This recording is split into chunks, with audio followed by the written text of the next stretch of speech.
right, then I'm calling this thing to order at 5:35.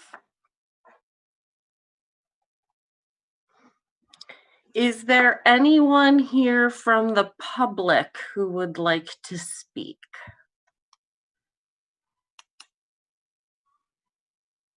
Oh, hi, Counselor Paul.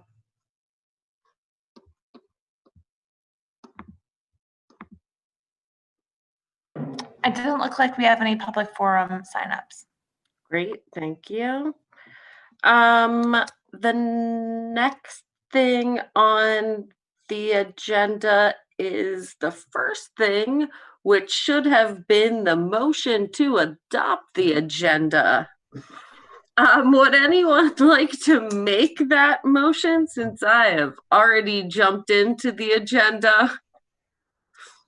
I'm just getting mine up, so I apologize. Yep. Thank you, Counselor Pine. Would anyone like to second?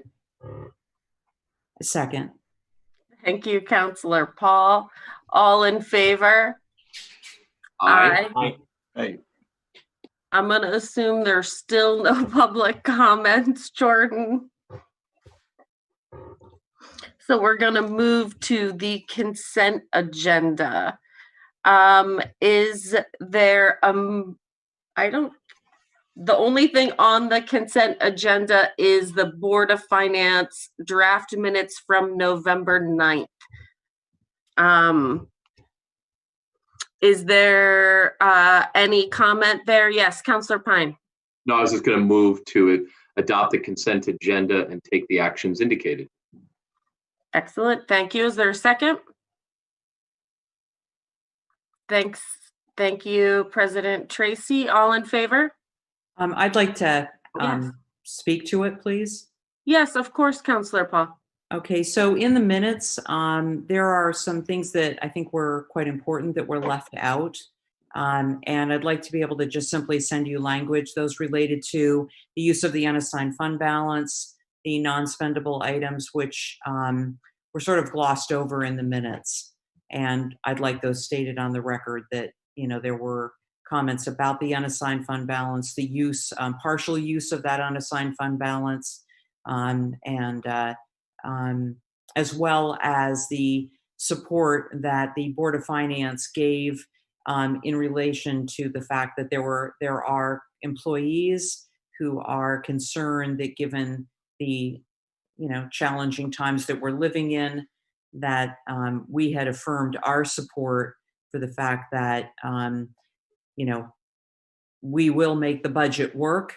And that the people who are employed, valuable city employees, do not have to be concerned that there are other dynamics at play. And I think that's really important for us to have in the minutes.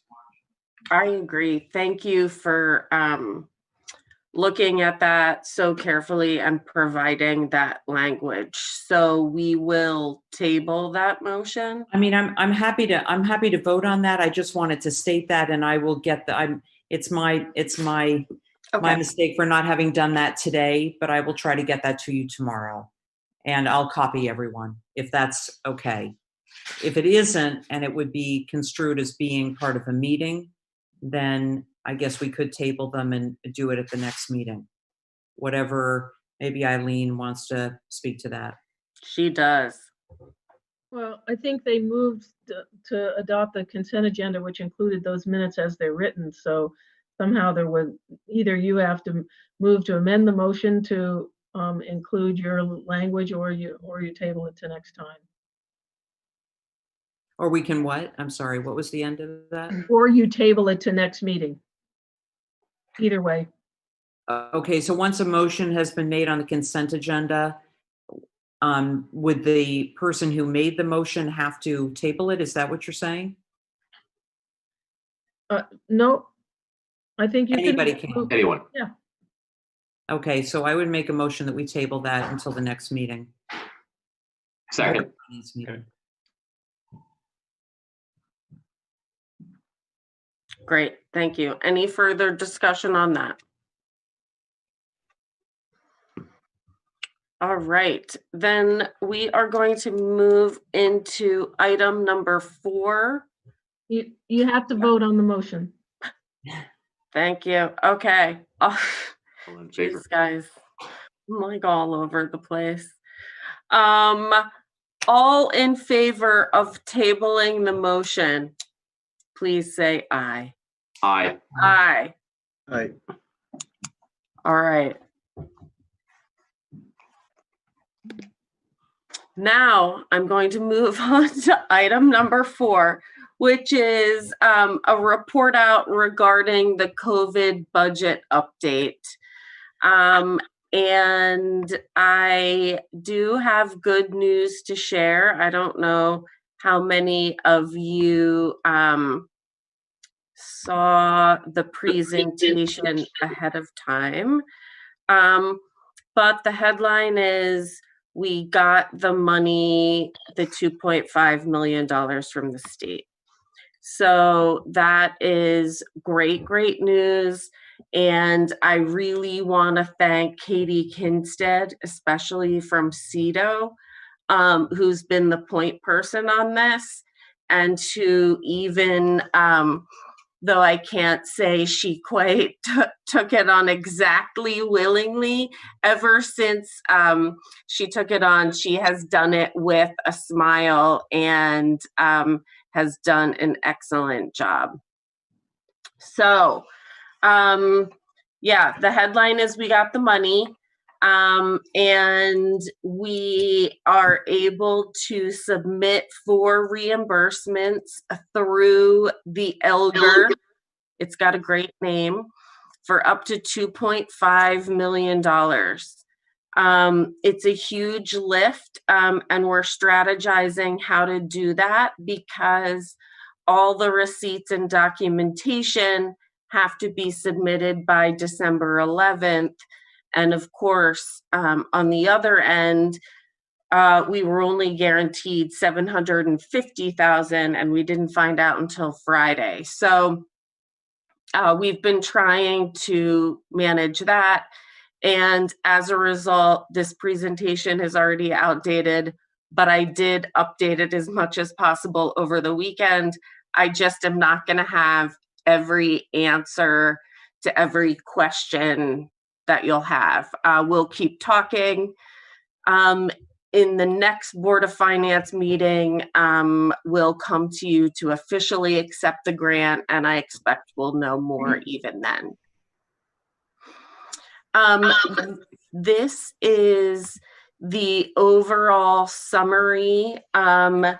Please note that the ELGR here was built on the $750,000, as are the slides you're going to see after this. But one thing to note is, early on in March, City Council gave the city $1 million, and because of the various grants, we have been able to leverage that at this point more than $3 million. So that's exciting. Now that we do have this extra money, Moreau, all of you, the mayor, he emailed me, texted me right after and said, great, now we have 1.7 million more dollars. What are we going to do? But, in reality, the pie has also grown, and there are additional requests that we are discussing how to best handle that weren't originally captured in this budget. So as I mentioned, we're working quickly to address that. This is the applications for funding that we have submitted overall.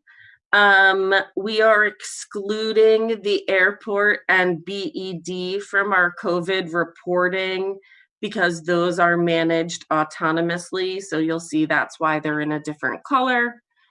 Other things to note here, we have been really fortunate. The amount requested and the amount awarded matches up for pretty much all of the funding agencies except for FEMA. which has been more stringent with what they will reimburse us for. This is the overall COVID budget. Again, this is the budget based on the conservative. We have 750,000 from the state. So this will be increased in the coming weeks. But these are sort of our overall line items. And in the coming slides, you're going to see more detail on each of these. But the EOC primarily addresses the primary impacts of the pandemic, things like masks and testing. The other items like the RRC, business support, and REIB address the secondary impacts. Things like helping with access to food and also grants to businesses. And then contingency is self-explanatory.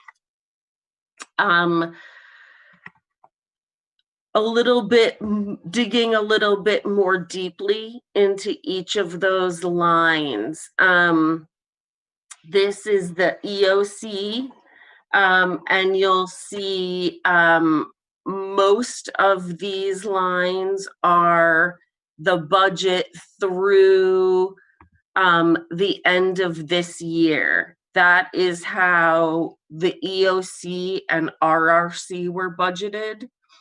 That's partially because that's how the grants were budgeted, and I don't know why.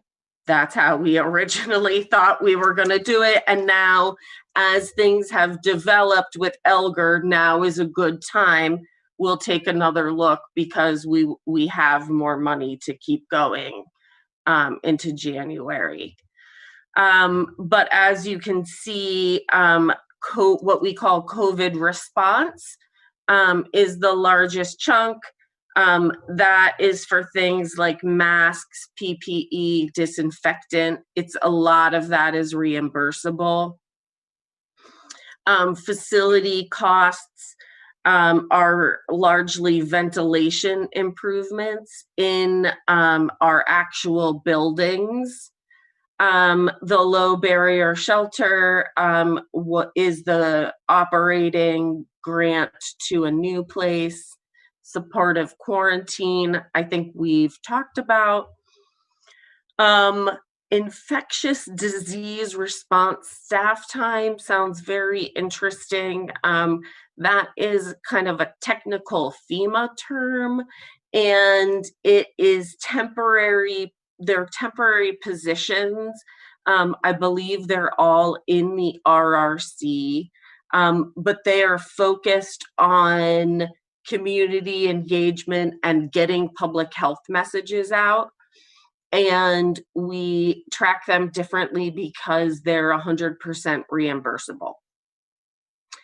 And then we've got the wastewater testing and the pop-up testing, and there are certain amounts of the pop-up testing for sure that will also be reimbursable.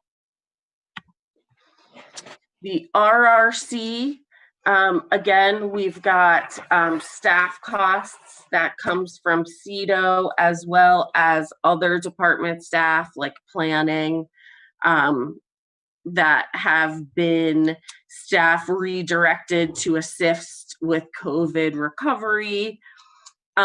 We've got some operational costs in here, including communications and translation, the Food Access Fund, which are grants between $5,000 and $30,000 for food security, Plant for the People, and then CDBG grants are also included in here as well. And the trusted liaisons. Yes, Question. of course. What's the difference between these three elements? Translation, communication, and trusted liaisons. What are the differences of those three terms? I think that we have Luke and Katie on the phone who can probably answer better than I can, but what I can say for sure is trusted liaisons. These are stipends that are paid out to 5 different individuals within the New American community. It is my understanding to help with communicating information about the virus. I think translation is paying translators for like printed materials or possibly also emails that would go out. And communications is I believe for Zoom accounts and things like that, but given the amount, I'm assuming it's more things and they can probably tell us. It's Luke. I'm on. If you... Sorry, Luke. Yeah, I would just say the communications line was specific for print ads that we bought in local publications to advertise the availability of services through the RRC as a way to make it more accessible. And Thanks. Katie, if you had anything else to add there. Okay, perfect.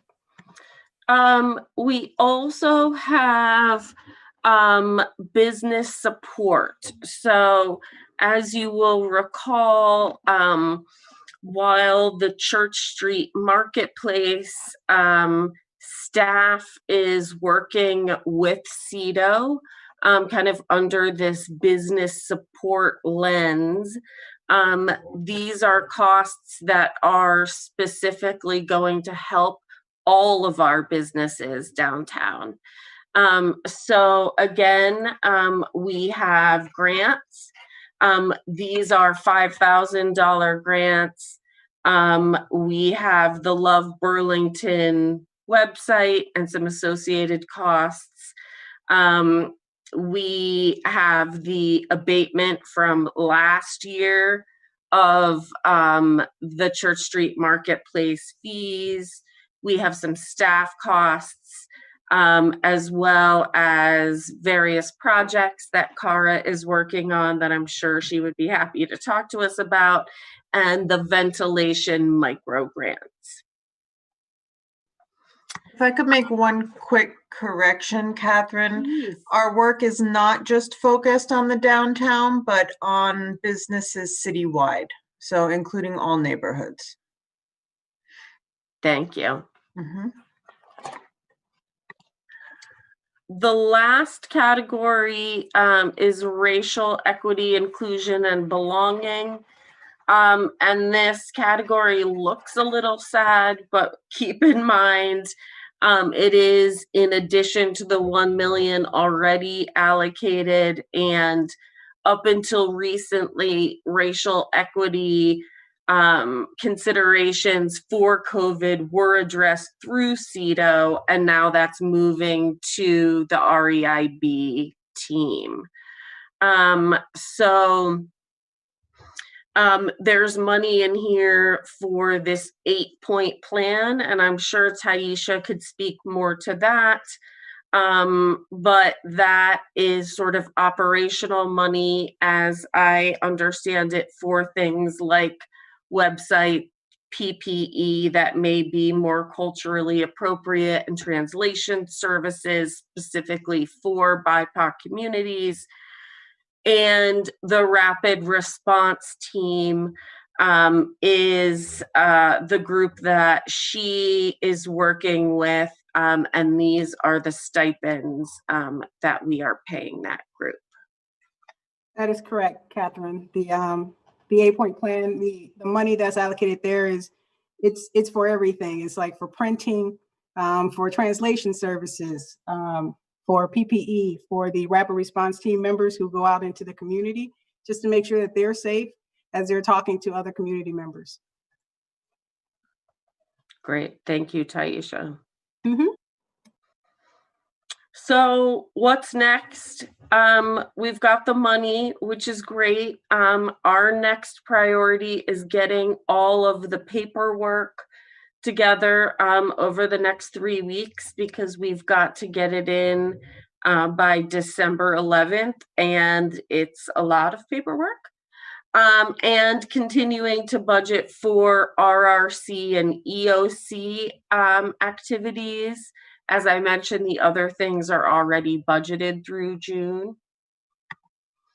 And not here to whine, so I'll go quickly. But some of the challenges are, I don't think that either CEDO or the CT department really understood how much work or new responsibilities would be required for this effort. And just putting all of this together is really time intensive. So I really, again, want to thank CEDO and Katie and Luke. They have been leading the process. I also want to thank Lisa Roach in the CT office, who has been helping. It is pointing out some staffing issues. I'm not coming whining for more staff yet, but maybe I'm setting the stage for that. So just a few concluding thoughts. We really have been so fortunate to be able to leverage the original $1 million allocation, and this will be much higher now that we have the 2.5. I do think this experience, once we get through it, is leading us. We are having a conversation about how to better align resources between CEDO and CT to do a better job accessing grants, how we can do that more efficiently, so it's not such a scramble. But in the meantime, this is a huge win for us. And so in a tough year, this is one really great thing we can be thankful for. Questions and discussion.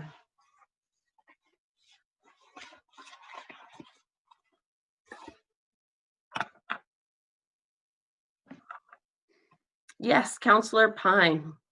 Would the federal government allow for some of the additional staff burden to be paid for with any of the funds? There are some rules around that, but yes, the Elgar grant is more flexible with that. And so, yes, in our application, we did include significant time for CEDO staff for the RRC, where, for instance, FEMA, I told you we had segregated like that one category where it was just 80,000. Elgar is much more willing to talk to us about that entire bucket of staff costs under the RRC. So yes, it's not lost revenues, but it is staff time who were working on COVID related items. And I guess my next question really is, can we cover the added grant management, monitoring, and compliance duties that are required with existing staff, or do we need to augment our staff to be able to do that? And if we have to augment, could we use some of these dollars to actually literally bring in people to help?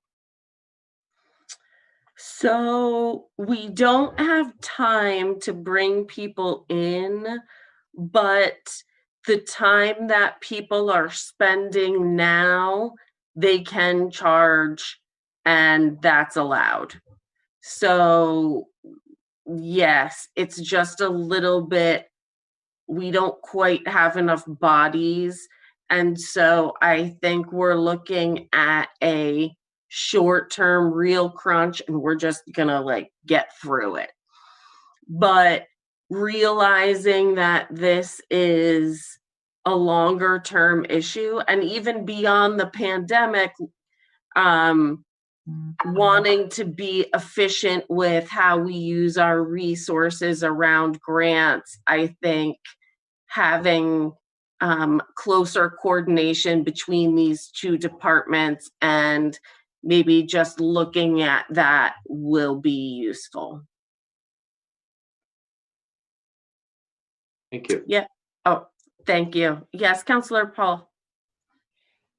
Along those lines, so I just have a brief question, and that is, are there consultants, even not necessarily locally, but are there companies who, as a result of what has happened over the last month, have sort of honed this skill in terms of being able to be responsive, given the fact that this is not something that's just going to end in the next month or two, in terms of, the grant paperwork and getting these things in on time. Is there any advantage to maybe looking beyond ourselves and finding, if there are, firms that do this work, since it's a specialized thing and maybe there's someone who knows how to do it, quicker, better, more efficiently, and doesn't take up our staff doing this kind of work. That would just be a suggestion. I don't know if that's even possible. It may not even exist. I think it is a great suggestion, and I will look into it because, yes, I think there's consultants for most things, and it has been challenging for our staff to try to learn all of these new things. So I think it's a great suggestion. Thanks. Great. Thanks. And thank you for the presentation. It's on the whole, it's very good news. Thank you. Yes, President Tracy. Yeah, so going back to sort of what Councillor Jang was bringing up with regards to translation, I'm wondering if this budget is now needing to be modified in light of the language access plan that we adopted at our last meeting to really reflect some of the enhanced services that we're looking to provide. I think that is a great point, because this was an original budget that was done several months ago, and we'll be looking to update it. And probably Director McGowan would like to speak more about that. Are you here, Luke? I'm here. Director McGowan. You've never called me that. I know, you're so fancy. I don't know. I'm just trying to do my best mayoral impression. Good lesson for the mayor to follow, I guess. But President Tracy, that is a great point, and Catherine described the situation well. I will say there is some interaction that we have had with the state, because sometimes they make funds available for translation services. And so there's kind of a coordination challenge that we've had, knowing when city funds need to fill a gap. But yeah, I think it is very much on our mind, and it's something we'll be exploring as we review sort of all of this communications and translation work in the week ahead. Okay, great. And then the last thing is there any additional money budgeted for masks? I know that the city had put a strong effort out there initially, and that has kind of trailed off a little bit. So is that something that we're able to do moving forward, or is that something that the city has moved away from in this budget? So I don't see Brian here. We do still have money for masks. We have some in storage. We have not ordered a bunch more. And I would encourage you to talk to him about the reason for that. But I do have in that EOC line item a masks subline, if you will. So there's money there. We just haven't acted on it yet. Okay, thank you. Mm-hmm.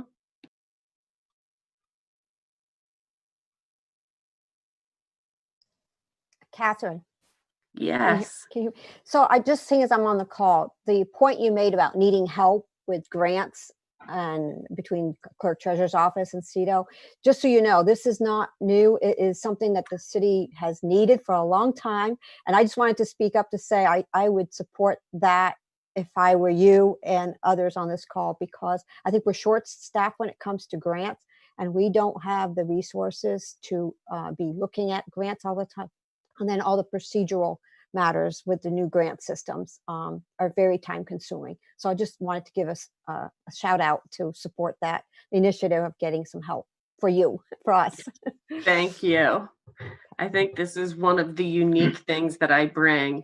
And now that I have my partner in crime, Katie Kinstead here, who also has a background in grants management, maybe this is part of what we're here to help improve with the city. So let's see. Okay, if there's no other questions, we do have a full agenda. Yes, Councillor Paul. Just wanted to quickly add that when we went through the process of procurement and having a centralized purchasing, which was, I don't know, several years ago, we felt that it was a worthwhile investment because we felt that it could pay for itself. I would suggest we probably could do the same with grants. Yes, thank you. I That's- agree. Yes, Councillor Jang. Yeah, it is just interesting to hear the conversation about grants here, like right now, because I do remember when I joined the Board of Finance, that was one of my questions initially. And the response that I received was basically these grants come with a lot of strings attached. So the city decided to not pursue much of them because what comes with it is too much work and sometimes it's not worth it. And now hearing it seems that there is an argument to revisit that area, and was just wondering what the mayor's position on all of this is about. But anyway, he's not here. We can keep going. You might not want me to be leading Board of Finance if I let this get too out of hand. Darlene just shared in the chat. She's like, yes, yes to grant support. So yes, I think it is certainly worth a conversation.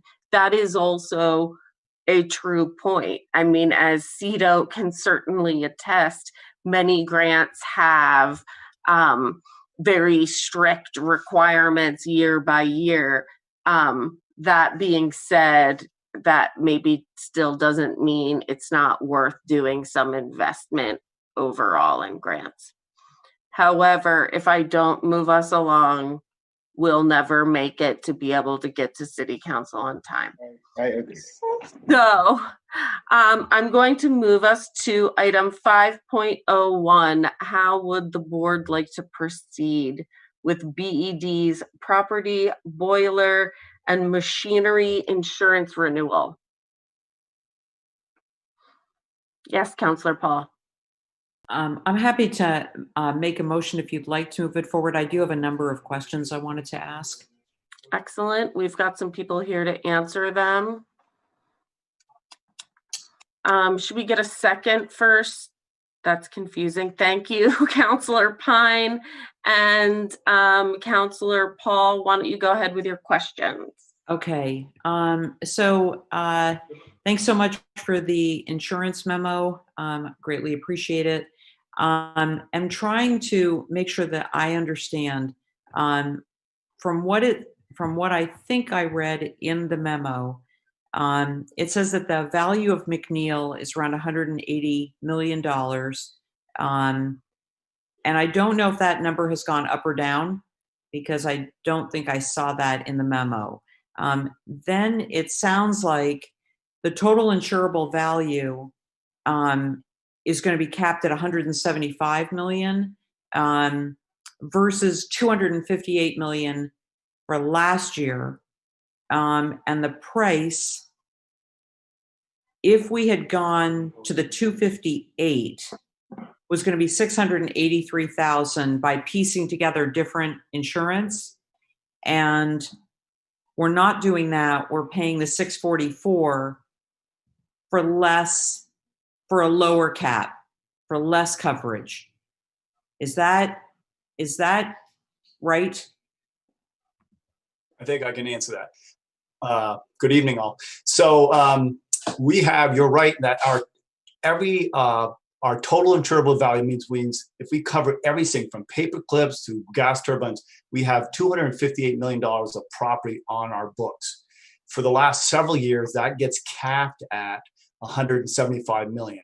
It's not as concerning as it sounds because we have the Pine Street, we have the gas turbine, McNeil. So it's unlikely in any event that all three of those targets, if you will, would happen at the same time. So there is a cap, and our total insurable value covers 258,000, but the McNeil station alone is 181 million, and everything else, and by everything else, that's the gas turbine, Pine Street, Winooski Wind Hydro makes up that other 76.7 million. So the good news is that in the chart, we have everything covered at 100%. We almost didn't.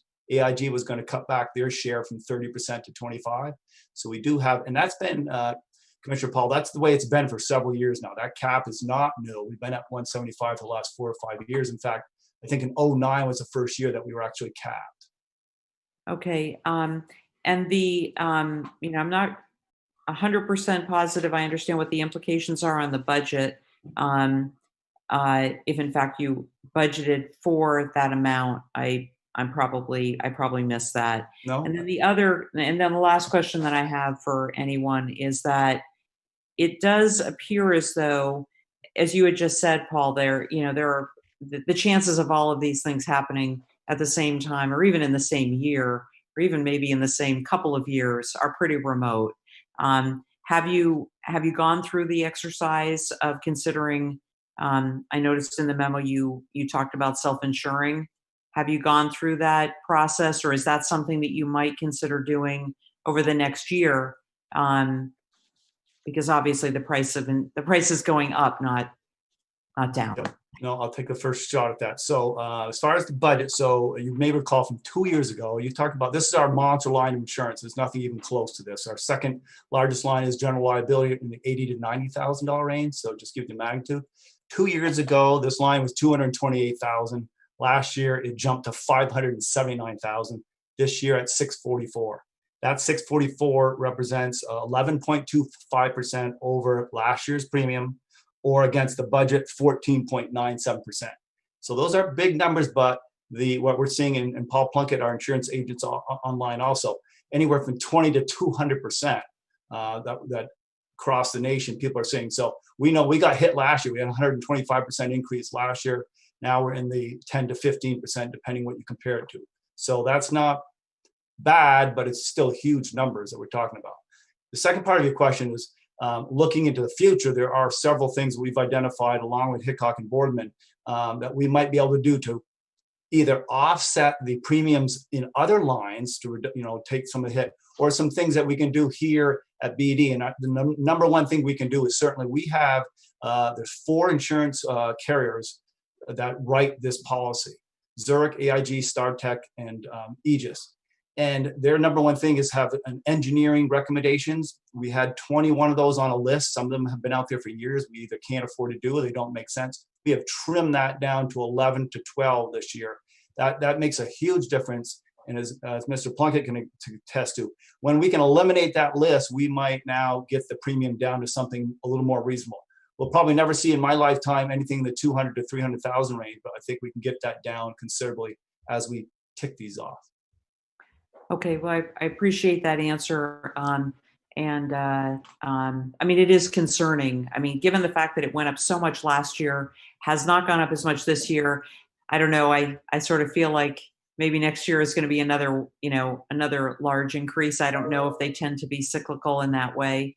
You get sort of a reprieve one year and then they sock you the next one. I don't know if that, I don't know the answer to that, but it just seemed that would make a little bit of sense to look into. So that's my question. I know we're limited on time. Thanks.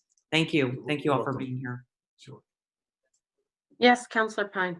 I would just follow up on Councillor Paul's question and ask if, not tonight, but we can have a discussion, maybe just a narrative or a memo from B.E.D. about those Hickok and Boardman options to consider that are listed. There's about 6 of them.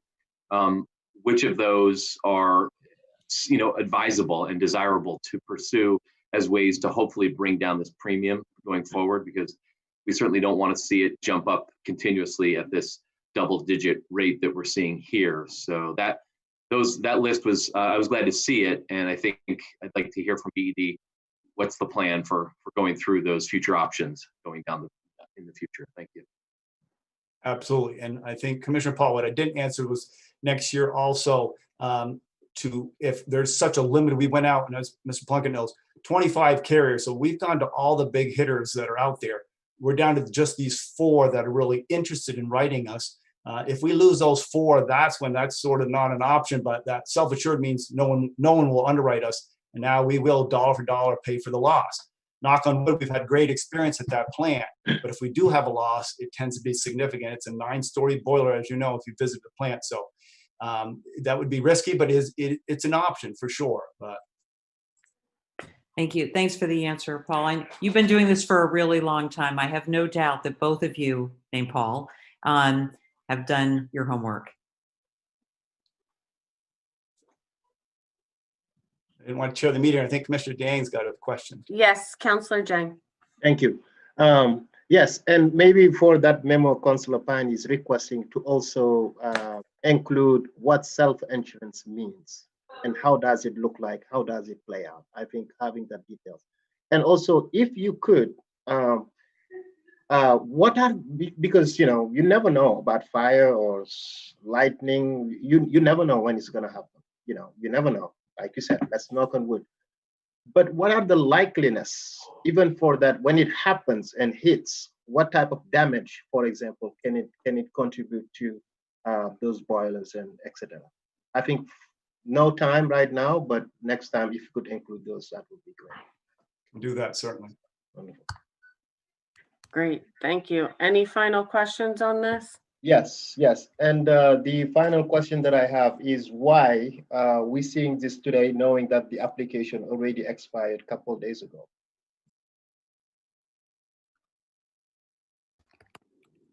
I believe you're muted. Sorry. Great question. Last year, we moved this insurance, Joey and Mr. Plunkett knows, just negotiations with the carriers. They don't particularly care that we've got deadlines for Electric Commission, Finance Board, the City Council, and so on. We moved from 10/1 to 11/1 to 11/20, trying to get this thing wrapped up. Paul worked diligently for months, quite frankly. This was just a timing thing. We met with the commissioners a month ago. We didn't have all the numbers. We had to have a special meeting just a week ago. And so that's why we came to you, because technically the policy expired on the 20th and we bound the coverage, so there's no lapse in coverage. If we don't approve it tonight, then we'd have to go back to the carriers and negotiate a new renewal date. It's just cleaner and easiest way. So there's been no lapse in coverage, and we just extended, I don't want to say extend the policy, just bound it on the 20th and hope to confirm it tomorrow morning if it goes through here and consent agenda on City Council. Perfect. And it seems that the commission already approved this. Correct. From that special meeting just last week. Which good. Then you were on time. Thank you. Thank you. Great. Well, we do need to move along. Is everyone prepared for a vote? All right. All in favor, say aye. Aye. Aye. Aye. Great. Thank you so much, B.E.D. Thank you very much. Team. Item 5.02, request for use of impact fees for the fire department. How would the board like to proceed? Yes, Councillor Pine. I would move to approve and recommend the City Council approve a budget neutral amendment for the use of impact fees to the FY21 Burlington Fire Department budget to increase revenues and expenditures by $109,666 as outlined in Chief Locke's memo dated November 10, 2020. Excellent. Is there a second? Yes, President Tracy, thank you. Any discussion? Yes. Yes, Councillor Jang. Yeah, maybe if Chief Locke can give like a quick overview. This is very explicit, but maybe for those who are listening here today, what is this? What is this specifically? Sure, Councillor. So as most of you know, the voters approved last March the addition of a third staffed ambulance for the city that will be stationed out of the new north end. And while which includes the hiring of 9 new personnel. And while we do have an ambulance, the physical ambulance, There are certain things that we need for that to put that in service. Probably the biggest piece of equipment out of this $100,000 is a new defibrillator, cardiac monitor, that for just over 30,000. This includes money for the personal protective clothing and radio for every one of those 9 new firefighters. Lockers and storage space for Station 4 for both the medical equipment that's going to be required to be stored out there, as well as the personal effects of each of the new firefighters.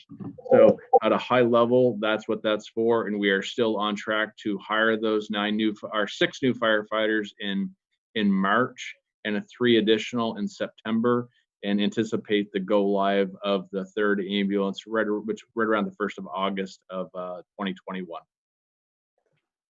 Excellent. Thank you, Chief Locke. All right. Not to rush us, but a little bit to rush us. Are we ready to take a vote?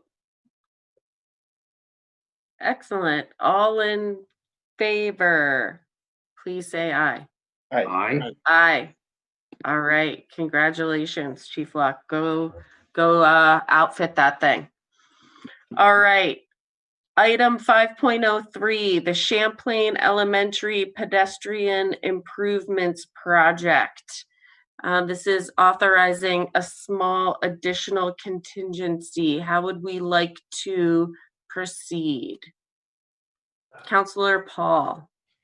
Thank you. So I'll make a motion to recommend and to approve and recommend that the City Council authorize the Director of Public Works to use up to an additional $4,000 in contingency funds for a total of $494,000 for the construction contract with Dirt Tech LLC to complete the Champlain Elementary Pedestrian Improvement Project. Thank you so much. Is there a second? Great. Councilor Pine, any discussion? Yes. Yes. President Tracy first, then Councilor Jang. Yeah, so I guess I'm just looking for a little bit of clarification, because it's saying, the motion is saying to complete the project, yet in the memo it talks about substantial completion having been achieved in September. And so I'm just wondering if this is to cover the bill or if there's still work yet to be done on this project, because that wasn't, maybe I missed something, but that wasn't entirely clear to me. Yeah, sorry for the that wasn't clear. It has reached substantial completion, and this money is needed to pay invoices for the project. Okay, all right, that sounds good. Thank you. Councilor Jang, I believe you had a question. Yeah, it was similar to Councilor President Tracy in some extent, but still not the same. What I was asking is basically, I do remember, maybe it was last year or year before, that the Champlain Elementary School, they received a new sidewalk, new improvement in there. And now this is in front of us, and I could not just picture where this project will be specifically. I see a couple of names here, and was just wondering if they can extend to that a little bit. What exactly we talking about in terms of this allocation and the contingency? So this project was completed kind of in 2 different locations. Birchcliff Parkway being the first one at the intersection of Cherry Lane, and then on Locust Street at the intersection of Charlotte Street and Caroline Street. So those tabled intersections, as well as some new sidewalk on Birchcliff Parkway, were all included kind of under the umbrella of this project. So those funds, the funds contribute to all of those items: new sidewalk, raised intersection, some new stormwater drainage, striping and signing, everything included in that project. Okay. Wonderful. I mean, what maybe confused me a little bit is the name of the project, the Champlain. I picture it as Champlain Elementary School you're talking about. But maybe Susan, you can go into the safe routes to school. Yes, that's a fair question. So This project came as a result of the Safe Routes to School feasibility study, which looked at the safe routes around different schools in Burlington, but these improvements were focused on Champlain Elementary. So it's facilitating safe routes for walking and biking to Champlain Elementary School, hence the name of the project. But, okay. Yeah. Yeah, and the safe route recommendation was like throughout the city and all schools, and it seems this project is specifically for Champlain School. But the other school, do you have something in the timeline? Do you have timeline for the other schools? What's left, for example? We would have to get back to you on that. I'm not Okay. as familiar with all of the other routes that were analyzed. There are a few more remaining recommendations specific to Champlain Elementary School, which are in the queue. Some of those coordinate with access through Callahan Park. Thank you. Yep. Sorry, I misunderstood your question, Councillor Day. Yes, so it seems this is all from a safe route feasibility or study or recommendations, right? And was just wondering if you have projects, similar projects for other schools throughout the city. And if yes, what are the timelines for those? Or have they already been accomplished as well? I'm just looking into like the equity piece. So I think I'll go back to, or I guess Chapin's going to answer that one. Sure. The original Safe versus School feasibility study that Susan was referencing dates back to 2013. More recently, and was just looking at that particular school at the time, was my understanding. Recently, we have certainly received a number of requests around other elementary schools, and we are packaging a comprehensive school travel plan study looking at transportation issues around our various elementary schools across the city. That said, we have also, over the last few years, been looking at improvements we can make, whether it's parking management around schools or pedestrian facilities. We just won a grant with the school district on improving the path between the Miller Center and the school there, CP Smith. Yeah. So we're always looking for ways we can make travel, the Flynn School. So we can always make travel safer through the community. Thank you. Great. Are we ready to take a vote on this item?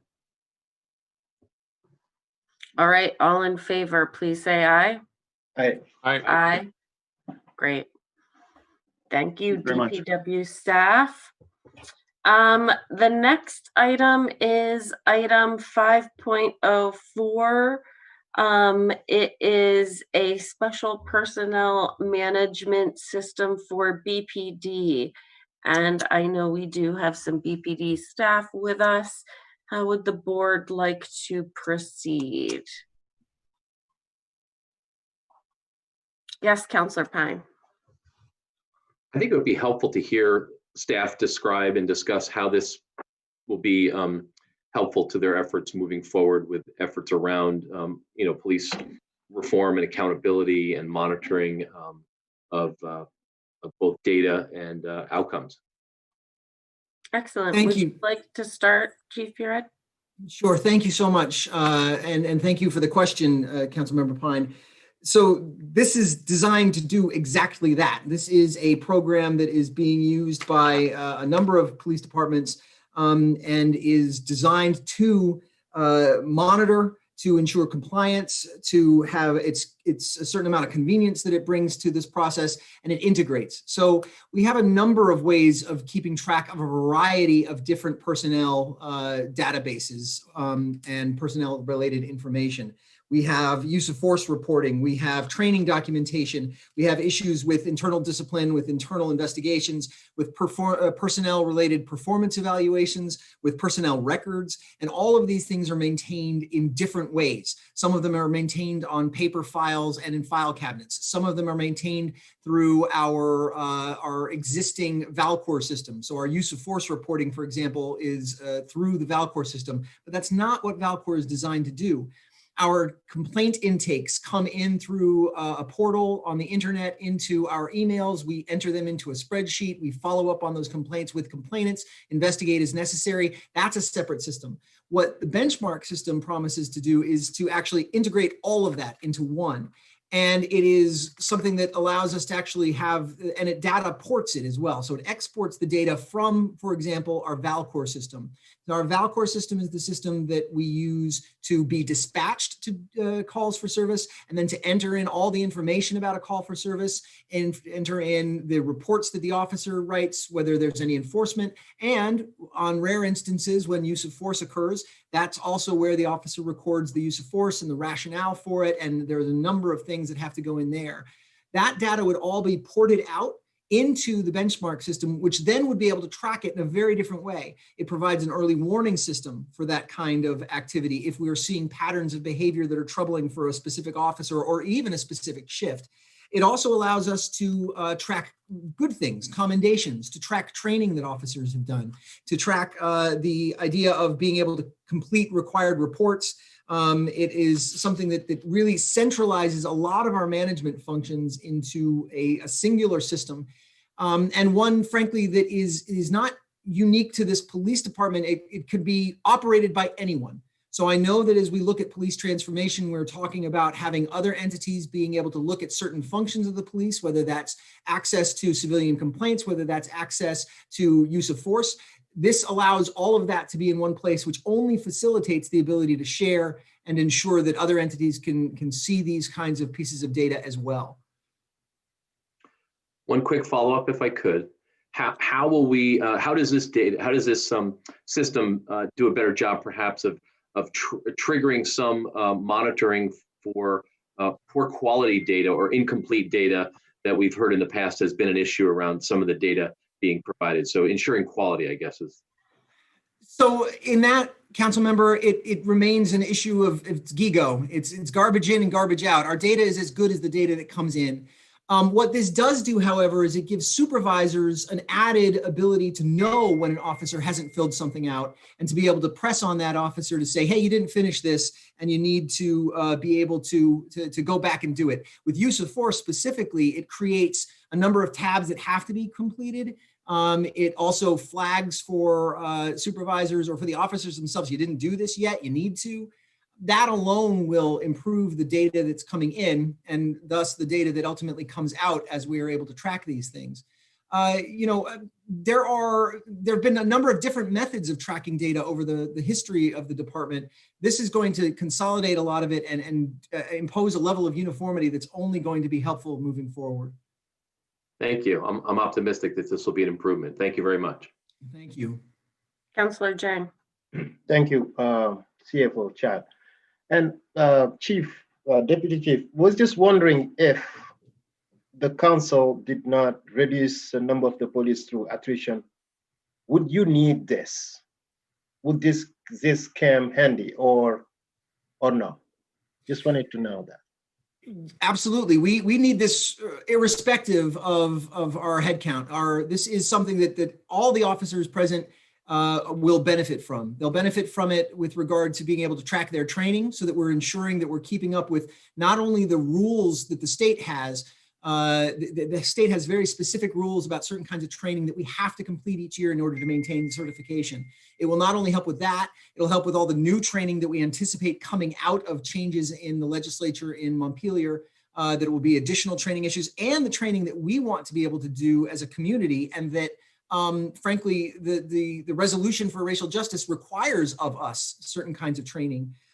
We've been looking at this system and the need for such a system since 2019. So this really is something that we need and knew we needed, irrespective of our current headcount, our past headcount, our future headcount.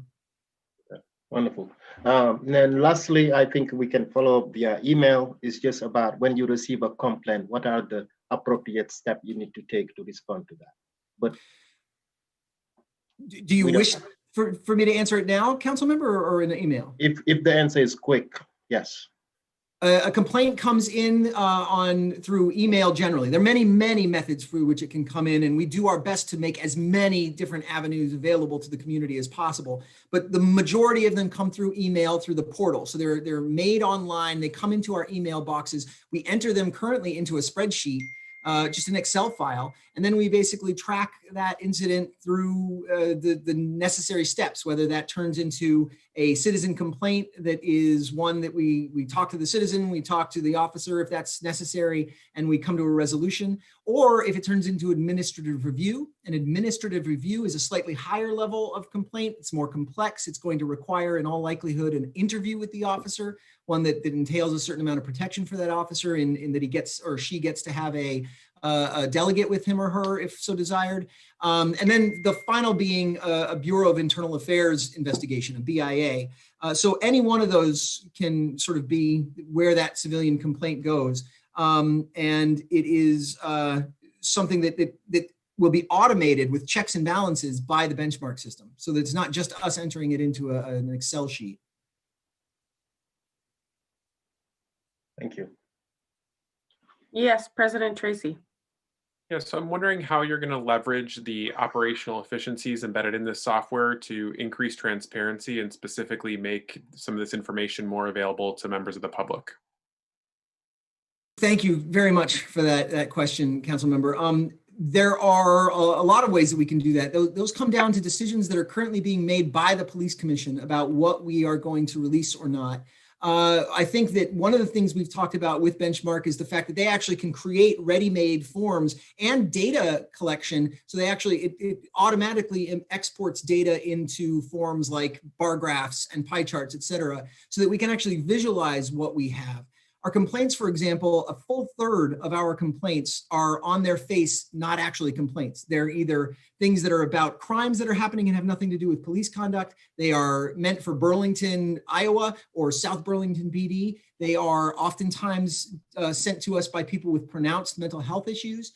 And that doesn't mean that such a complaint can't become, that we don't get complaints that are valid from people with mental health issues, but we get many that are simply, they're not complaints of reality.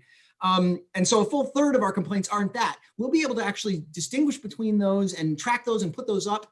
And depending on the determinations that are made with the Police Commission as we explore new levels of transparency regarding use of force, regarding citizen complaints, this is only going to facilitate the ability to put that up there in a clean and coherent way. Okay, thank you. Okay.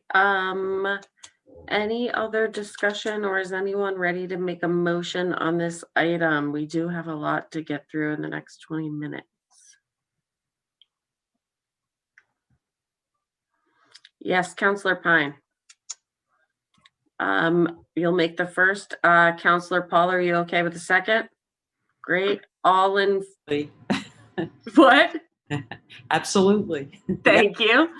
And all in favor, please say aye. Aye. Aye. Thank you. And thank you, Chief Murad and Lise, for joining us. Thank you. For all your Thank you. work behind the scenes to make this happen. And the staff. Item 5.05. Establishment of a BIPOC small business and nonprofit relief fund and grant program. How would the board like to proceed? My dog would like to make a motion, and so would Brian, and then Karen, please. Any discussion? I think we have to discuss it, so. Yes. Yes, Councillor Pine. I just want to say this is a truly amazing accomplishment for our city under Taisha Green's leadership, quickly leveraging resources to make this happen for reaching folks who really have been marginalized by banks and by government and have been left out of some of the prosperity that has flowed to others in the community. So we are, I think it's long overdue, but I just want to highlight that this is an incredible accomplishment and really honored to be able to support this and be part of this right now. Thank you, Councillor Pine. Yes, Counselor Jang, and then Director Green. Yeah, I mean, I think just to echo what Councillor Pan just said, and I think what's really different and amazing about this is also the allocation will be made very simple and accessible and understandable for so many people instead of just so many bureaucratic paperwork. I think that angle of efficiency is just something we need to salute and to say thank you, Taisha and your team, for the work well done. Thank you. Before I turn it over to Taisha, I just want to say what a pleasure it has been to work with her. And that is before she just started bringing me checks and checks.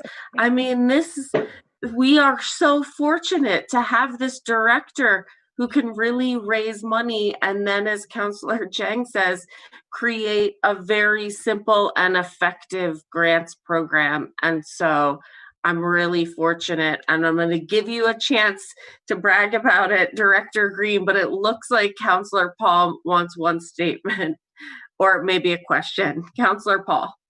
I mean, I don't mean to upstage Taisha on this. Just simply, I think we're all on the same page here. This is pretty amazing. I see that there is someone, I believe there's someone here from 7th generation, possibly.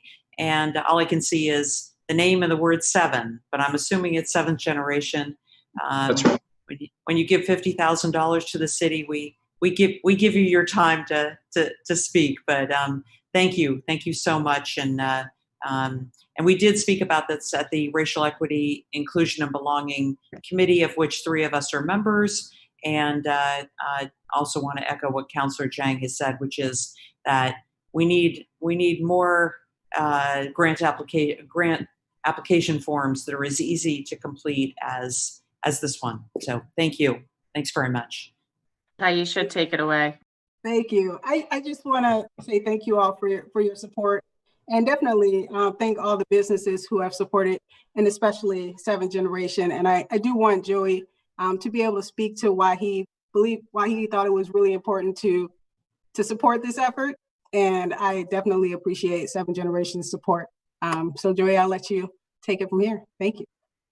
Great. Well, let me start just by echoing what everybody was saying before about Taisha. It's amazing to have Taisha in the city leading the way. And so it's a complete honor for us to be able to support the work that she's leading and that the city's taking on. And I didn't really want to say much other than I wanted to come and support the work, say that we recognize that this is a predominantly white community, that 7th generation feels, we are a deep part of this community, but it is predominantly white.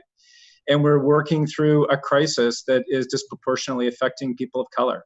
And so we are super impressed by the 8-point plan that has been built by Taisha and her team.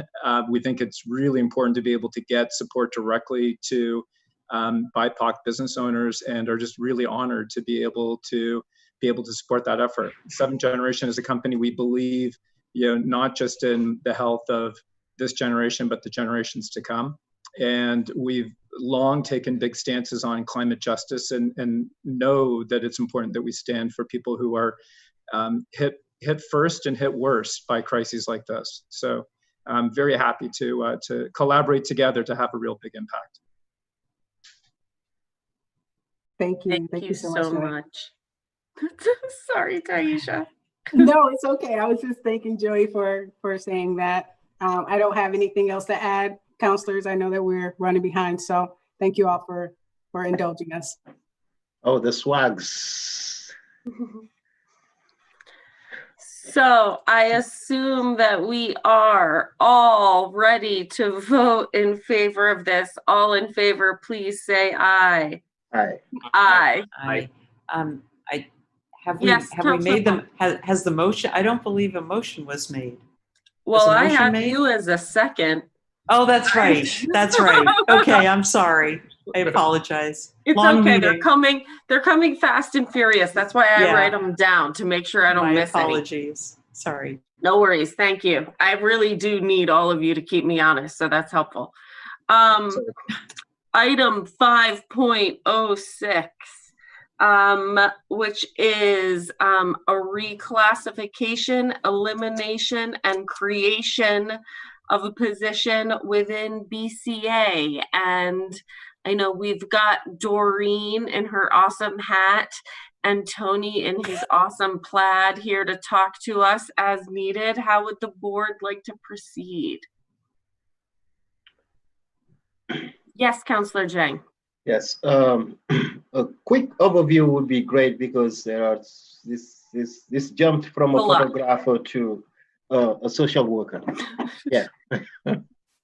Doreen, would you like to start?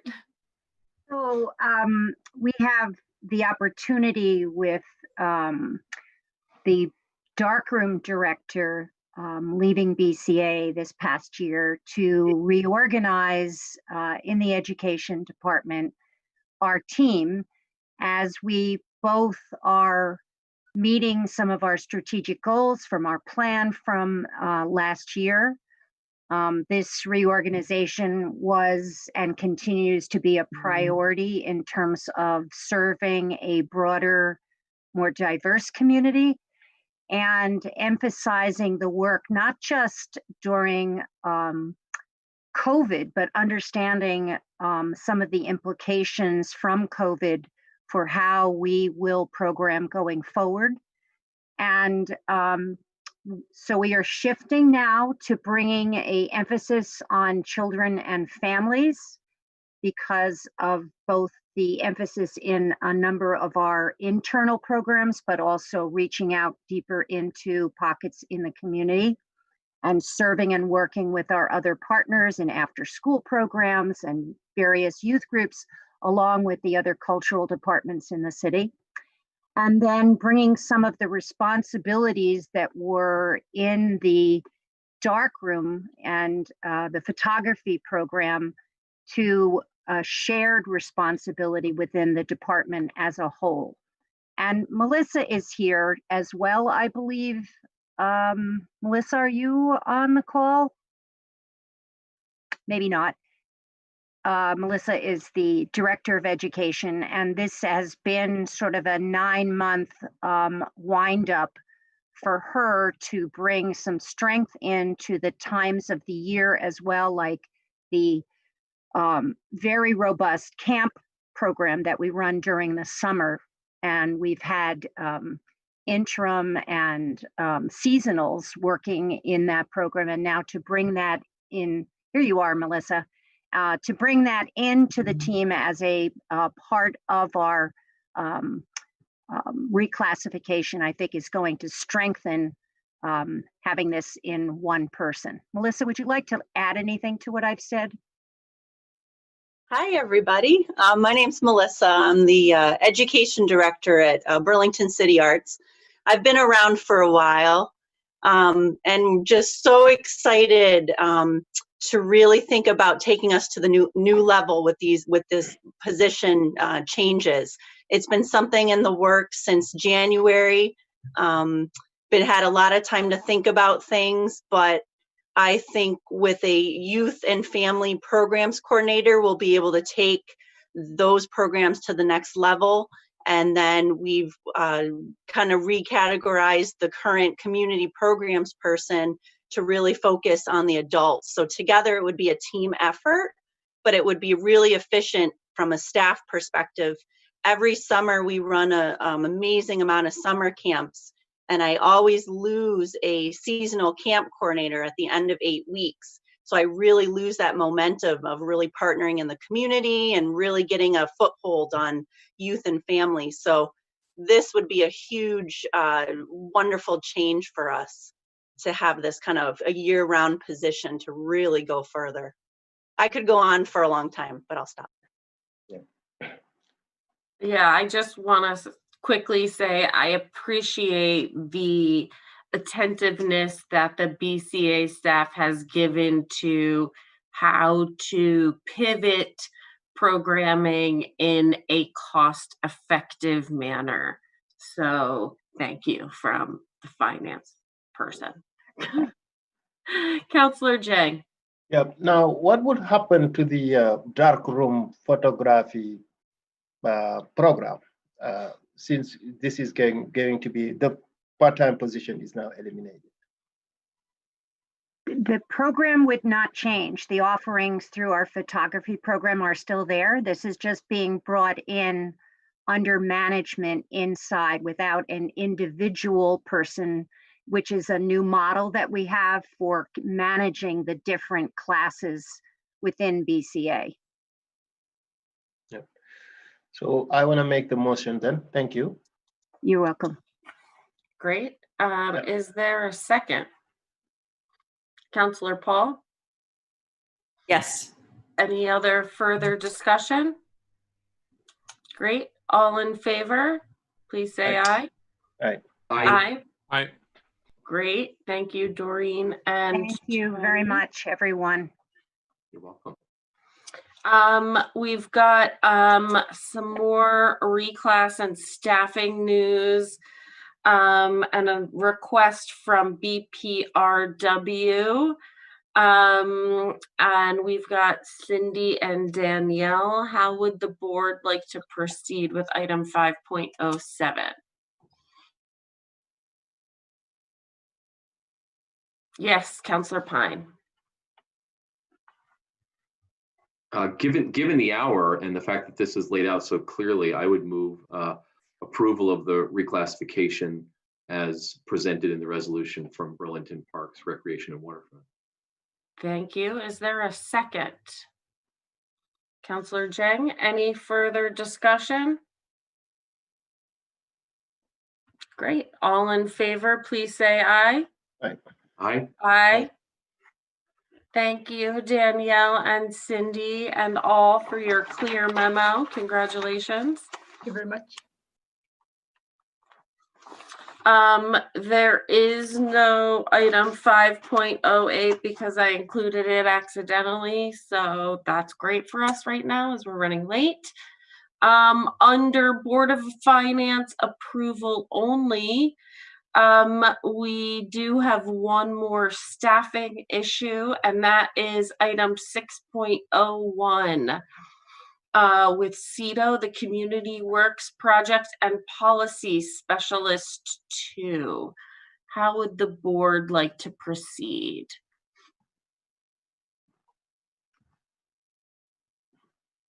Councillor Pine. I would move to approve the recategorization of the Projects and Policy Specialist 2 development position as outlined in the attached materials by CEDO. Excellent. Is there a second? Yes, Councillor Paul. Any questions or discussion? Great. Yes, Councillor Paul. Just to simply say, this is this is something I feel long overdue. We should have done this sooner. And I'm not a fan of limited service. And I think that as soon as we know that a position is what we need, that we should not waste any time at all in giving that person the rights that they deserve as an employee. They work way too hard not to have the full benefits that they deserve as soon as that position is deemed needed. And I think that this position has been deemed needed before today and should have been done sooner.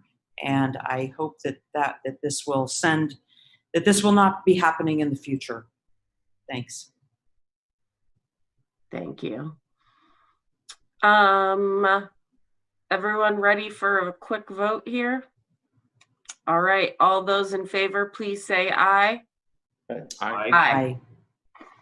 All right, item 6.02, the Perkins Pier Siting Study Design contract with BPRW. How would the board like to proceed? Yes, Councillor Jang. Yeah, I was wondering if a quick overview about this would be. Of course, we've got Sophie and Cindy here. Who would like to start? Sophie's got that one. All right, thank you, Sophie. I'm her lovely backup. Thanks for the question. So the Perkins Pier siting study is going to provide us the chance to do a thorough public outreach with a consultant at the lead to determine the future of what Perkins Pier should be or continue to be in some instances, while integrating the needs of the wastewater treatment plant, if that's the case, the bike path, which is being realigned along its eastern edge right now, and have a vision for it for the future in terms of supporting the marina that's there. As you may know, the Lyman building has flooded in the past because it's not at a proper elevation. So there's a lot of challenges on the site right now, and we're hoping that through this process, we can determine what the best course is for the future in terms of projects at Perkins. Great, thanks for that overview, Sophie. Any other questions, or is someone ready to make a motion? I move to approve and authorize the execution of the contract with Agency Landscape. Excellent. Councillor Pine made the second. All in favor? Aye. Please say aye. Aye. Great. Thank you both. Thank you. And last one, Letty Park staircase replacement, item 6.03. Yes, Councillor Paul. Um, I actually am happy to make this motion, but I realize perhaps Councillor Jang, maybe you would prefer to do this since it's Letty Park. No, it's good. Okay. So it's all right. City of Burlington. All right. Well, I know it's your backyard and would be happy to do that. With that being said, I'll make a motion to approve and authorize the execution of a contract with Engineer Constructions Incorporated for a price not to exceed $78,000 for the Letty staircase replacement project, plus a project contingency of $7,800, and to authorize Cindy White, Director of Parks and Recreation, to execute the contract and any related documents needed to carry out the project, subject to the review of the City Attorney's Office. Great. Councillor Jang for a second. Any conversation before we vote? All right. All in favor, please say aye. Aye. Aye. All right. I believe a motion to adjourn is in order. So moved. Excellent. Councillor Pine, seconded by Councillor Jang. All in favor? Aye. Aye. Aye. Great. We are adjourning at 6:56. Please enjoy your 4 minutes before City Council. Yes, Councillor Paul. President Tracy, do you plan on starting exactly at 7? I can, if you need a minute, Councillor, we can give like a couple minutes around that. And I'm sure we'll have to give councillors a chance to sign on. So maybe a minute or two after. I know some councillors might be a little late. So I'll give a couple minutes grace period. Great. Thanks so much. Sure.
we have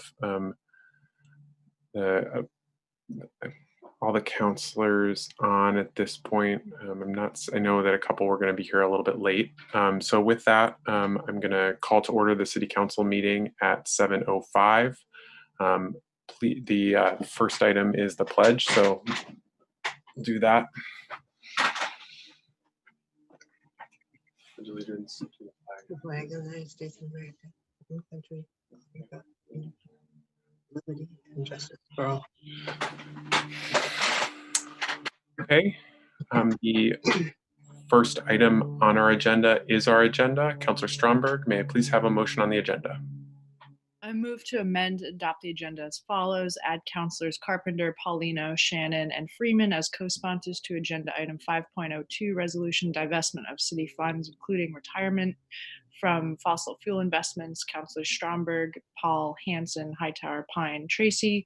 No additional communication for this agenda item per Councilor Stromberg. Note proposed amendment for agenda item 5.03, resolution March 2nd, 2021 annual city meeting, just cause evictions charter change committee per Councilor Carpenter. Note proposed amendments for this agenda item per Councilor Hightower.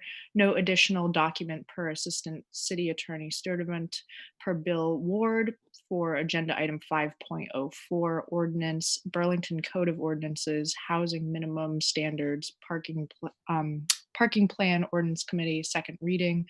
Note proposed amendment to this agenda item per Councilor Mason. Thank you for that motion. Is there a second to the motion? Seconded by Councillor Pine. Any further discussion of our agenda? Hearing none, we'll go to a vote. All those in favor of the agenda, please say aye. Aye. Aye. Aye. Any opposed? Okay, that passes unanimously. Which brings us to our next item on the agenda, which is the, sorry, let me get it. Well, I'm not going to go to public forum quite yet because we're a little bit early on that. So I'm going to skip over that. We'll come right back to that closer to 7:30. We'll try and get some of the reports done. We do like it sometimes when we're able to get to these reports earlier in the night so that more folks are able to hear these updates. So we'll go to item number 3, which is the climate emergency reports. Does anyone have a climate emergency report that they'd like to offer tonight?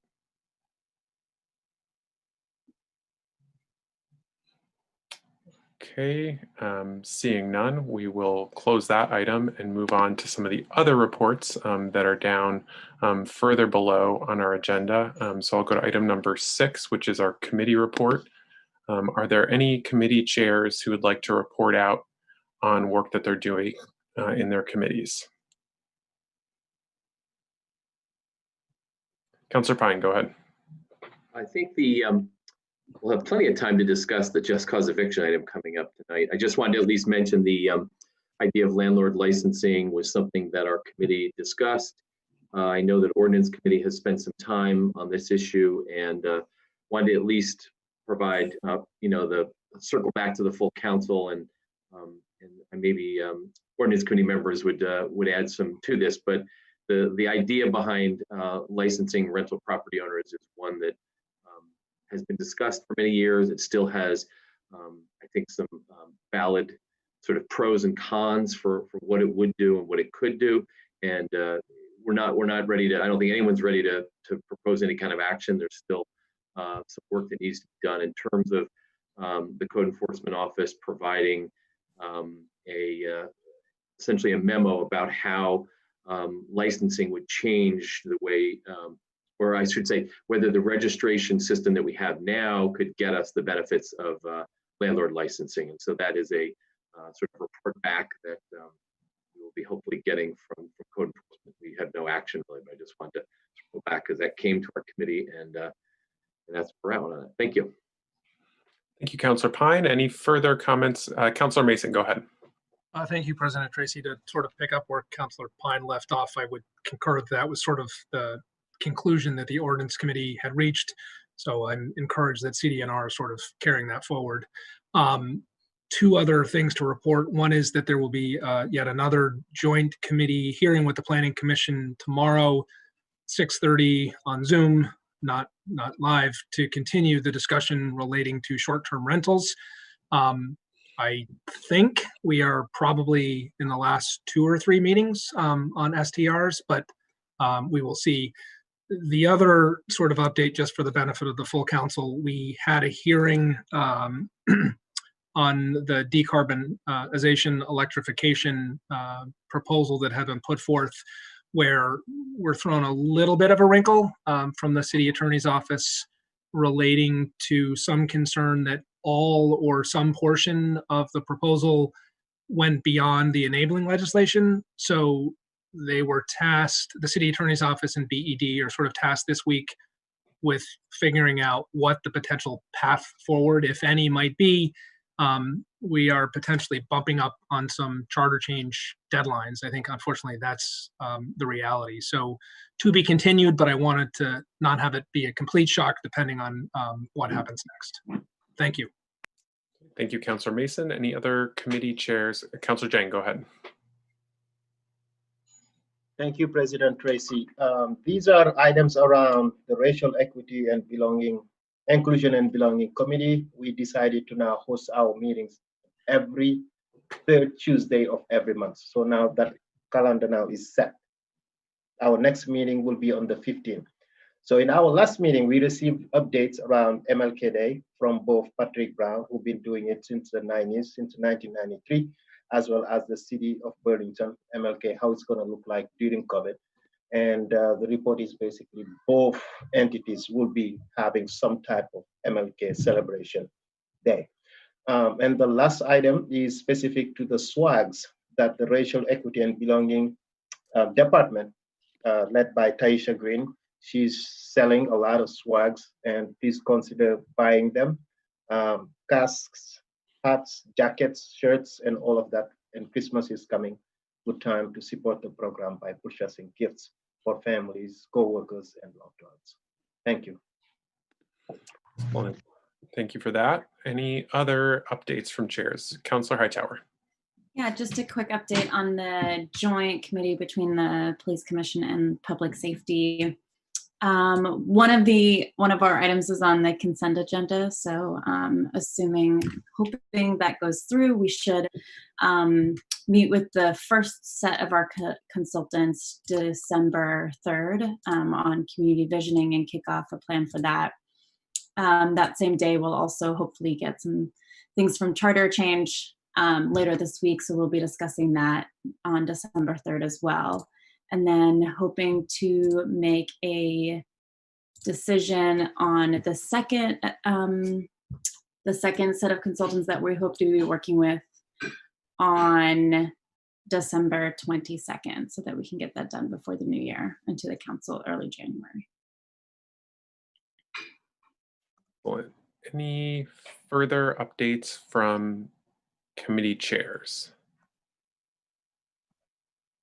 Okay, seeing none, we'll move on to our next item, which is City Councilor General City Affairs. Does any City Councilor have something referring to General City Affairs they'd like to speak to? Councilor Pine, go ahead. I don't know this really fits under this topic of General City Affairs, but I thought I'd at least mention that Councilor Tracy and I together have been working with the building trades unions to look at the city's policy around responsible contractors.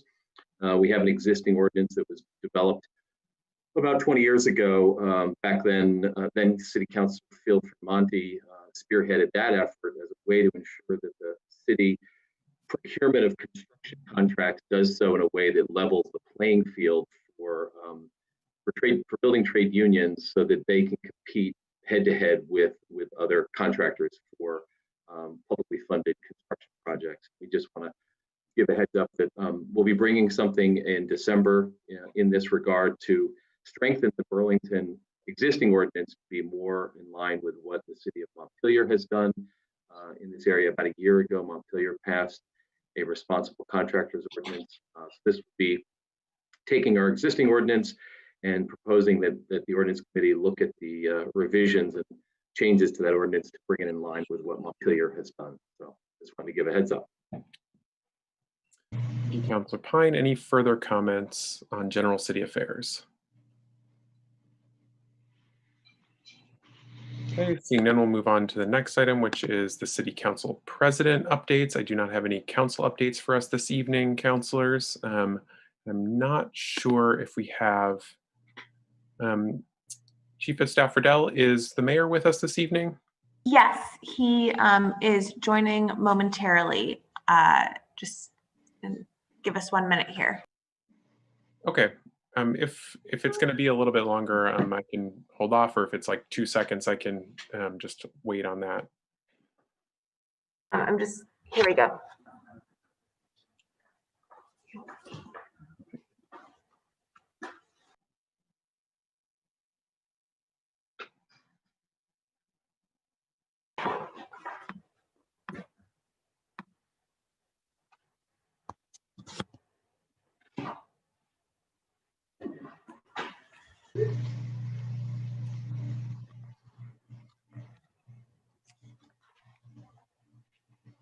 Thank you, President Tracy. Can you hear me all right? Yeah, go right ahead. Okay. Big focus of the city right now continues to be on the recent surge in COVID cases. We are continuing to work with the state to increase the total amount of pop-up testing that is available within the city. I'll be giving a full briefing on testing and a whole range of COVID issues tomorrow at 2 o'clock.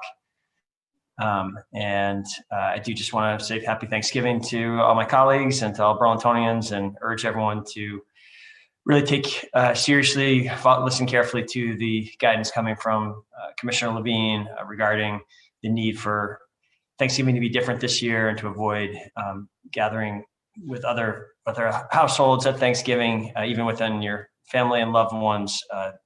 It can be risky to do so this year. Thank you, President Tracy. Thank you for that update, Mayor. All right, we will. I think though we are a little bit ahead of 7:30, we do have quite a few folks who are signed up to speak for public forum this evening. So I do want to just get that started. Again, just so that folks know, if you are interested in speaking at public forum tonight, you may sign up by going to the URL burlingtonvt.gov/citycouncil as one word /public forum, and that will take you to a form that you can use to sign up that feeds into a Google Sheet that then I use to do the order for the public forum. In terms of the order itself, as has been our practice this year, I am elevating BIPOC voices to the front of the queue in the conversation this evening, as I have done for prior council meetings. Folks will have 2 minutes this evening for their comments. So look forward to hearing from everyone. And let me just a second. Let's get if we could please have the timer put up. Wonderful. Thank you so much. And our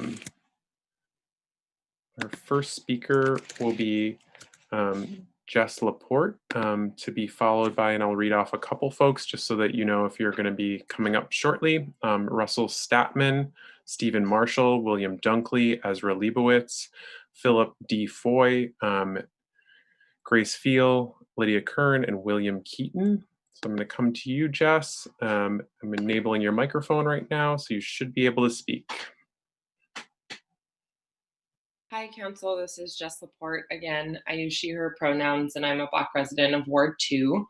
I'm calling in this evening to talk about a few things, actually, which I think really highlights the intersectionality of being a person of color in this city. I am a renter in this city, and I am in full support of Just Cause, of the work that is coming out of the Charter Change Committee for Just Cause. And I think it's really important to make sure that we have checks and balances for the many renters in this city, me being one of them. And I just feel like it's like so many power dynamics across our society where landlords have been given priority. And I think it's reasonable to, as somebody who might not have access to capital, to invest in a home and own one myself to have some level of stability. I also want to address something on the deliberative agenda as well. Chief Murad's finance request for this new reporting mechanism. While I'm in support of mechanisms to make reporting, to streamline reporting and to ensure that this information is circulating in a timely manner. And I know Chief Murad has noted that it could help to support some of the accountability measures that myself and other activists have been calling for. I just want to point out that in his memo, he suggested that this additional funding would come out of savings from reducing staffing in BPD, which I think is totally inappropriate given the purpose of the racial justice resolution in June, which is to defund the police and to reinvest that funding in other places in our city. And it seems pretty reasonable to me that he would have to come up with ways to fund this in other ways through his budget instead of dipping into that money, which is intended to be allocated to Director Green and efforts for racial equity in our city. Already, the mayor has dipped into that pot by the actions that he took to appoint the Director of Policing Transformation, Kyle Dodson, taking some of that work, which I think is really restructuring public safety, which is highly related to investing in BIPOC community, out of Director Green's workload and into some new short-term contractor workload. And I think that we need to be true to the letter and also the spirit of the racial justice resolution and not allow Chief Murad to dip into this pot. So yeah, that's it for this evening. Thank you. Okay. Thank you for that. Our next speaker will be Russell Statman. Russell, I've enabled your microphone.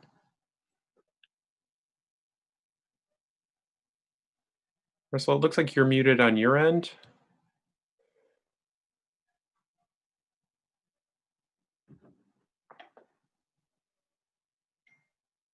Russell Statman, looks like you're muted on your end.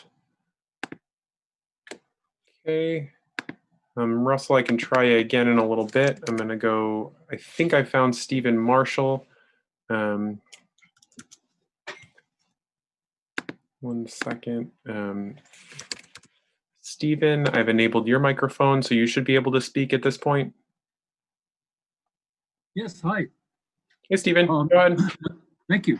So in the first place, let me suggest with respect to the just cause ballot measure, that there's really only one sentence that is needed. Everything else is burdens judgment and is unnecessary. That sentence is that the city shall have the power to provide by ordinance the conditions under which evictions and non-renewal of leases may occur and prohibit such without, in quotes, just cause. But the proposal is on the table. So I want to be really clear why it's important. This charter change empowers the city to do work that needs to be done, to bring out from a hidden marketplace into the visible light of public scrutiny the rights and responsibilities of landlords and tenants alike. This charter change must be sent to the voters and passed so that the city council can perform its duty of deliberating on matters of concern to the public. Exemptions may be proposed today that provide loopholes which would be plied by the powerful against the powerless, against the interests of justice and without recourse to the political process. Exemptions built into the charter change would forfeit for the city the ability to adjust or correct for them. Exemptions are obstacles to the sound deliberation of the city council. By having this charter change, the city is able to describe what behavior is deemed acceptable and what is deemed not acceptable. As the place of community self-governance, the city council.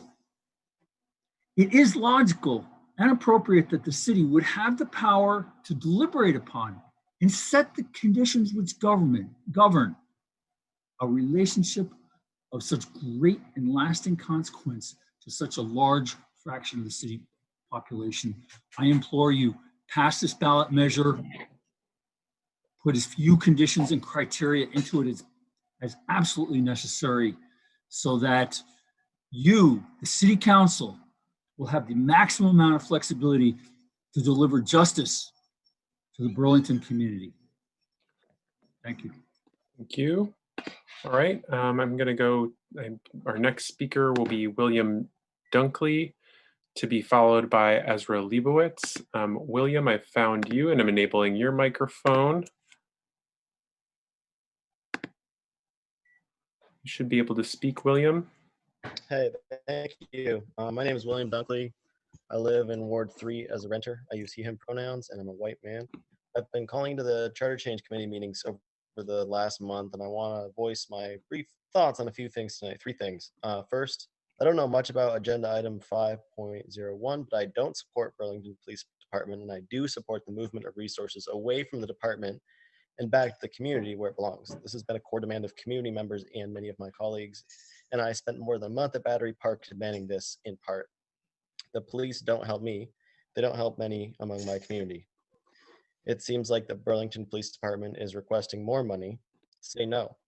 Let Burlington Police Department find funds elsewhere. Let's not give our communities funds to a deeply unjust, violent, and harmful system. Second, on agenda item 5.02, I fully support the divestment of city funds from fossil fuel investments. And lastly, I'll talk a bit about just cause evictions. Agenda item 5.03. I'd like to say I support the just cause eviction resolution. I really care about the well-being of my fellow community members. We live in a very unjust world, as many of you are aware. Working people in Burlington are forced to work in unjust market systems. This is your opportunity to create more justice in this unjust system, whereby the working people pay the wealthy for a month's guarantee of an overpriced roof over their head. I support a strong resolution which gives power to renters and takes unjust power away from landlords. And renters' rights are intimately tied to racial justice. It's often BIPOC folks who are victims of landlord harm. It's often BIPOC folks who are victims of unjust evictions. Thank you. Thank you. All right, give me a second here. Okay, our next speaker will be Ezra Leibowitz, to be followed by Philip D. Foy. Ezra, I'm going to enable your microphone right now, so you should be able to speak. Can you hear me? Yep, go ahead. Great. My name's Ezra Leibowitz. I'd like to speak out against agenda item 5.03 and the language to eliminate just cause evictions. I'm first and foremost a social worker, and secondly, a property owner and a manager. I pride myself in being a responsive, thoughtful, and reasonable property owner, and feel that tenants of my units would say the same about me. My tenants are wonderful. They're productive, long-term members of this community, and I am thankful to have them. My focus has always been on providing housing to long-term tenants who live and work here. If this language is adopted, I worry that this will no longer be the case. By taking away my ability to terminate a tenancy at the term of a lease, you tie not only my hands, but you take away a tool that enables me to maintain a safe and welcoming environment for the other tenants. My least favorite part of managing buildings is finding new tenants. I enjoy maintaining long-lasting relationships by offering fair housing. By requiring just cause findings to evict or not to renew a lease, I will no longer be able to focus on long-term rentals. My operational model will be compelled to allow for more short-term tenants, such as college students, who stay for a year and leave, as that will be the only way to safeguard my buildings and the other tenants from the occasional bad apple who has undermined the tranquility and or safety of the buildings for his or her neighbors. For example, a recent tenant adopted a new dog, which is allowed, but failed to train the dog and brought it to the basement to urinate and defecate. I was able to talk with the tenant and hopefully she'll change her habits. But if she doesn't, I would not want to be compelled to renew her lease. Additionally, I worry that this language will take away any openness I have to working with social service agencies to house tenants with less than perfect rental histories. Like I say, I'm first and foremost a social worker in this community. I pride myself on working with local agencies to offer housing to those who may be turned down by other property owners. If this proposal becomes law, I will no longer consider any applicant without solid references, a high level of income, and savings in their bank accounts. Please don't take away my only safeguard we have, which enables me to confidently house those whom otherwise may not be able to find a unit. Thank you. Thank you. So I wasn't able to find Philip Foy, so I can try again in a little bit, but I'm gonna go to Grace Field, and Grace, you're to be followed by Lydia Kern. So Grace, I've enabled your microphone. Hi, thank you so much. I just jumped in this call. I wanted to speak on 3 different issues that are on the deliberative agenda tonight. I wanted to speak, of course, in favor of just cause evictions.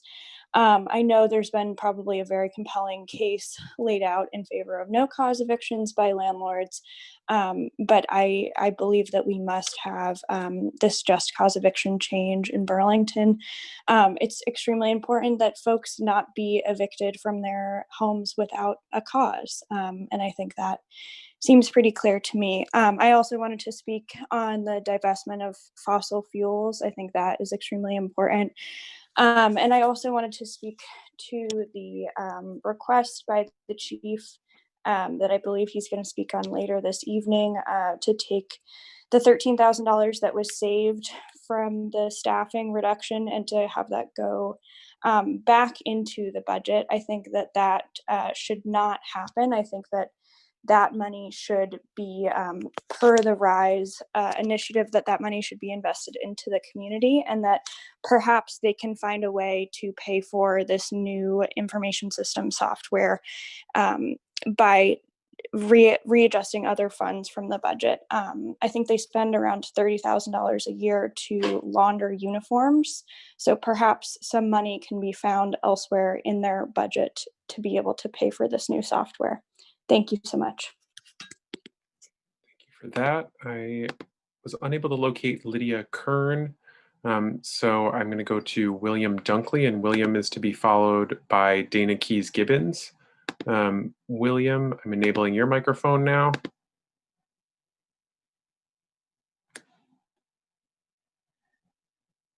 William, you should be able to go.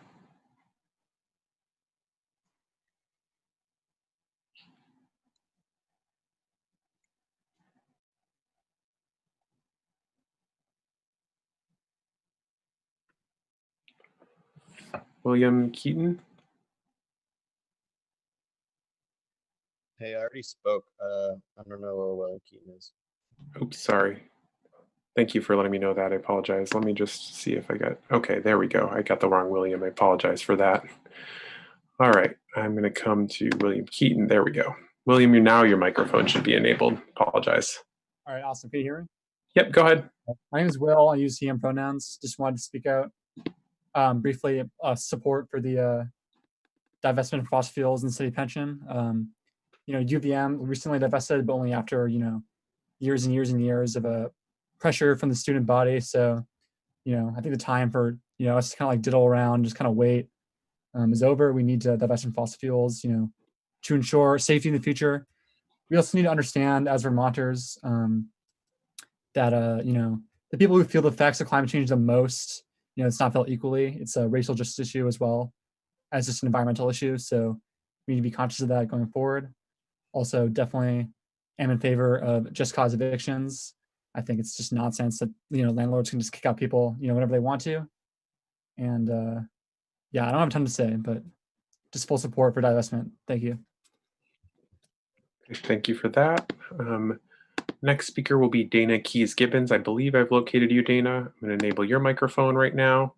Dana is to be followed by Sarah Ciartino. Hey, it's Dana. She, her pronouns. I'm a white resident of Ward 8. I moved to Burlington about 1.5 years ago, and I've been a healthcare worker at a local clinic ever since. And I'm also a renter.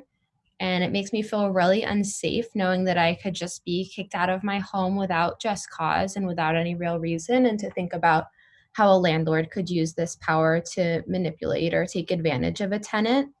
Um, Landlords cannot impartially advocate for tenants. So any landlords that you hear on this call who are saying that they're doing this for the tenant's good are really only looking out for themselves and their own interests. I also support divesting from fossil fuels for the long-term health and safety of our planet. And lastly, I oppose the request from Murad in item 5.01. That money that was saved from the reduction of uniformed officers is supposed to go directly into community empowerment initiatives according to the racial justice resolution.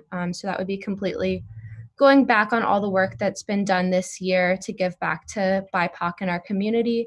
So the police department is just gonna have to find somewhere else for that money, because that would be taking it away from the community empowerment initiatives that we really, really need. Thanks so much. I yield the rest of my time.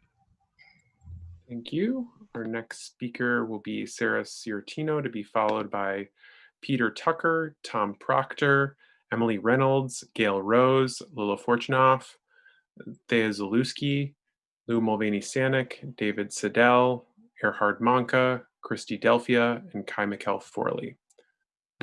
Sarah, I'm going to come to you, and I've enabled your microphone. Hey, can you hear me? Yep, go ahead. Hi, I'm Sarah. I use she, her pronouns, and I'm here to speak in support of fossil fuel divestment. As a student organizer for divestment, I feel proud to now go to a university that is going to be divested from the companies that threaten my future. And I wish that I could say the same about Burlington. And from my experience speaking with current students and prospective students in the past, I know that, you know, when thinking about a place to go to school or live, we definitely take this type of thing into consideration. And it would definitely be, Burlington would definitely be a lot more attractive as a place to live for environmentally conscious students and potential residents, as well as tourists, if it were able to capitalize off of being divested from fossil fuels. And that's not to mention that these investments are financially irresponsible, and they definitely don't have a place in our city, given that they are a dying investment, a dying field. And yeah, Burlington should definitely follow in UVM's footsteps and divest. I definitely worry about the future of our planet and my personal future and the future of my loved ones every day. And yeah, I think that it would put a lot of people at ease if this were to happen, and it would really just be so huge for the city. I also want to speak in favor of just cause eviction because, like someone said earlier, I also definitely worry about, you know, if something were to happen where I could just be evicted for no good reason, and I really don't see any reason why that should not be, why just cause eviction should not be in place in Burlington, because no one should have to worry about being evicted for no good reason. Thank you, and I yield the rest of my time. Thank you. Next speaker will be Peter Tucker, to be followed by Tom Proctor. Peter, I've enabled your microphone.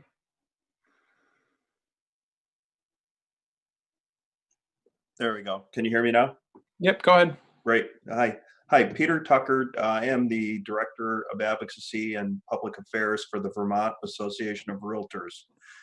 Asked to speak with you tonight by the Northwestern Vermont Board of Realtors, who service Burlington. And the topic is the charter change proposal on just cause eviction that the council is considering. We suggest now is not the right time for a charter change without first understanding the language that such an ordinance would have and the negative impacts on rental housing in the city. Just cause must be considered to be certain that the impacts on tenants and property owners alike are clearly defined, and that the unintended consequences of such an ordinance are understood. Tenants will face a reduction of available rental housing in a market where rental vacancies hover around 1%.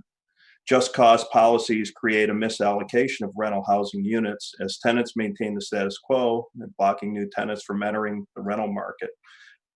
Property owners will have to understand that once rented, their property and they may not be able to revert to personal use under this proposal. Small property owners will have to make a decision to continue to rent or to plan for future use. Even the loss of a small percentage of these homeowner landlords will further restrict an already tight rental market. A just cause ordinance may cause property owners to offer their rentals in the short-term marketplace rather than long-term housing for Burlington residents, further reducing available rental properties. Landlords who do remain in the long-term rental market will need to strengthen their leases and utilize greater scrutiny of their proposed tenants. This will further complicate and raise the cost of rental applications. As a result of the reduction of smaller landlord properties, the rental market will see increased consolidation as large landlords become a greater percentage of the market and competition is reduced. Tenants will have less of a selection of quality housing because just cause and rent control affect the deterioration of current rental housing stock as landlords are less able to recoup maintenance and capital improvement expenses. In addition, investment in rental housing becomes less attractive as funds to support rental housing market become less available. Good tenants will be impacted when one bad tenant spoils the entire property, causing good tenants to move out. Landlords need to have the ability to address this public nuisance to protect their tenants. Just cause policy is a policy that needs to integrate with already established landlord-tenant policies. This is not a standalone issue, but rather part of an entire eviction process that needs to be reviewed to effectively integrate just cause language. Voters of the city of Burlington need to understand what they are voting for in this charter change. The proposed language does not do this. The ballot initiative should provide detail on the language that such an ordinance would require, as well as an explanation of potential negative impacts on the rental housing market. Just cause language as proposed in this charter change lacks sufficient clarity or certainty and therefore is subject to, I'm sorry. Okay, I'm fine. Okay, thank you. All right, our next speaker was Tom Proctor. Tom, I'm not able to locate you, so I'm going to go to Erica Victoria. Erica, I'm enabling your microphone. Erica Victoria, it looks like I am here, yes. Okay, perfect. Great, I can hear you. Okay, so my name is Erica. I'm a resident of Ward 2. I just want to start by saying I oppose the request from URAD in item 5.01. Regarding housing, I applaud the hard work of some local tenants advocates and support the request for a charter change on just cause. On the issue of eviction, however, I believe we could go even further than the language currently being used, as I believe all persons in Burlington should be guaranteed stable, safe, healthy housing throughout the duration of the pandemic and after, and that we must immediately stop every eviction, because at the end of the day, all evictions are unjust. There is no such thing as a just eviction. No person deserves to be evicted or houseless ever for any cause.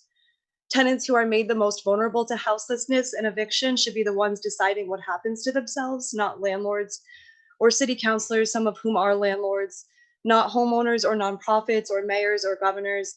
I am actually one of these tenants currently facing eviction myself. Myself and others stood up to our landlord, Bill Bissonnette, to tell him and our city officials and code enforcement that we were fed up with unsafe living conditions. We were fed up with discrimination against POC, disabled, and immunocompromised tenants. We were fed up with fire hazards and safety concerns, with tenants' heat being shut off intermittently when it's below 55 degrees, with landlords charging illegal fees being on our leases, an illegal clause in our leases.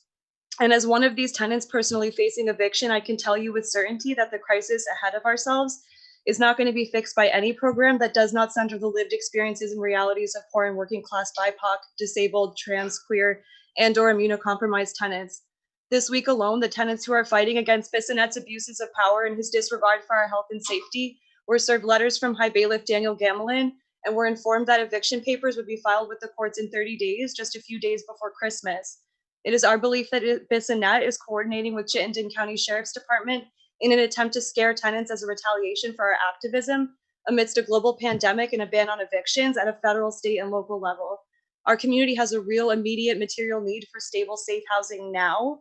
Tenants in Burlington are fighting against human rights abuses that landlords and city officials alike are participating in. We're fighting for our dignity and the right to safe, stable homes for all people. We're fighting to not be threatened with evictions by landlords and sheriffs. while tens of thousands of people are houseless or facing houselessness, while tens of thousands are unemployed and forced to make the choice between rent and food for themselves and their family. So this is why we must demand as a community that no one is evicted or houseless for any reason, not now, not ever. Thank you.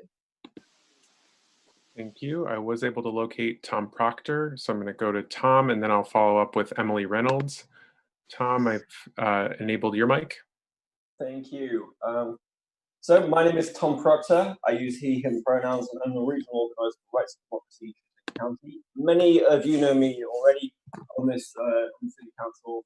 I, along with other phenomenal housing advocates, have been pushing for just cause eviction for several months now in CD&R and through charter change.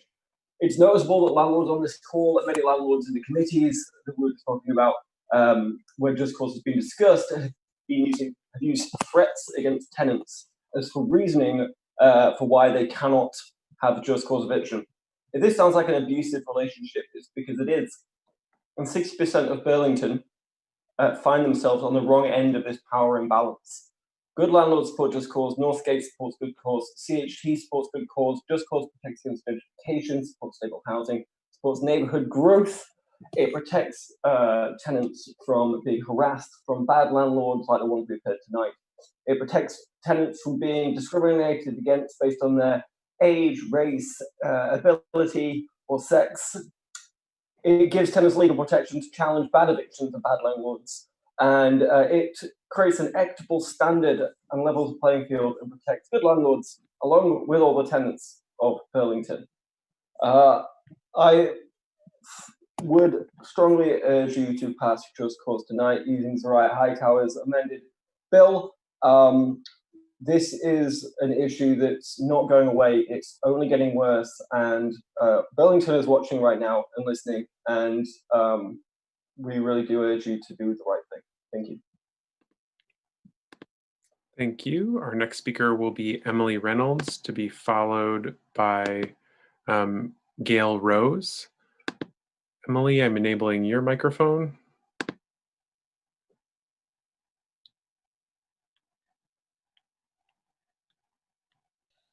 Hi, thank you. Can you hear me? Yep, go ahead. Hi, yes, my name is Emily Reynolds, and I am a tenant in Ward 2. I have been organizing with Burlington Tenants Union for over a year. We were founded on the notion that housing is a human right. We all need housing that is safe, affordable, and in neighborhoods we care about. The very minimum is we deserve to stay in our homes. Especially during a pandemic, we need people to be housed and stay put. Evicting people during a pandemic is unbelievably cruel. We need to stop all evictions immediately. There should be no evictions in Burlington ever. We need to ensure a just cause bill without exceptions. Unfortunately, that bill is not on the table tonight. The two bills are compromises, and we really need to push for a stronger bill. But in light of that, it is key that we pass Zariah's bill tonight so we can push towards a stronger just cause. Thank you. Thank you. Our next speaker will be Gail Rose, to be followed by Lil Fortunoff. Gail, I've enabled your microphone. All right, thank you. I'm Gail Rose. I'm a resident of Ward. I only have, okay, there we go. Thank you. Ward 6, I use she, her pronouns. I'm calling in opposition to the just cause charter change, just cause eviction charter change. And I just want to make a point about the language. People are talking about being evicted or kicked out of their apartments, but really it's non-renewal of a lease. And so when a lease expires, a contract ends, and it's not the same as being kicked out. And then I also agree that fair housing is a really important issue, but I don't think that the proposed charter change is a good way to achieve that. I just think that it will have all the unintended consequences that the previous speaker, the social worker who called, and the realtor, because I am a landlord for a house in the South End. And we have very good relationships with tenants who we prefer in our best interest to be long-term tenants. There are people who can't afford to buy a home, who can't afford to rent this house. It's a house with a yard, in a residential neighborhood. There aren't a lot of homes like that available as rentals. And so if this were to go into effect, just to keep control over my own property, I would be very inclined to sell that house, therefore leaving one less rental property available in Burlington. if I wanted a real estate investment, I might choose a different city that didn't have this kind of charter change or charter. And I also would be more likely to increase the rent every year. When we have a long-term tenant, we don't tend to increase the rent because they're good tenants and we want to keep them. But if that all the rules were enacted about caps on rent increases, I would increase rent every year, because I would not be in control of setting my own rent when it was appropriate. Thank you. Thank you. Lila Fortunoff is going to be next, to be followed by Thea Zalewski. Lila, I'm coming to you. Should be able to speak now. Hi, can you hear me? Yep, go ahead. Awesome, thanks. Yeah, so my name's Lila. I'm a cis white woman. My pronouns are she and her. I'm a renter and I live in Ward 3. I was a student at UVM and I've chosen to stay and live in Burlington after graduation.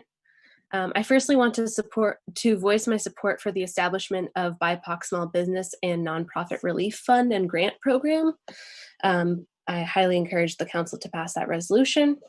I see that the resolution of divestment of city funds, including retirement from fossil fuel investments, is not on the agenda, but I do want to state that this is an incredibly important action to take in the face of the climate crisis, and it's actually quite a small step to take, but I do hope that it gets back to City Council so that the council can approve this agenda item. I also don't know if this is still on the agenda for the evening, but I support the resolution regarding requesting that the mayor add the issue of just cause evictions to the ballot.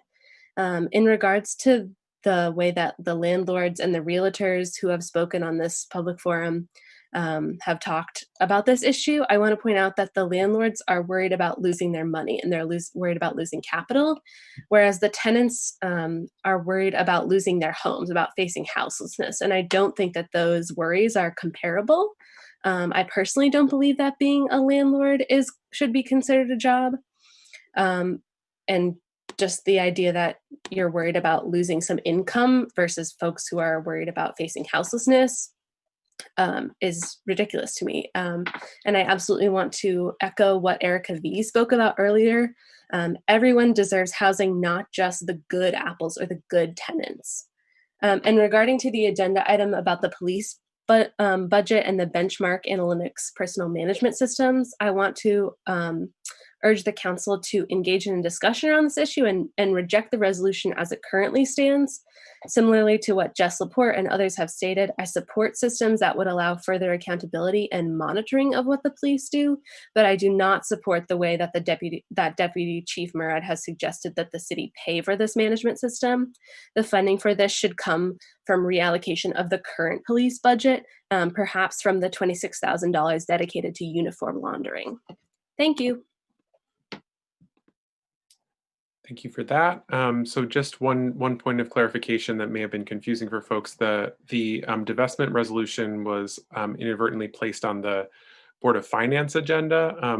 We didn't need to deal with it at Board of Finance. It's on our it's on our deliberative agenda for this evening's council meeting as item 5.02. So we will be discussing that item this evening. So sorry for any confusion that might have created for folks. I'll get to our next speaker will be Thea Zalewski, and Thea will be followed by Lou Mulvaney-Stanek. Thea, I've enabled your microphone. Hello, can you hear me? Yes, I can. Go ahead. Wonderful. So I would like to speak on item 5.01 regarding Acting Chief of Police John Murad's request for over $13,000 to be reallocated back to the police after it was cut, which is, just going really backwards on any of the progress made thus far towards racial justice. Following the racial justice resolution in June, that was a huge, it was a step towards a better future where we're investing in communities and not the police. And this is just directly going back on all of that, and would really render the whole thing just a bureaucratic show with no actual weight to it, no actual benefit for our community. And, hearing tonight that there is $26,000 in the budget there for, laundering uniforms. I mean, I suggest that the police do their own laundry like the rest of us. This just shows how easily this money could be better invested in the community. I also would like to speak on City Council voting to divest from fossil fuels. I think that's a very important move, considering the impending climate change that we're experiencing. And I am in full support of legislation that mandates just cause eviction, as nobody should be houseless, let alone evicted from their home without a justifiable reason, which I do agree, it doesn't even go far enough. There is no justifiable reason to kick out someone and put them on the street. That's just not how community works. So I suggest, anyways, yeah, out of time. Thank you very much. That's it. Great. Our next speaker will be Lou Mulvaney-Stanek, to be followed by David Siddell. Lou, I've enabled your mic. Great. Good evening, everybody. My name's Lou Mulvaney-Stanek. I'm a genderqueer white resident of Burlington for over 20 years and a homeowner for the last 5 out in the New North End. I use they and them pronouns, and I support 5.03. I was a tenant in Burlington for almost 15 years, many of those with Max as my city councilor in the Old North End. I absolutely loved to live in the Old North End, and I loved the house that I lived in. 10 of those years were with my landlord, Larry Miller, who owns multiple rental houses in the city and who has been a vocal advocate for keeping eviction with no cause. We had a great relationship with Larry until he used no cause eviction as a retaliation against us in 2014. We believe this was over $50 that we requested off of our rent when we requested the $50 to cover cleaning costs after the insulation company he hired covered the entire apartment with an inch of insulation dust. It was all over our stuff. We were breathing it. We needed a $50 professional cleaner to come in and really take care of it. And soon after that, 2 weeks later, we got a certified letter in the mail with unjust eviction, essentially. It wasn't at the end of our lease. It was completely out of the blue like that. So we had never missed a rent payment. We took care of that house as if it was our own. We improved and maintained that property. We transformed the yard with a variety of gardens. Max walked by it all the time. He can attest. He saw it likely. So we suspect that ultimately the aim there was him being pissed at us that we pushed him for the $50 for the cleaning costs. And also that he probably also wanted to raise the rent. He didn't even give us a chance to have a conversation, though, on either of those issues. He literally never communicated with us again. It was only through these letters. It was an awful experience. It was embarrassing. It was demoralizing. It was scary. And we were well-resourced people. We were community organizers who were able to seek help about what the heck to do. He gave us 45 days to find new housing. And as you know, that's impossible in Burlington. I fully suggest that the city council pass this. No cause eviction law is frankly criminal, and it should be illegal in Vermont. Thank you. Thank you, Lou. Our next speaker will be David Siddell, to be followed by Erhard Manka. David, I've enabled your microphone. Great. Yeah, thanks so much, everyone, for the chance to speak. My name is David. I'm a UVM student. I also live in Burlington. I identify as non-binary. I primarily wanted to voice my really strong support for getting Burlington's pension fund divested from fossil fuels as soon as possible. I think it's hugely important as a city that prides itself on its commitment to sustainability and really draws people to it. For that reason, that we really lead the way on this issue and cut all ties with the industry that bears so much responsibility for our global ecological crisis, and also, send a message around the state and more broadly that, the time is now for a real substantive transition. Divestment absolutely makes a difference. We've seen reports from Shell, for example, saying that, divestment movements have the potential to pose a real threat to their material interests, which is necessary. And with UVM committing to divestment and, the massive amount of enthusiasm behind that, it's clear that, there's demand for this and that it's more than possible. And additionally, we know that fossil fuel stock is dying. It's no longer a fiduciarily responsible investment. And so all around, we should absolutely divest. I'm incredibly grateful that it's on our agenda. And briefly, I'd also just like to say that I fully support the Just Cause Evictions charter change resolution to protect the rights of renters like myself. Housing security is absolutely a right, and this is a step in that direction. And I also support, the push to reallocate resources away from the police and directly investing them into communities as well. Thank you. Thank you. Our next speaker will be Erhard Manka, to be followed by Christy Delphia and Kai McKell Forley. Erhard, I've enabled your microphone.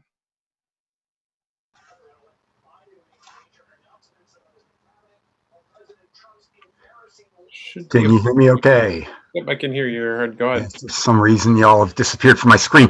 Erhard Manka, live on 60 Grove Street, Ward 1, longtime Burlington resident, landlord of a small owner-occupied duplex, and longtime affordable housing advocate. I'm here to testify in support, strong support for Just Cause. This was something that we tried to pass 30 years ago and did not succeed. And I think it's great that there's a major movement to try and pass it again now. I will say that I support reasonable exemptions like those that have been incorporated in countless other state, county, and municipal just cause ordinances. Just cause is, as you've heard from so many, important to protect tenants who abide by their lease, pay the rent, and protect them from unwarranted evictions and non-renewals. Lou's story just now was just a picture perfect reason for why this needs to be passed. I do think that exemptions are warranted, to get this passed just for purely political reasons, and also send a clear message to some of the concerns that have been raised, that some of those concerns will be addressed through some of those exemptions, while leaving as much flexibility for you as city councilors to craft a good ordinance once it hopefully gets passed by the voters and passed by the legislature. It does look like, given Sarah and Zariah's amendments, like you're still a ways apart. I urge you not to try and actually work out language tonight, because this is complicated stuff, and maybe just postpone for a couple of weeks to see if you can reach a compromise that has greater consensus among city council members. You do have a few weeks left before your deadline for posting charter changes. I do think that there's problems with both the original version as well as with both Sarah's and Zariah's. I think they're a little overly complicated. Simplicity is really what's needed for a charter change. And I'm very concerned about one line in one of the proposals that simply seems to authorize the city to completely rewrite landlord-tenant law, which would never pass the legislature. I see my time's up, but I do want to add one quick reminder as someone who's worked for over 20 years with the state legislature, that we don't have the most tenant-friendly state legislature, and this would have to pass lawmakers, and in fact, lawmakers have the complete right and authority to tinker with and rewrite charter changes. So just bear that in mind. When you're crafting something, it has to pass the voters in Burlington, and then it has to pass the state legislature. Please wrap up. Thanks. Okay, I'm going to go to Christy Delphia, and then that Christy will be followed by Kai McKell Forley. Christy, I'm enabling your microphone. All right. So as you all know, I am here to support just cause evictions, obviously. I do not like the exemptions, and I'm going to go with everybody else and say no one should ever be evicted for any reason. But as for this proposal at this very minute in time, the language is not set in stone. I would lean more towards Zariah's proposals and amendments than I would for Sarah's, obviously. I don't think there should be any exemptions at all. But this is not, again, this is not set in stone. There is plenty of time to work on this. And this does need to pass, as it is very important to every tenant in Burlington. We don't need to be evicted out of our homes. It's scary. It's demoralizing. It's demeaning. and it has lasting effects on you for the rest of your life, even if it only happens to you once. This proposal, I will say it again, is not rent control. And we don't appreciate landlords making threats to sell their buildings or raise their rents. So, and lastly, I do not support Measure 501. Any money taken from those reductions should be put into the agreement that was made in June for the police. Should not be taking monies meant for one program and putting them into something else. So I do not support Measure 5.01. Thank you. Thank you. I'm going to go to Kai McKell-Forley. Kai, I've enabled your microphone. Hey, everybody. Good evening. Just briefly, I am a longtime owner of an owner-occupied duplex in Burlington, a tenant prior to that, and I also worked in the affordable housing field many eons ago. And I am calling tonight just to lend my support to the notion of just cause eviction, but like Earhart, want to add my my request that folks include the necessary exemptions. And I speak particularly as a owner-occupied duplex owner with lots of experience. I think it's unfair to lump owner-occupied duplexes in with properties that are much larger, property owners that have much more property.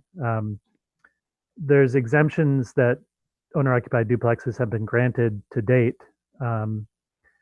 And I think that's in an acknowledgement of the unique circumstances that an owner-occupied duplex creates.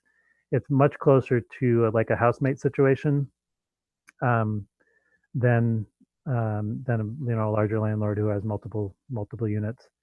And I think just to an acknowledgement of the uniqueness of a owner-occupied duplex, and in deference to giving folks like myself all the tools that we need in order to be successful. An owner-occupied duplex, we take on all the risk, and we aren't able to spread that risk out like a large property owner is. And therefore, the exemptions that we currently have that these types of properties have had for decades, I think need to be maintained, just because this is going to affect owners, and we are often right on the line.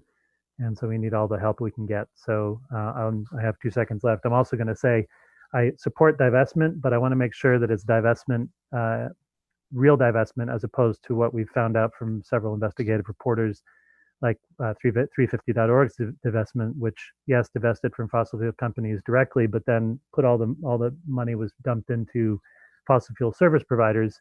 And so it didn't really solve the problem. So I want to make sure that folks are cognizant that if we're going to do this, we need to do it right. Thank you. Okay, I'm going to go back to some folks and see if we can reach them now, because I had some issues before. Russell Statman, I'm going to enable your microphone and see if... Hello, I'm here. Can you hear me? Okay, great. Go ahead. Yep, go ahead. Thank you for hearing me. So I wanted to raise an issue that is an unintended consequence that I don't think anyone has considered. For background, I have been buying and actually improving properties in Burlington for the past 2 years. I like to think I've improved the housing stock of the city. There have been a lot of arguments back and forth about whether this is a good idea or bad idea. I'm not going to change anyone's mind. So I wanted to raise a different issue that if it passes, all of us will have to deal with, and the city council will have to deal with, which is that it's very clear that this will reduce the value of rental property in Burlington, investment property. I think I've heard a couple of other landlords already say they won't invest anymore.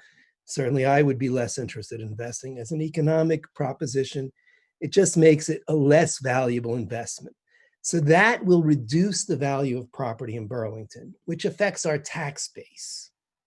And that means that unless you as a city council raise taxes, that we're going to have a deficit, and I don't think as a city we can do that. I'm looking at the mayor now. I don't know how he plans to come up with extra money for this, but where as a city are we going to, are you willing to raise the tax rate to get the money that's necessary to close that gap?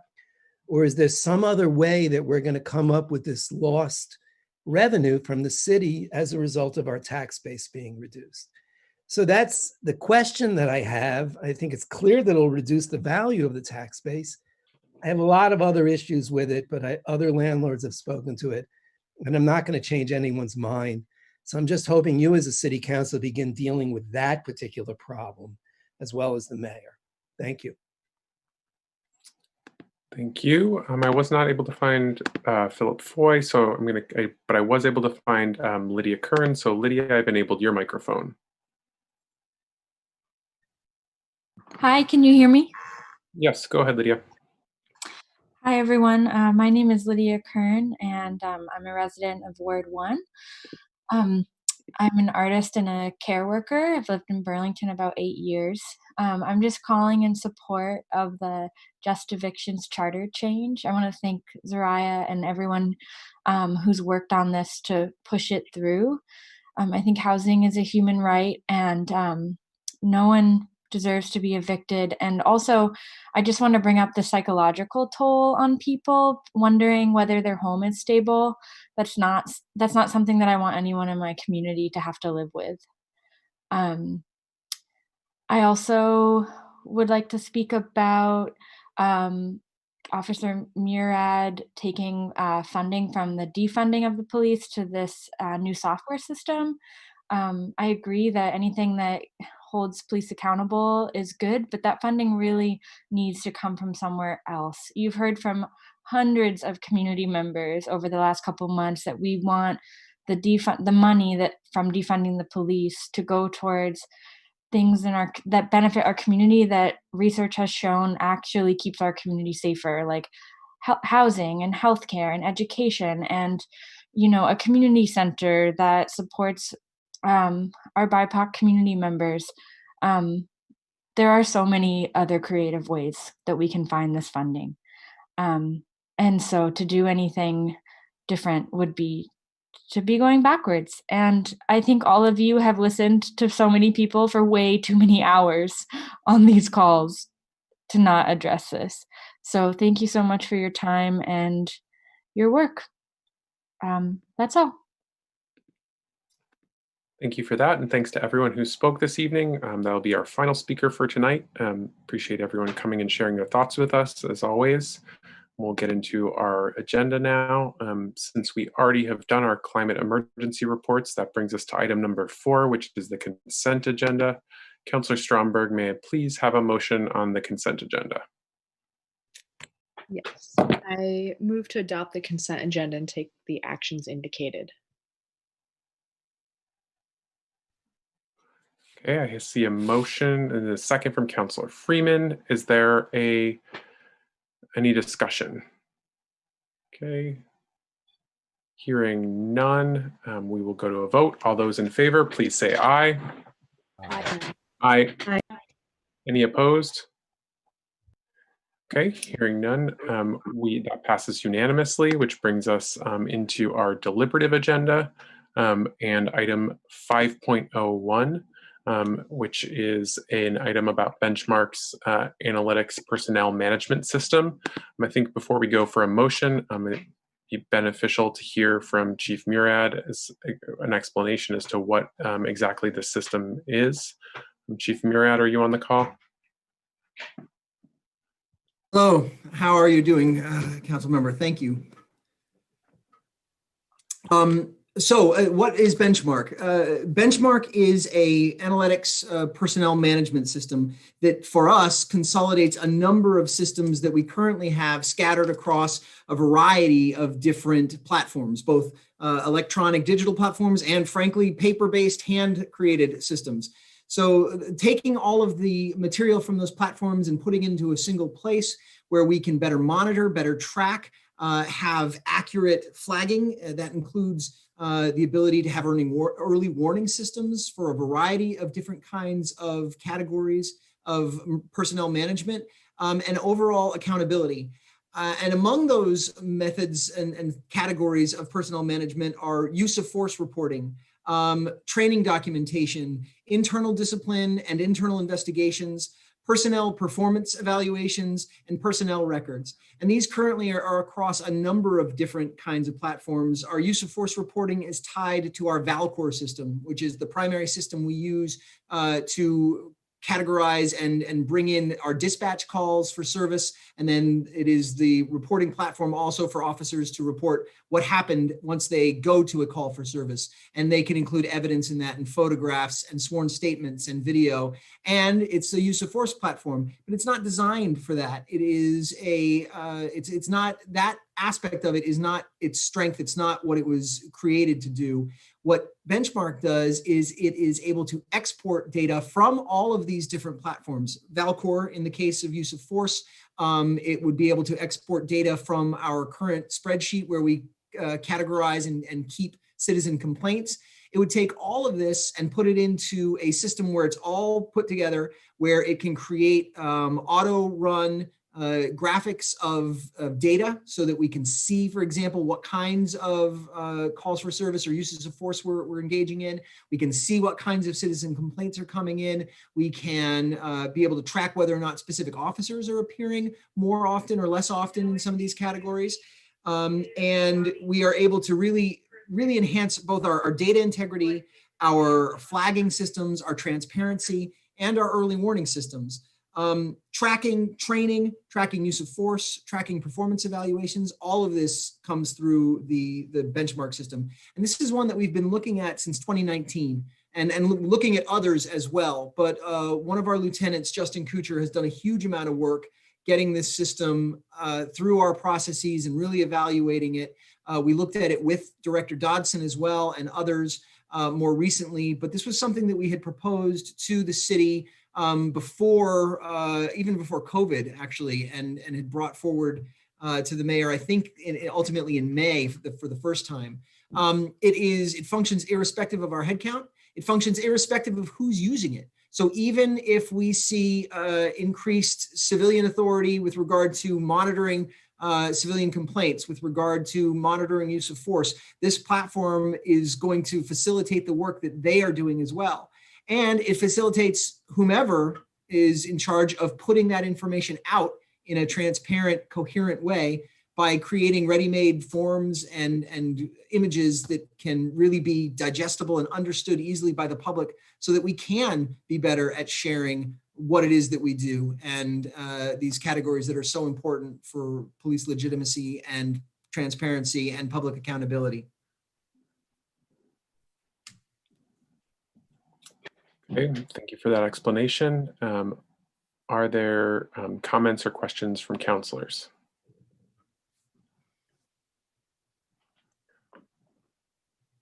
Councilor Paul. Thanks very much. So this passed at the Board of Finance unanimously. The mayor was not there, but CAO Shad was there and cast the vote on his behalf. And, you know, I went back after we had done this, probably something I should have done first, but I didn't, and went back to some of the, what appears to be some of the things that the Office of Racial Equity, Inclusion, and Belonging is doing in terms of training, and wondering whether or not it's necessary to have two different programs that to some degree effectively are doing a lot of the same work. And that's one of the components. I think there were 6 or 7 components, and I'm just wondering if that's something that is entirely necessary, since we've already approved another one. Thank you very much for that question, Council Member. We did pass this by both members of the Racial Equity and Inclusion and Belonging Board and City IT. And yes, there are aspects to this system that are either parallel to or that seem to have some of the same functions, but those entities determined that they did not, that this system was separate and different. And what we're talking about with regard to training tracking is very different from the kinds of training that are being tracked by the REIB. We have, it's called Rule 13, and Rule 13 is a state law that has a significant amount of compliance that officers are required to meet in order to maintain their certification. That is one aspect of what we are tracking. In addition to that, we're tracking a significant amount of material that we ourselves as an agency expect officers to meet and to continually train on. Those aspects also get tracked by this system. And then frankly, Rule 13, while voluminous already, is going to get even more so because the state is exploring a range of new requirements for officers. And then we have, from the racial justice resolution, we have additional requirements for our agency above and beyond requirements for the rest of the city to have certain kinds of anti-racism training, bias training, and training that really does evaluate and assess and then foster a sense of anti-racism and equity in our officers. All of that can be tracked by this system, and it has to be, for many of those things have to be tracked for us in order for us to remain compliant with state law. You all set, Councilor Paul? Yes, thanks. Okay, I have Councilor Hightower next. Councilor Hightower, go ahead. Great. I actually don't have a question for Chief Murad. I think the memo was well prepared. I can definitely see the point of this and how in ways it would be helpful, and it's not a huge amount of money. So my question would actually be more for Director Kyle Dotson, or in his absence, Mayor Weinberger. I definitely empathize with the thing that I don't think it speaks to transformation of police to the degree that it could. I think there's a lot of potential there. I think some of the things that we've been talking about and worrying about since the racial justice resolution, in terms of how do we have, like alternative workers who can tap into the call system and things like that, who aren't housed in the police department. How do we streamline some of those? That all sounds like software solutions to me. And I wonder why that transformation isn't at all readable in this memo, and why doing some of that transformative that I considered Kyle Dotson to be in charge of isn't part of this. You were looking for an answer from the mayor on that, Councilor Hightower?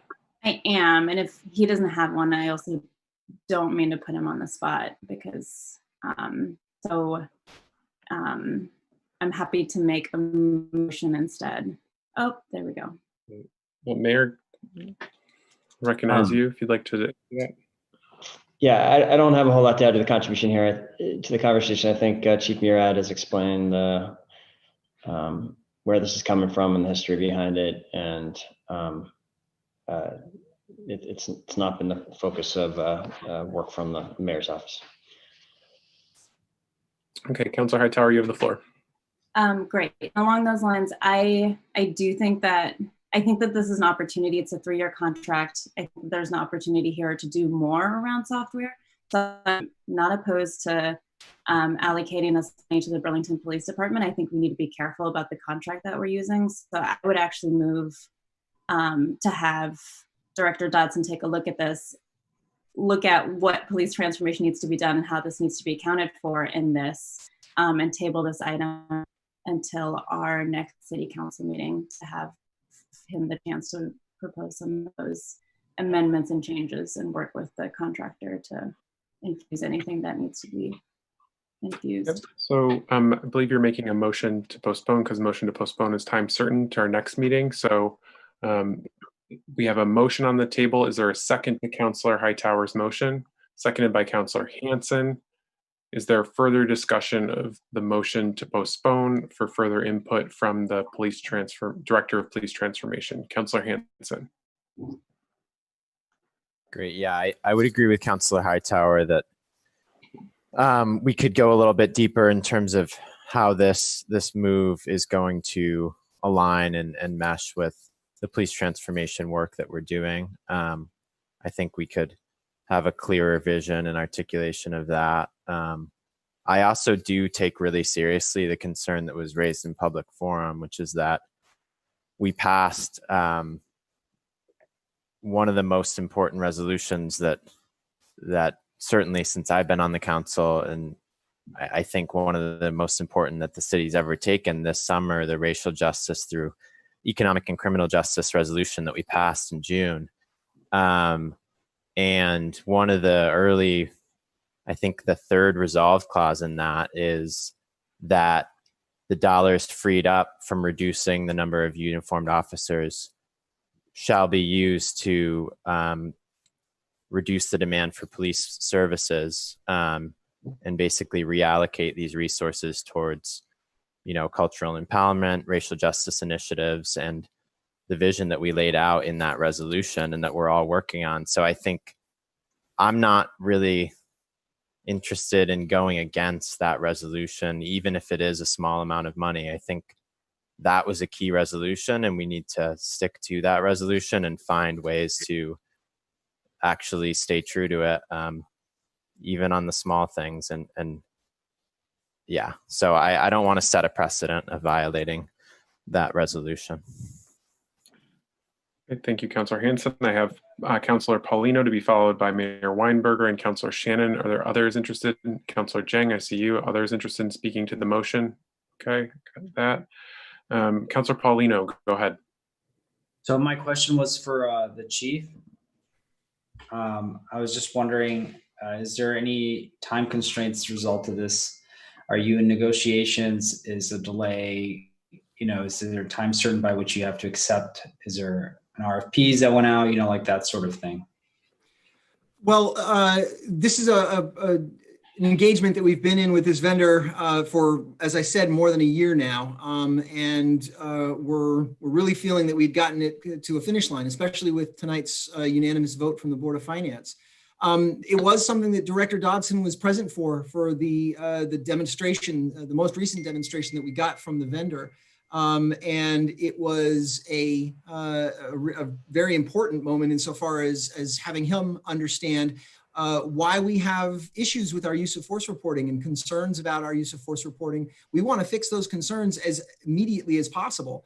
I don't think anybody here wants us not to have the kinds of accountability measures that we need to have and that, frankly, the public wants from us. And delaying those is not something that we're eager to do. We want to have that additional accountability insofar as use of force. We want to have the kind of tracking and early warning systems that are necessary for citizen complaints. And putting all that together, these are issues that have been brought up by the Committee to Review Policing Practices that met from August of 2019 through February of 2020. These are issues that have been brought up by the Police Commission. These are issues that are things that really echo things asked for by the Racial Justice Alliance in various meetings, by various callers. The idea that somehow we're now not going to do it is frankly a little bit confusing to me. This is a needed step. We're making proactive efforts to find the best kind of system that's used in these to consolidate these kinds of records and have it done in a way that isn't about having the police department alone have that system, but having the ability to turn it over to any kind of entity that may be developed from, for example, these charter change discussions. I'm a little confused when we're bringing a system that really is going to enhance accountability and transparency, that we're having these questions about tabling it. And I think maybe there's a point of information. I'm not sure who to ask, Councilor President Tracy, but is normally the fact that it's a multi-year contract, is that the reason why it's become a debated issue here? Because this is otherwise a very small expense within a department. I can't understand why we're here debating this. I'm not sure who can answer that for me, President Tracy, but it's more of a, I guess, point of. I believe it to be the multi-year only aspect of it that is what's brought it in front of the whole council. So this was, if you only, let's say you negotiated with the vendor to do a 1-year contract, which I'm sure there are reasons for the price, so forth and so on, how you negotiate these things, as to why 3 years is probably the best. If it's like DPW, 3 years, I imagine, was the best price, best XYZ. There's like a back and forth. So I guess what my question is, if it was a 1-year contract, we wouldn't be here tonight. That is my understanding. That's yes. Okay, thank you. I'm all set. Thank you. Okay, thank you for that. I appreciate that. I have Mayor Weinberger to be followed by Councilors Shannon and Jang. Mayor? President Tracy, I just gotten the update that Chief Murad just gave, that Director Dodson did participate in demos and reviewed the the bids and the proposals as Chief Murad just described. So I don't have anything further on that. Okay, thank you for that. Councilor Shannon?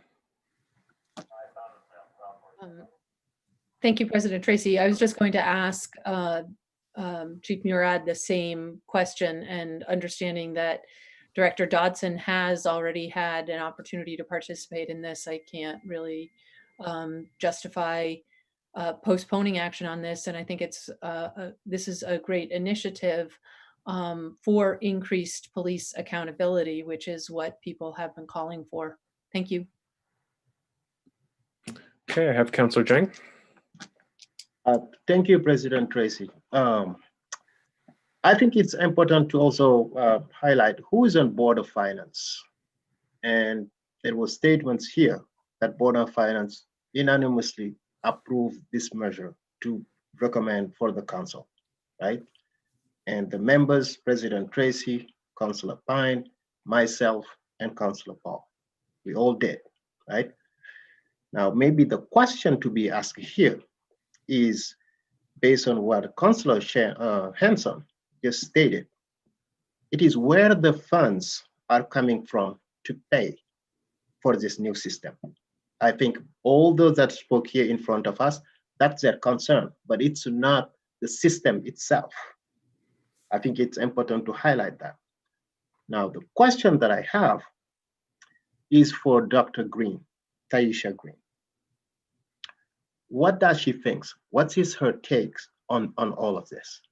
Did she approve it? Did she allow it? I think that's a good question if we can have her answer this question for us. Okay, Director Green, would you? Hi, thank you. I did not approve it. I wasn't consulted on it. I didn't give an opinion on it. So to answer your question, no. Thank you. Now, the second question is for the mayor and CFO Chad. Do we have any pool of funds where we can get those $13,000 to pay for the system, other than the racial justice, the racial equity and belonging funds? Do we have any other ways where we can find that money? CEO Shad, are you able to speak to that? Mr. Mayor, would you like to speak first? Yeah, I just do want to clarify, and there is some like ongoing confusion. I think it's worth reminding everyone about. There was two things happening at the same time during the budget process, right? There was the Hightower resolution, which had the concept of attrition savings going to fund racial justice, and considerable uncertainty about what kind of revenues that would create in the FY21 budget year. So given that uncertainty, the budget that we passed, we made late changes to make sure, to ensure that we would have funds for progress on racial justice in FY21, and it wouldn't be in this conditional situation where we had to be waiting on attrition to know what kind of money we would have. We put $1 million into that fund, and then we put another $250,000 into police transformation. And as I understand the way Chief Murad has brought this resolution forward, this $13,000 is not coming out of either of those funds. Those funds remain intact and untouched. What he is suggesting is that some of the attrition funds or some of the salary funds that have not been spent be allocated to this, so that as a way of paying for it. So I follow the logic that this keeps there from being even further funds available to invest in the racial justice or the police transformation funds. I think that's a fair analysis, but I think it's also just important to point that's not being taken from those funds. Those funds remain. We only allocated it together about 400,000 of that 1.25 million so far. Although there are big ideas out there that could consume the rest of it shortly. If the question is, is there anywhere else in our $60 million general fund budget or elsewhere that that this could be paid for by? Of course, there are other ways to do it. Chief Murad has proposed a solution that has been approved by the Board of Finance as a way of doing that. But there are certainly other ways that it could be done as well. Okay. Thank you. Do I still have the floor, President? Yes, go ahead. Yes. So now maybe it's not unrelated. It is all about asking the right questions and also getting the right answers to move us forward, because I cannot vote in support if there and come here to vote against it. It doesn't make sense, right? But I was wondering, Chief Murad, if you have an estimate of how much money you have saved based on police officers that were budgeted and that left after the June, the Racial Justice Alliance resolution. Do you have any idea?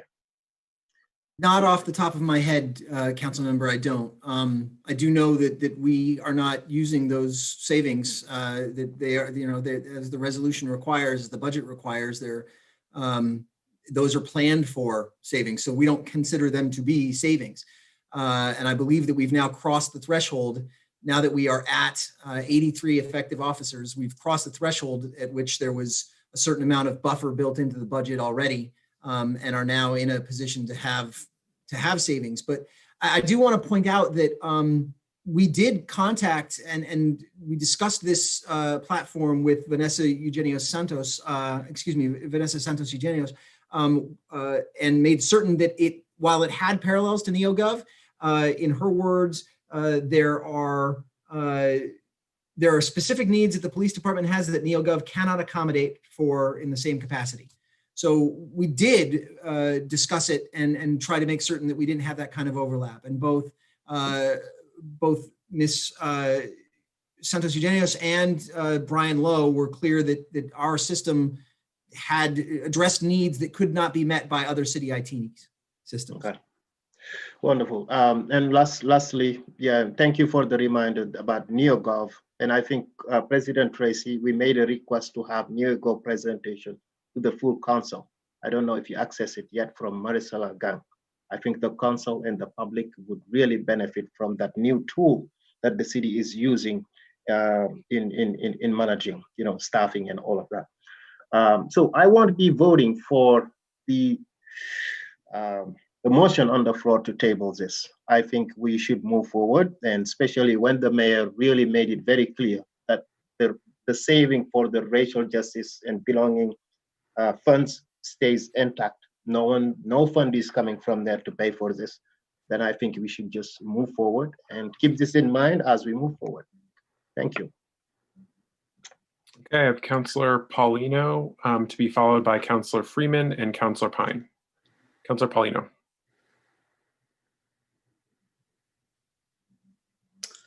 I just want to focus. I hope to focus the rest of the debate before we vote on this on what Councillor Jang said, which is that the objection here is the source of the funds, so not the merits of the motion to invest in this new software. It's really, some councillors have concerns that we're taking essentially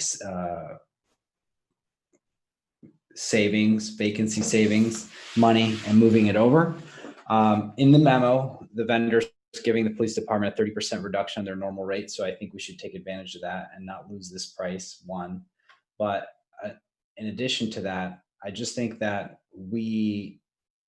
I think it's overly simplistic to say this goes against the racial justice resolution because we're essentially taking money and reinvesting it. I think that's exactly what we wanted. We wanted to create a better department. You know, we use the words transform public safety.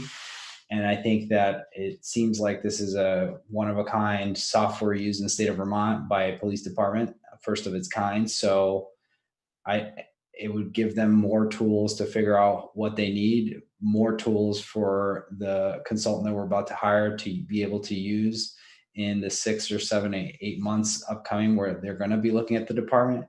I just think that it actually goes against what we're doing to not consider this for what it is, which is we're actually taking money that would, you know, we heard from the public, they didn't want a lot of officers. They want to take that money and put it into the police department. This is a reinvestment in data. Thank you. Thank you, Councilor Paulino. I have Councilor Freeman and Pine and Hightower. So Councilor Freeman, go ahead. And I'll just note that Director of Police Transformation Dodson has joined the conversation. Councilor Freeman. Thank you, President Tracy.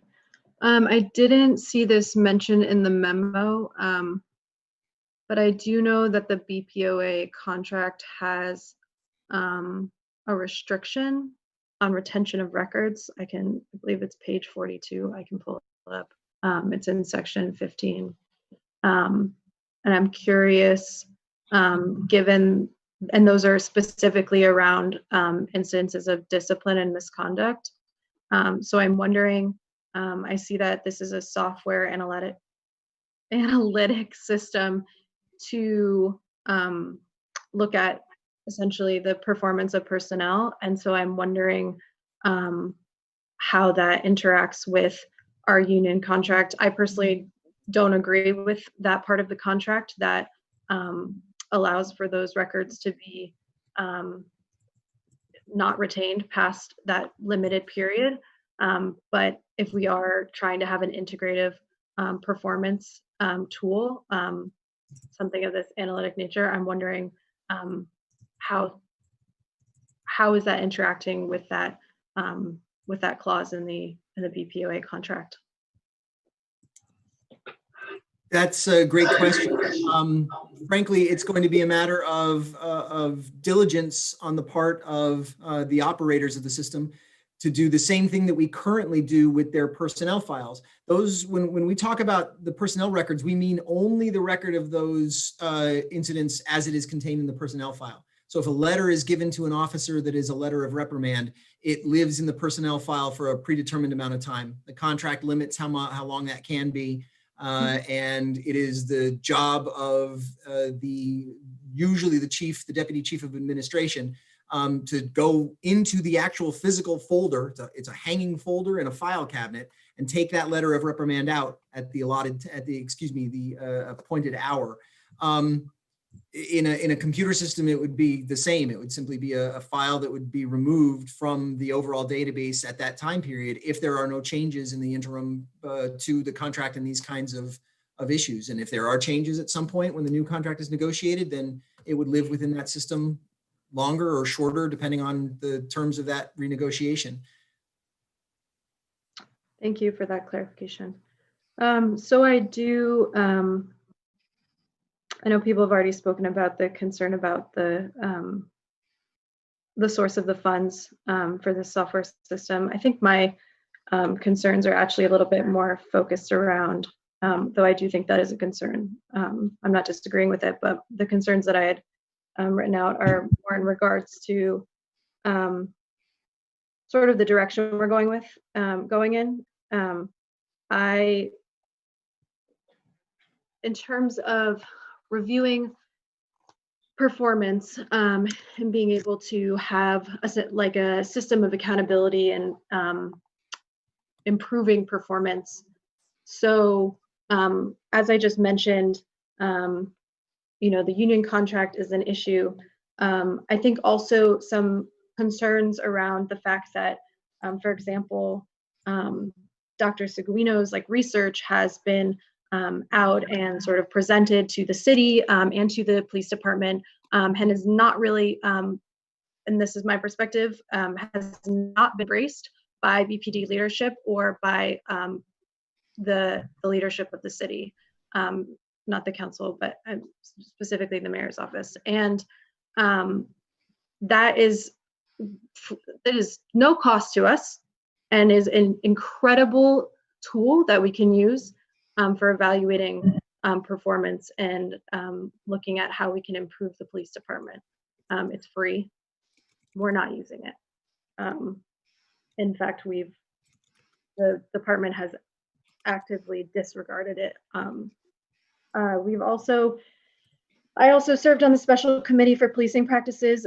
In that committee, I brought up concerns around, or I brought up the point of looking at in instances of hiring and just sort of general personnel matters, looking at signs of domestic violence or domestic abuse, and using that as a tool when we're hiring and when we're evaluating personnel, along with other sort of early warning signs, but specifically around domestic abuse, because there are unfortunately a conflation of those two issues in law enforcement and around domestic abuse. And unfortunately, that was not supported and was opposed by John Murad, Chief Murad, in your capacity on that committee, and also information, President Tracy. I want to know the relevancy of what we're talking about and police transformation, and what Councilor Freeman is talking about. It's germane. Would you like me to? No, you can go ahead, Councilor Freeman. Continue, please. It's germane because I'm saying how I'm going to be voting on the motion. Please continue. So, and Chief of Staff Riddell, who was I believe the mayor's office appointee, also adamantly opposed this.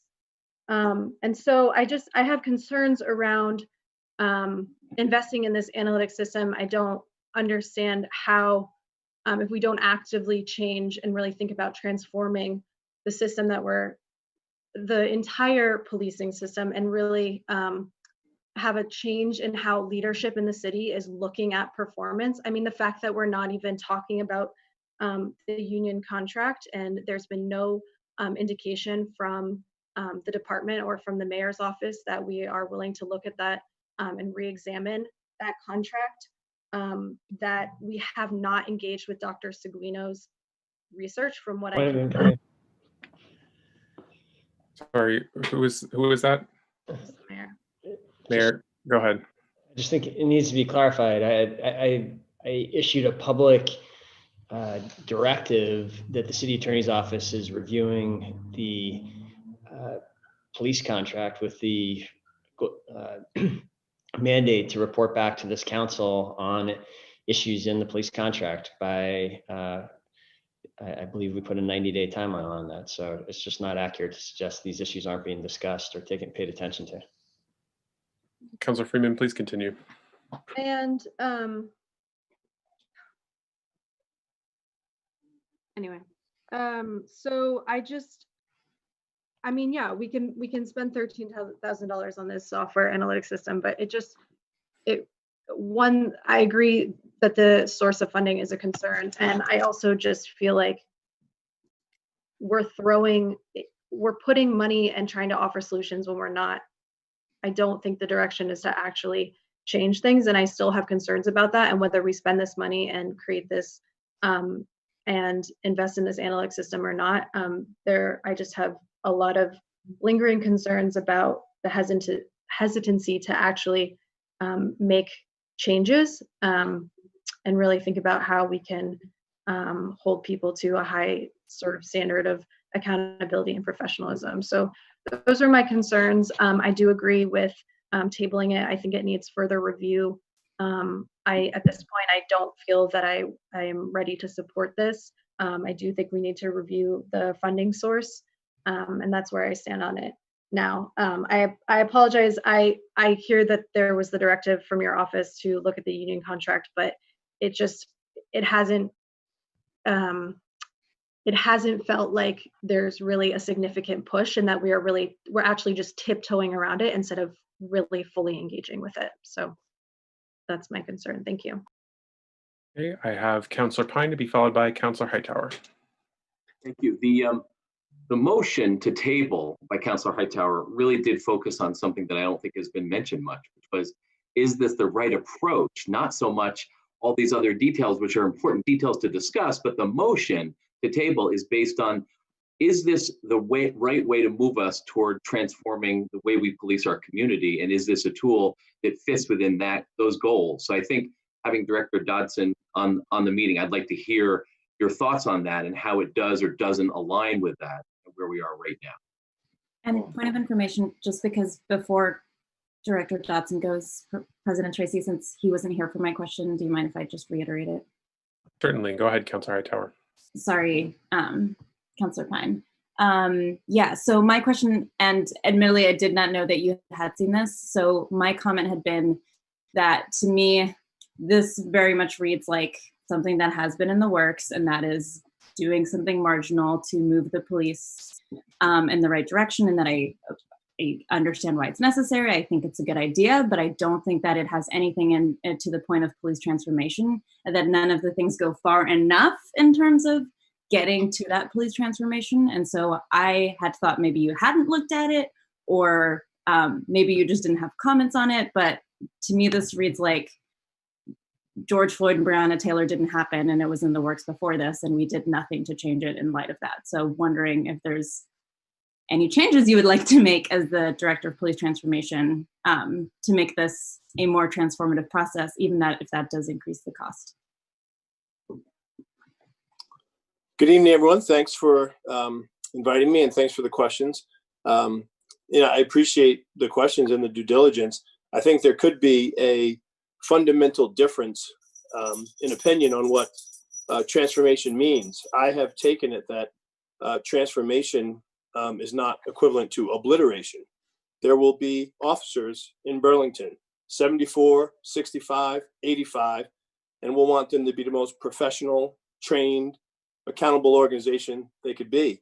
As someone who runs a different organization, in my organization, technology and data are critical tools, and they are bedrock to professionalism. You can't do so much of what we need to do without, ideally, if you have the wherewithal and the capacity and the dollars to do so, to get the best tools that you can.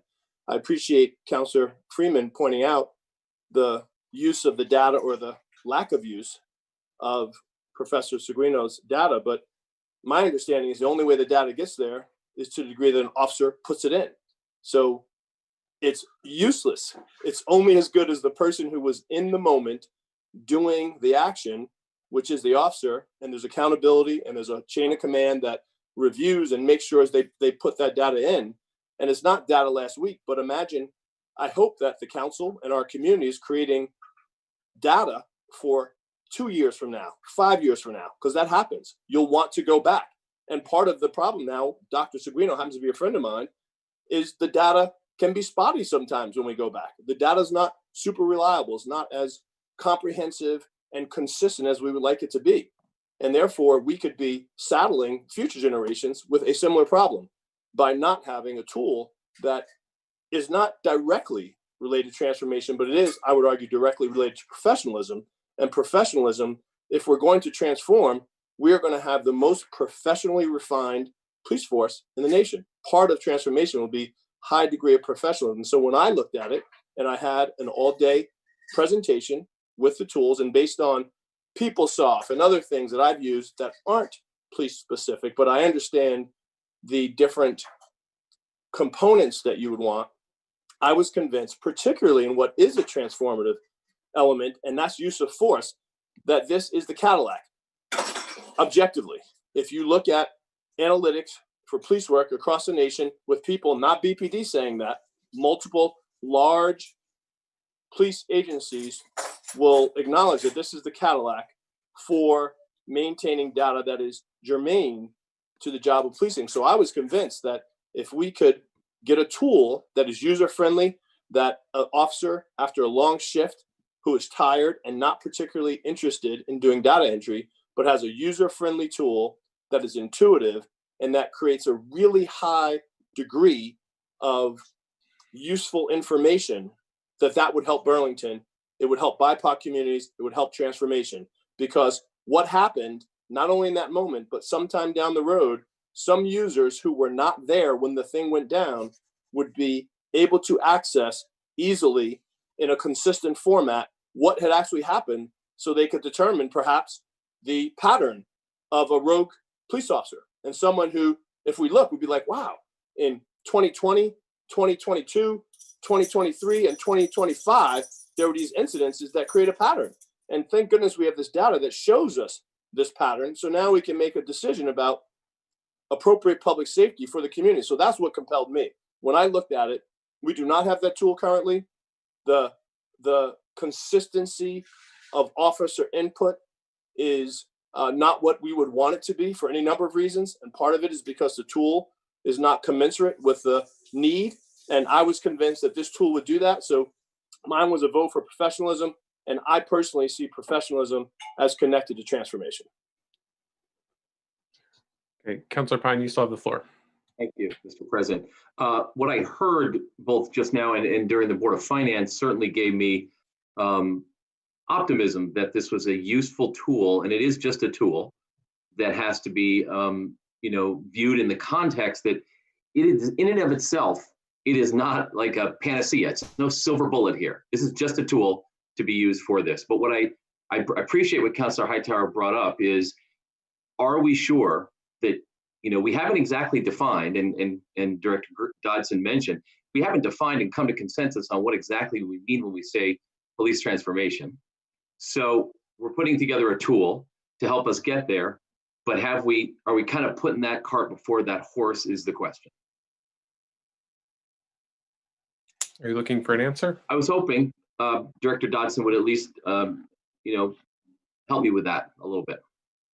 Okay. Yeah, I mean, you raised a great question, Councilor Pine. I like it presented that way, and that's a judgment. I once again, I agree with you. I think every tool is as good as our use of it, and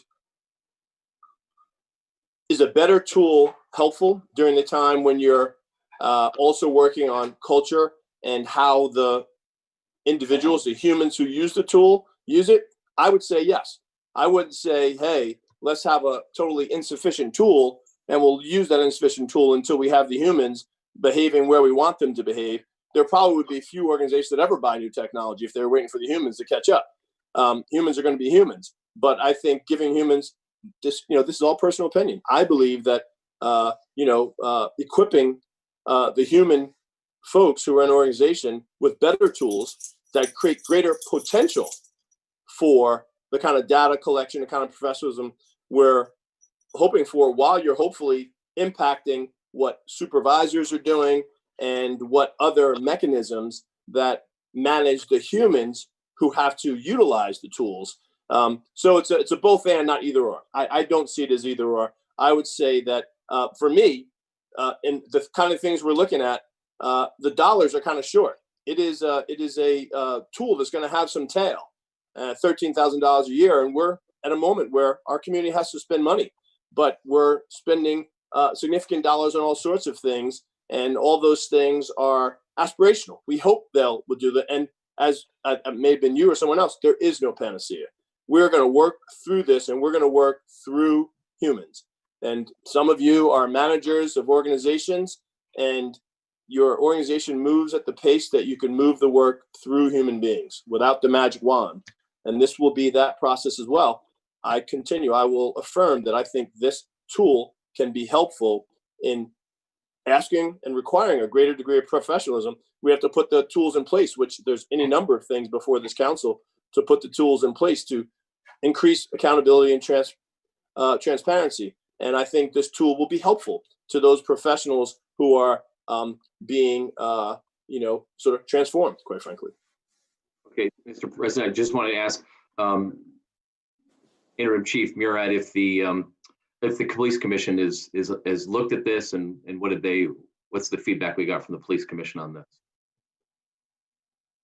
We have discussed it with the police commission, I believe, but it's not something that we brought to them. It's an operational system, and it's again, it's a system that we did bring by. We passed by city IT, by Ms. Eugenio in her capacity as rolling out NeoGov, but we didn't bring it to the police commission for approval. That's not something that we generally do with these kinds of purchases.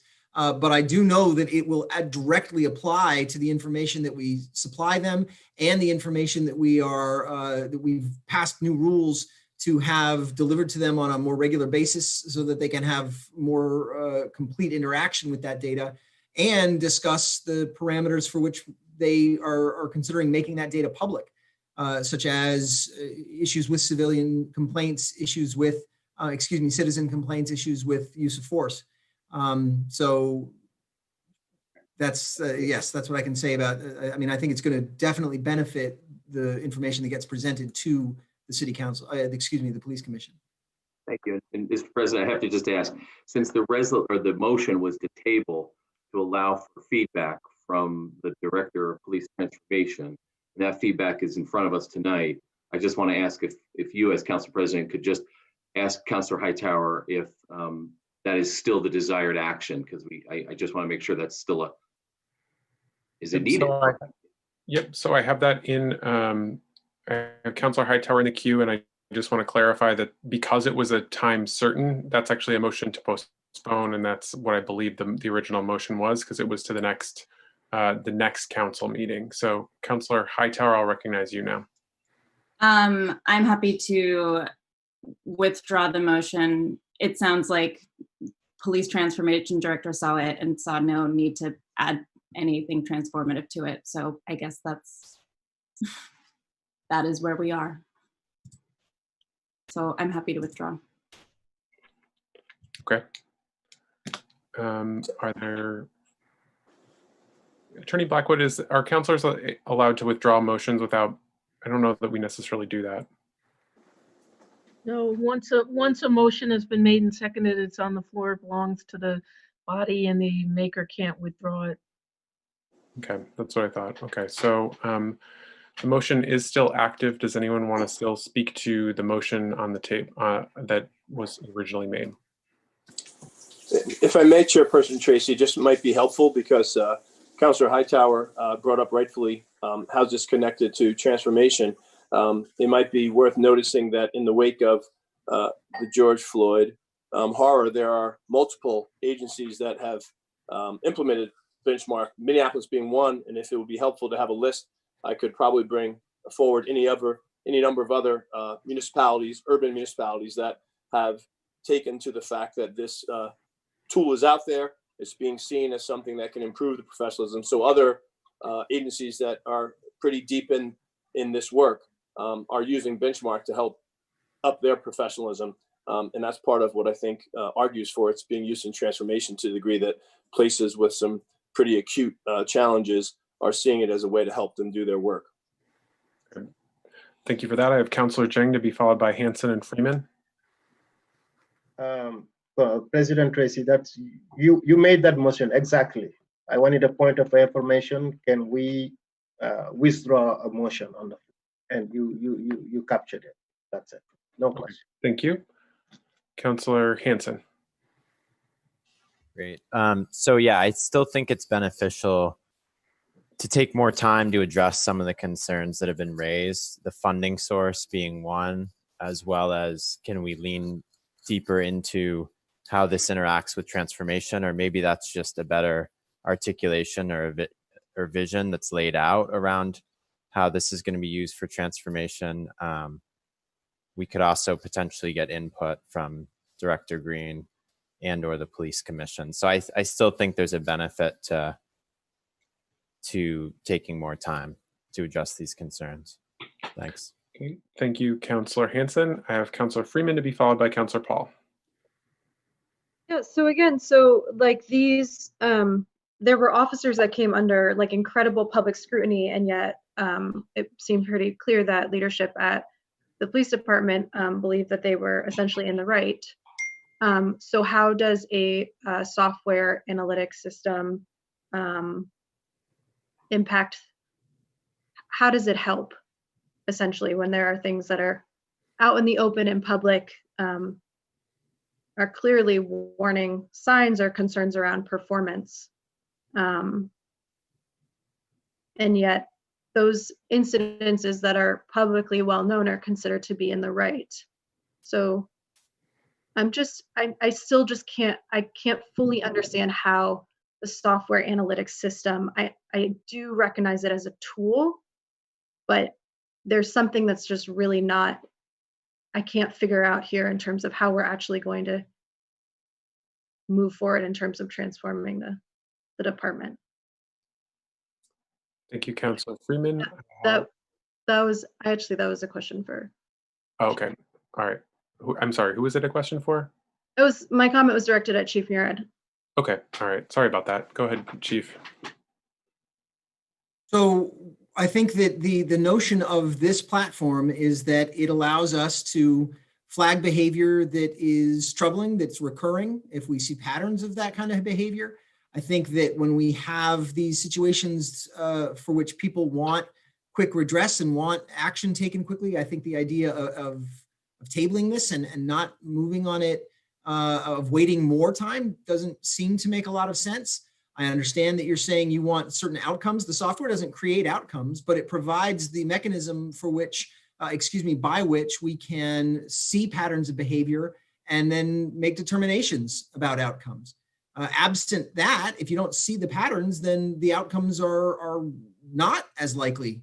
So I really don't understand why we're talking about preventing forward motion when forward motion and improvement is what has been clearly expressed and wished for by this body, by the public.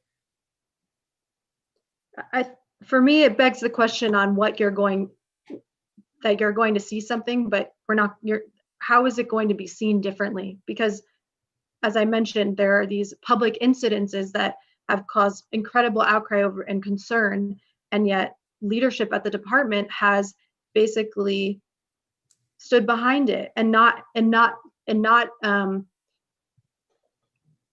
really flagged it, I would say, as concern. And so what are you, it just, to me, it begs the question on, I still think it's an odd step at this moment, or rather it's sort of these small ways to think that we're fixing things and solving things and healing things, and we're really not making substantive changes. And that is my concern. So I think that there is a clear progress implied by this system towards professionalism, as Director Dodson said. And it is it's something that is a tool for promoting that. And I think that he can probably weigh in equally on this matter about how this tool is able to promote that, is able to move us forward with regard to tracking training, making certain that officers are getting the trainings that we believe are necessary in order to make them better servants of this community, that we are ensuring that they have the kinds of performance monitoring and performance evaluations that allow supervisors to keep track of nudging officers in the right direction across their career, so that we have officers that perform in the ways that we want them to. It is not a platform that necessitates outcomes. It's a platform that allows tools for directing people and improving behavior through regular accountability. Yeah, I mean, I think in terms of, outcomes, and it doesn't necessitate outcomes, I think, something that people are asking for is an independent oversight body that looks at conduct. And perhaps if a tool like this was being used by a body like that, was advocating for, people who are, like, for example, Kyle, someone in your role and police transformation, by the mayor's office, by the department. Perhaps it's just, it feels like, I don't know, we're doing the small part instead of just the smallest amount and not actually looking at the whole in the entirety. So yeah, perhaps if we move forward with the oversight body with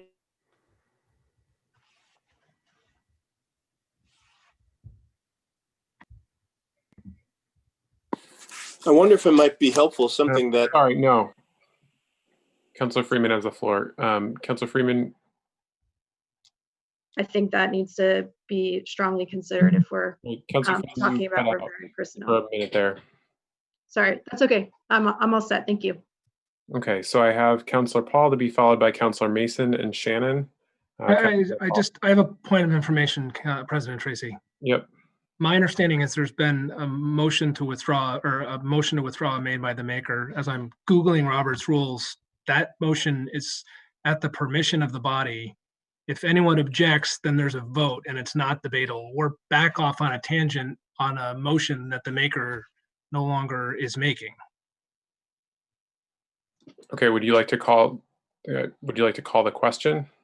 I would, or my understanding is we're supposed to vote on the motion to withdraw instead of having continued debate about a motion that the maker is no longer, or the amendment that is no longer being made by Councilor Hightower. So I'm indifferent. Yes, I'll call the question, please.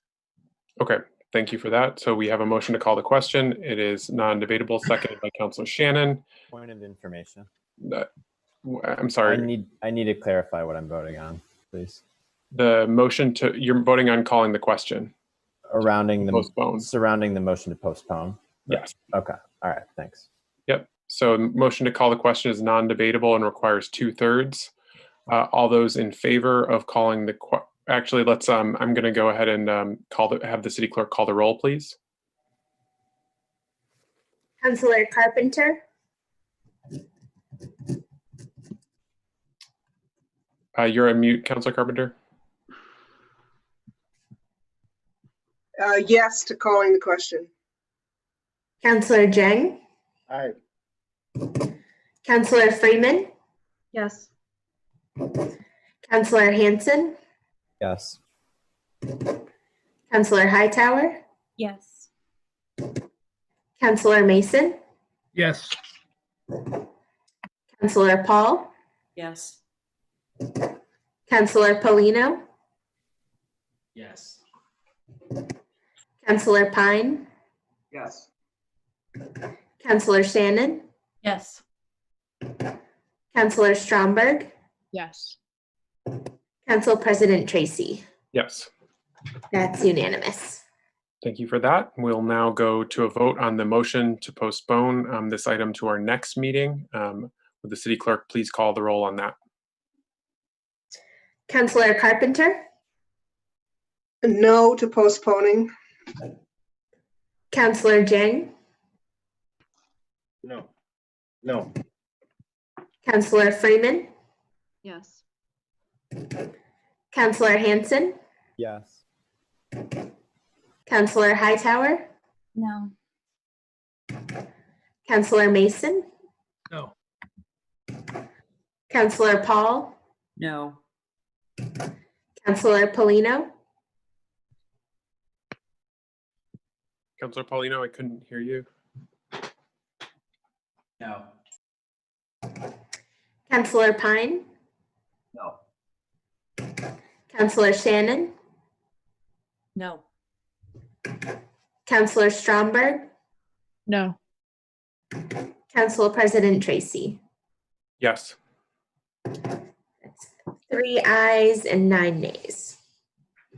Okay, so the motion to postpone carries. We're back to the item, but we do not have a motion on the item itself.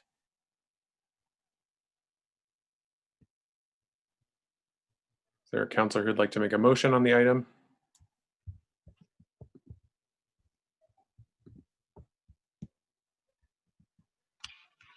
Councilor Shannon? I move to approve fiscal year fiscal year 2021 expenditure totaling $13,880 with a budget amendment to move $13,880 from police FY21 salary account number 101-17-5000_100 to the software account number 101-17-1 050-6015, and to authorize the acting chief of police to execute a 3-year contract and any necessary supporting documents thereof, subject to final review and approval by the city attorney. We have a motion. Is there a second? Seconded by Councillor Jang. Is there further discussion? Okay, seeing none, we'll go to a vote. Will the city clerk please call the roll? Councillor Carpenter, Yes to passing this. Yes. Councillor Jang, Aye. Councillor Freeman, No. Councillor Hanson, No. Councillor Hightower, Yes. Councillor Mason. Sorry, I couldn't hear you. Yes. Thank you. Councillor Paul, Yes. Councillor Polino, Yes. Councillor Pine, Yes. Councillor Shannon, Yes. Councillor Stromberg, Yes. Council President Tracy. Yes. 10 ayes, 2 nays. That motion carries. We are back to discussion where that moves us on to our next item, which is item 5.02, a resolution on divestment of city funds from fossil fuels. Councillor Stromberg, may I please have a motion on that? I would move to waive the reading, adopt the resolution. That would be the revised version as sent to folks' inboxes at 7:13, and ask for the floor back after a second. Okay, I see a second from Councillor Paul. Go ahead, Councillor Stromberg. Awesome, thank you. So one of the absolute main reasons I ran for local office and why you're seeing me here tonight was because I was incredibly fearful that we as human beings were not taking the climate crisis seriously. I started my involvement in the divestment movement when I was a freshman at UVM, and now I have the privilege and absolute honor to be in a position where I can bring forward a resolution that focuses on the divestment of our city from fossil fuels for the betterment of our future. The climate does not know politics, it does not know borders, and it certainly does not know how to mitigate the damage it itself is doing. But we do, and we do have the statistics and science in our faces every single day. Divestment from fossil fuels is not only one of the most impactful ways to combat the climate crisis, but it also serves as a concrete example for other institutions, companies, and municipalities to follow suit. And it gives us an opportunity to reinvest in our city, such as local sustainable initiatives and marginalized communities, hence the Burlington Green New Deal Investment Fund clause that is in this resolution. It also financially is a good time in terms of our portfolio as a city to divest. But even beyond the fact that the whole world is in trouble and facing this incredibly threatening issue, sometimes it's helpful to zoom in on a local level, which I often do. We're seeing horrific impacts of climate on our lake and subsequently our local ecosystems. And like, I know the lake is one example, but it's a darn good one. Like, closed beaches and toxic water is not appealing, not socially, certainly not economically, environmentally, what have you. Our agriculture is suffering. I could go on with the specifics, and I also really do realize that this is a very high anxiety time in our city. So I do want to focus on what we can do.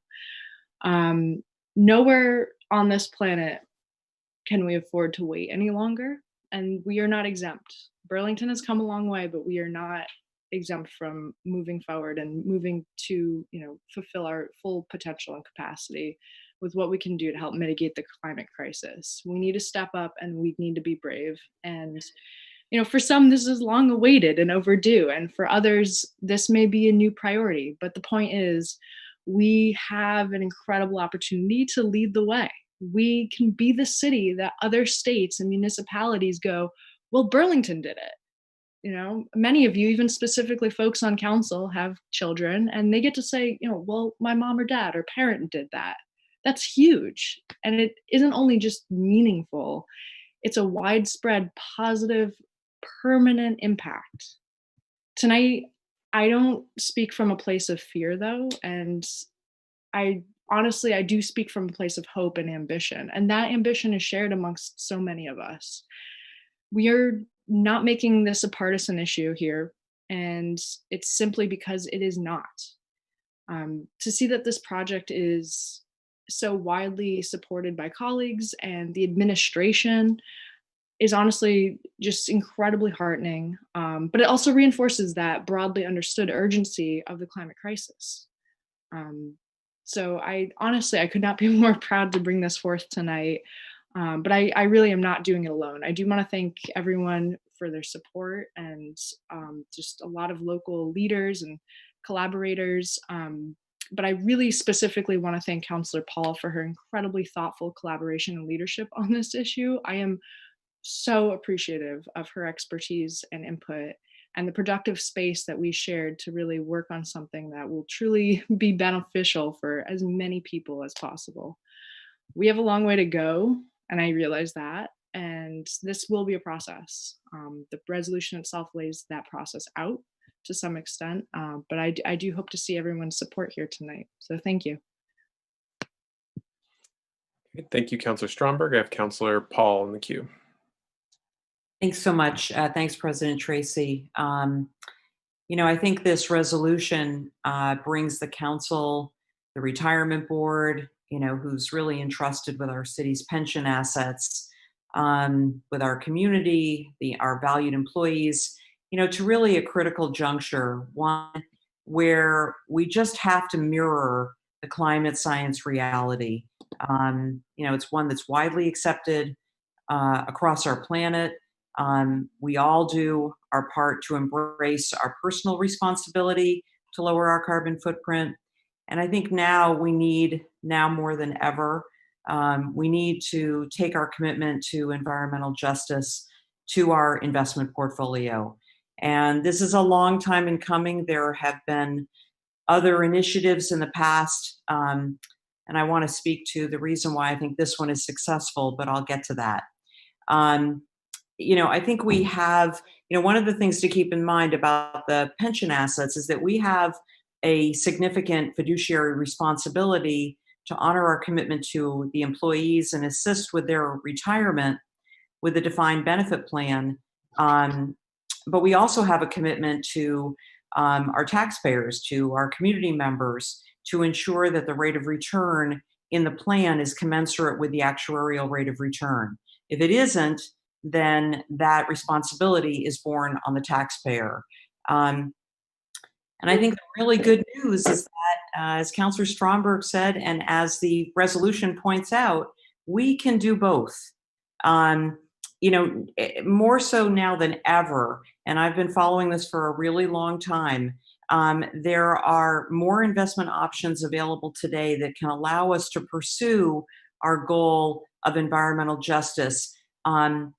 But our world is changing a lot. And, one of the speakers in public forum said that a lot of these are outdated industries. And, they're right.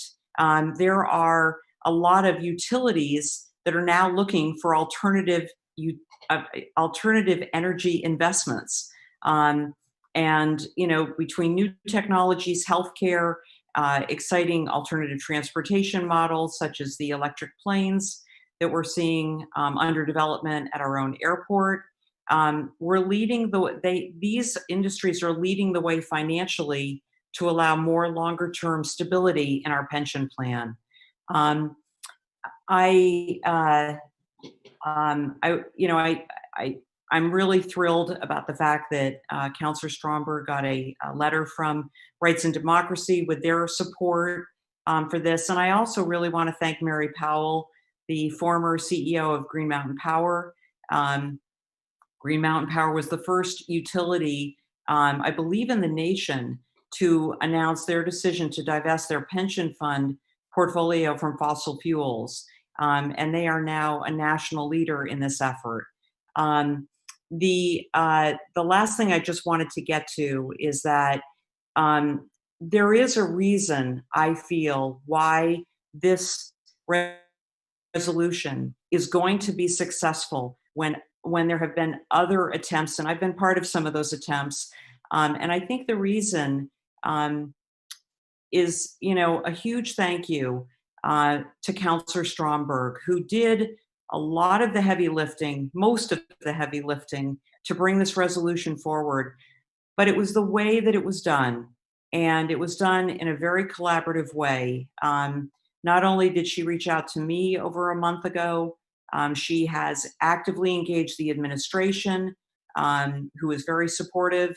She reached out to members of the retirement board, and some of them it was not as easy a conversation, but she pursued that. And there were others. I think the result of that good work is a resolution, which is a great example of how it's possible to listen, to be collaborative without compromising on the focus, the intent, and the unwavering spirit of an issue. And in this case, it's an issue that's incredibly important to everyone on this planet for today and for generations to come.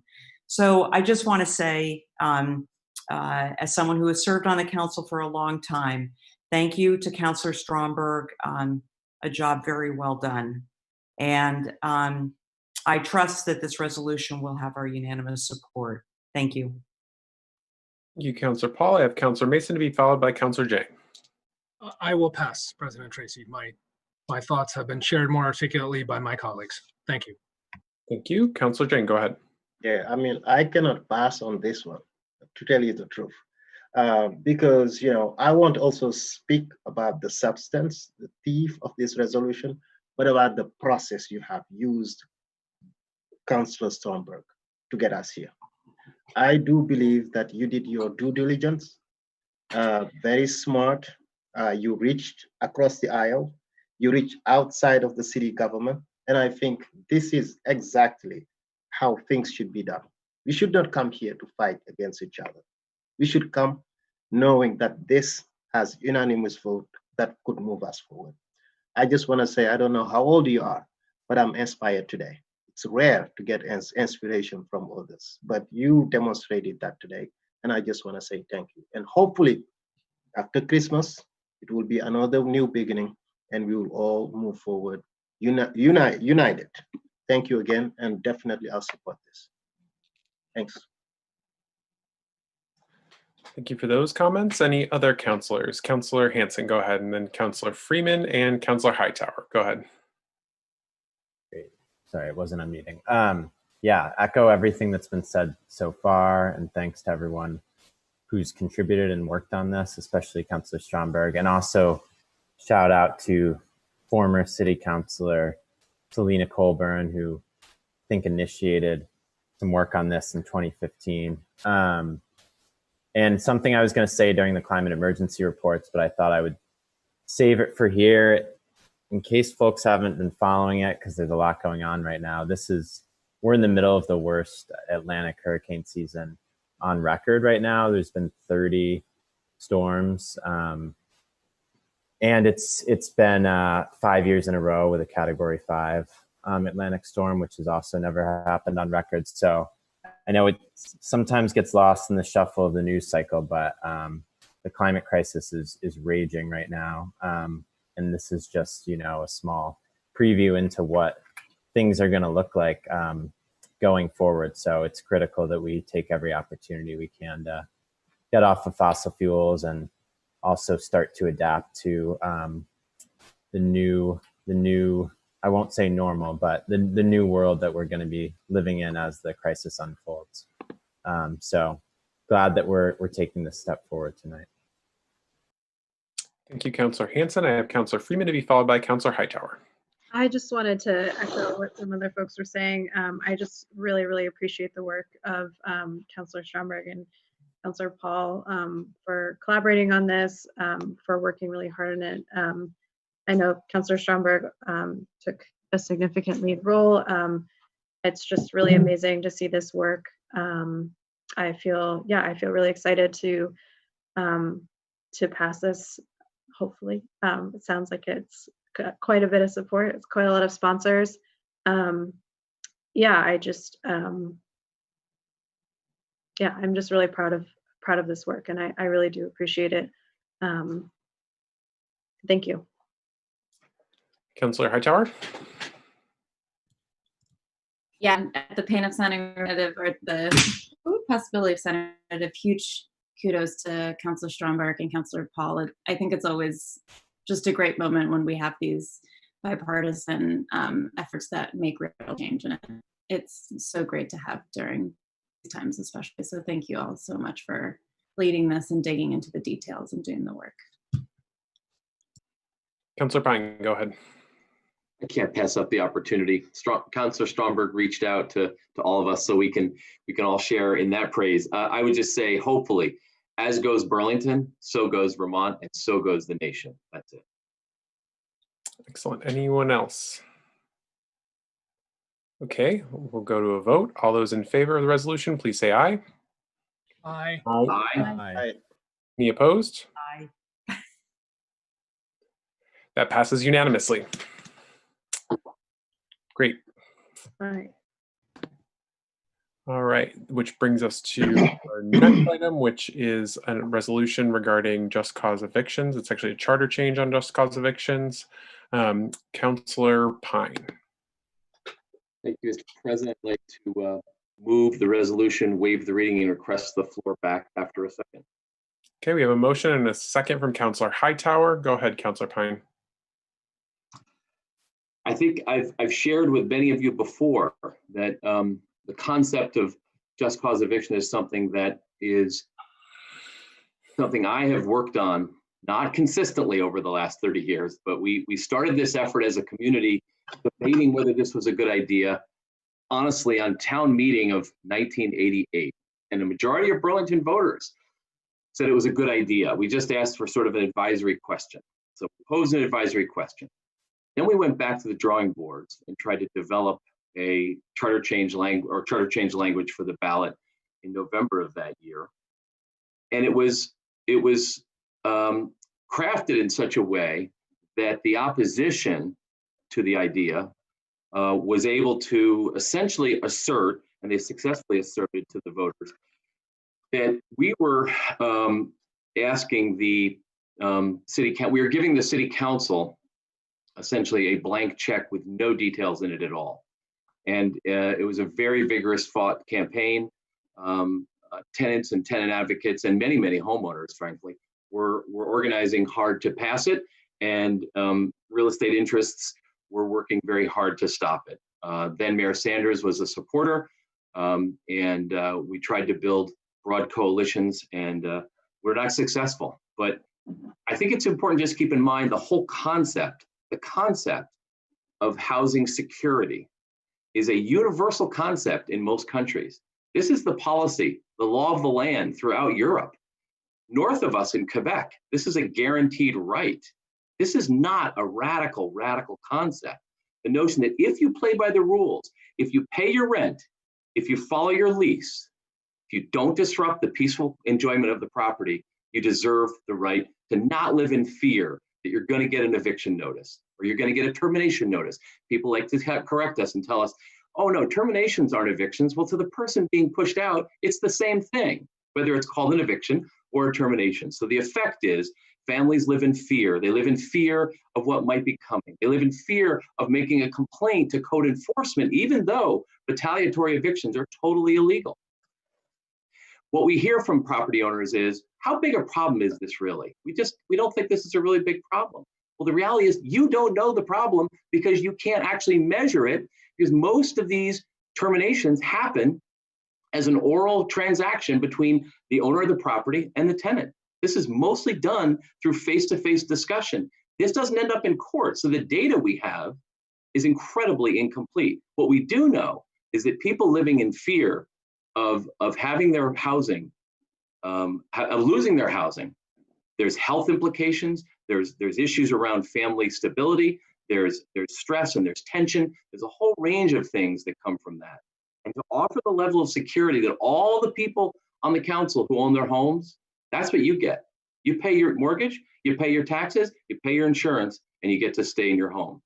I realize that ownership is, 90%, but the right of private property ownership was what they often referred to as a bundle of sticks. And if you take a few sticks out of that bundle, you still own the property. So some of the assertions we heard tonight and we've heard throughout this debate have been, oh, you're gonna harm the value of people's properties. They're not gonna want to invest in their properties. That is not what the data shows. In places where just cause is in place, they have not seen this plummeting of property values. That has not been the case. But that data just does not back this up. So I would just say, in closing, that providing security of tenure to the people, the 60% of the households in Burlington who rent. Oh, by the way, about a quarter of those renters already have just cause eviction, because in social housing, you have to provide it, it's required. So all the CHT, all the Northgate units, all the other social housing units have just cause. So that's an important distinction. But the notion that private property rights should be elevated above the rights of tenants to live in their homes peacefully and to meet their obligations, and to know that as long as they do that, they have the expectation that they will have housing stability. I think that's a basic concept. So that's really what we're asking here. Now, we can argue over the language and what's the right language, but the concept is very simple. Shall we go to the state legislature? Shall we ask the voters? And if the voters say yes, shall we go to the state legislature and ask for approval to regulate this part of the relationship between a rental property owner and the renters who live in their building? That's all we're asking for. Getting into the details of what's going to be in the ordinance as a charter change is deeply problematic, but I trust others on this council will say that tonight. I just wanted to give that piece of sort of why we're doing this, what's driving us to do this. Thank you. Councillor Pine, I have Councillor Hightower in the queue. Yeah, I wanted to just first share a few comments, which the first is, I know some of you know this is deeply personal to me. I've never been evicted, but I have been involuntarily houseless for a time. And, it was after I graduated college, top of my class for 2 different degrees, and I didn't necessarily have the money to pay rent. And when my living circumstances changed, I lived out of my car. And so this matters to me so much, and it's been such a vibrant debate. And I think a lot of councilors also know, CD&R passed this on to charter change and then just kept working on it and kept talking through it. And it was really great to work through it with Councilor Carpenter and Councilor Pine, and to continue to have some of those debates and to try to get this right. So appreciate how many months of work this has gone into this for a lot of us and those on the Charter Change Committee. And with that said, I'd like to make a motion to make a few amendments to reflect some of that discussion that we've had. I guess I'll make that motion, take a second, and then ask for the floor back. Okay, so are you, Councillor Hightower, just for clarification, are you moving the amendments that are on board docs? Yes. Okay, great. So Councillor Hightower is moving the amendments that you can find as ZH amendments V2 on board docs. Is there a second to that motion to amend? Seconded from Councillor Hanson. Point of information. Sorry, yeah. Is the motion the underlying resolution plus the amendments, or did I miss the motion on the underlying resolution? Oh, sorry, I'd assumed that Councillor Pine made that motion, but Councillor Pine did make that motion. Oh, okay, I missed it. I'm sorry. Yep. So this is a motion to amend that initial motion. Got it. Okay. Sorry about that. Yep. So Councillor Hightower, you have the floor back. Yeah, and so just to explain a few of the amendments, the first one is I think in lines 15, and it just includes an additional clause that I think frames up the issue a bit. So it's a bit of a context. The second one is to delete what just cause may exclude. We'd had some discussion on personal disagreements, and I think it just led to more confusion than led to clarification. And the expiration of rental agreements is then incorporated into the second thing, which we had talked a lot about some of the potential exemptions to expiration of rental agreements and what kinds of housing or properties and what situations may be exempted from ending at the expiration of rental agreements. Two of the ones that I think are important are sublets and in-unit rentals and owner-occupied duplexes and triplexes. I wasn't a fan of a lot of the arguments that people made from duplexes and triplexes, including things like, I want to evict someone if they get a dog, because that's a worthwhile thing to get evicted over. But I do think that it's a worthwhile policy goal to encourage more duplexes and triplexes in our city. And I know that's something that a lot of my constituents would like to see. And then there's a few more exceptions, just such as being withdrawn from the rental market and the need for substantial renovations. There's also some clarifying language around providing limits on unreasonable rent increases. I think we have heard and continue to hear a lot of fear mongering about this being rent control and a whole lot of other things. And I think anyone who's doing that is misconstruing it. And this is kind of to emphasize the point that this is not meant to be rent control. It will not regulate the market as a whole. It is just there for the purpose of preventing individual evictions.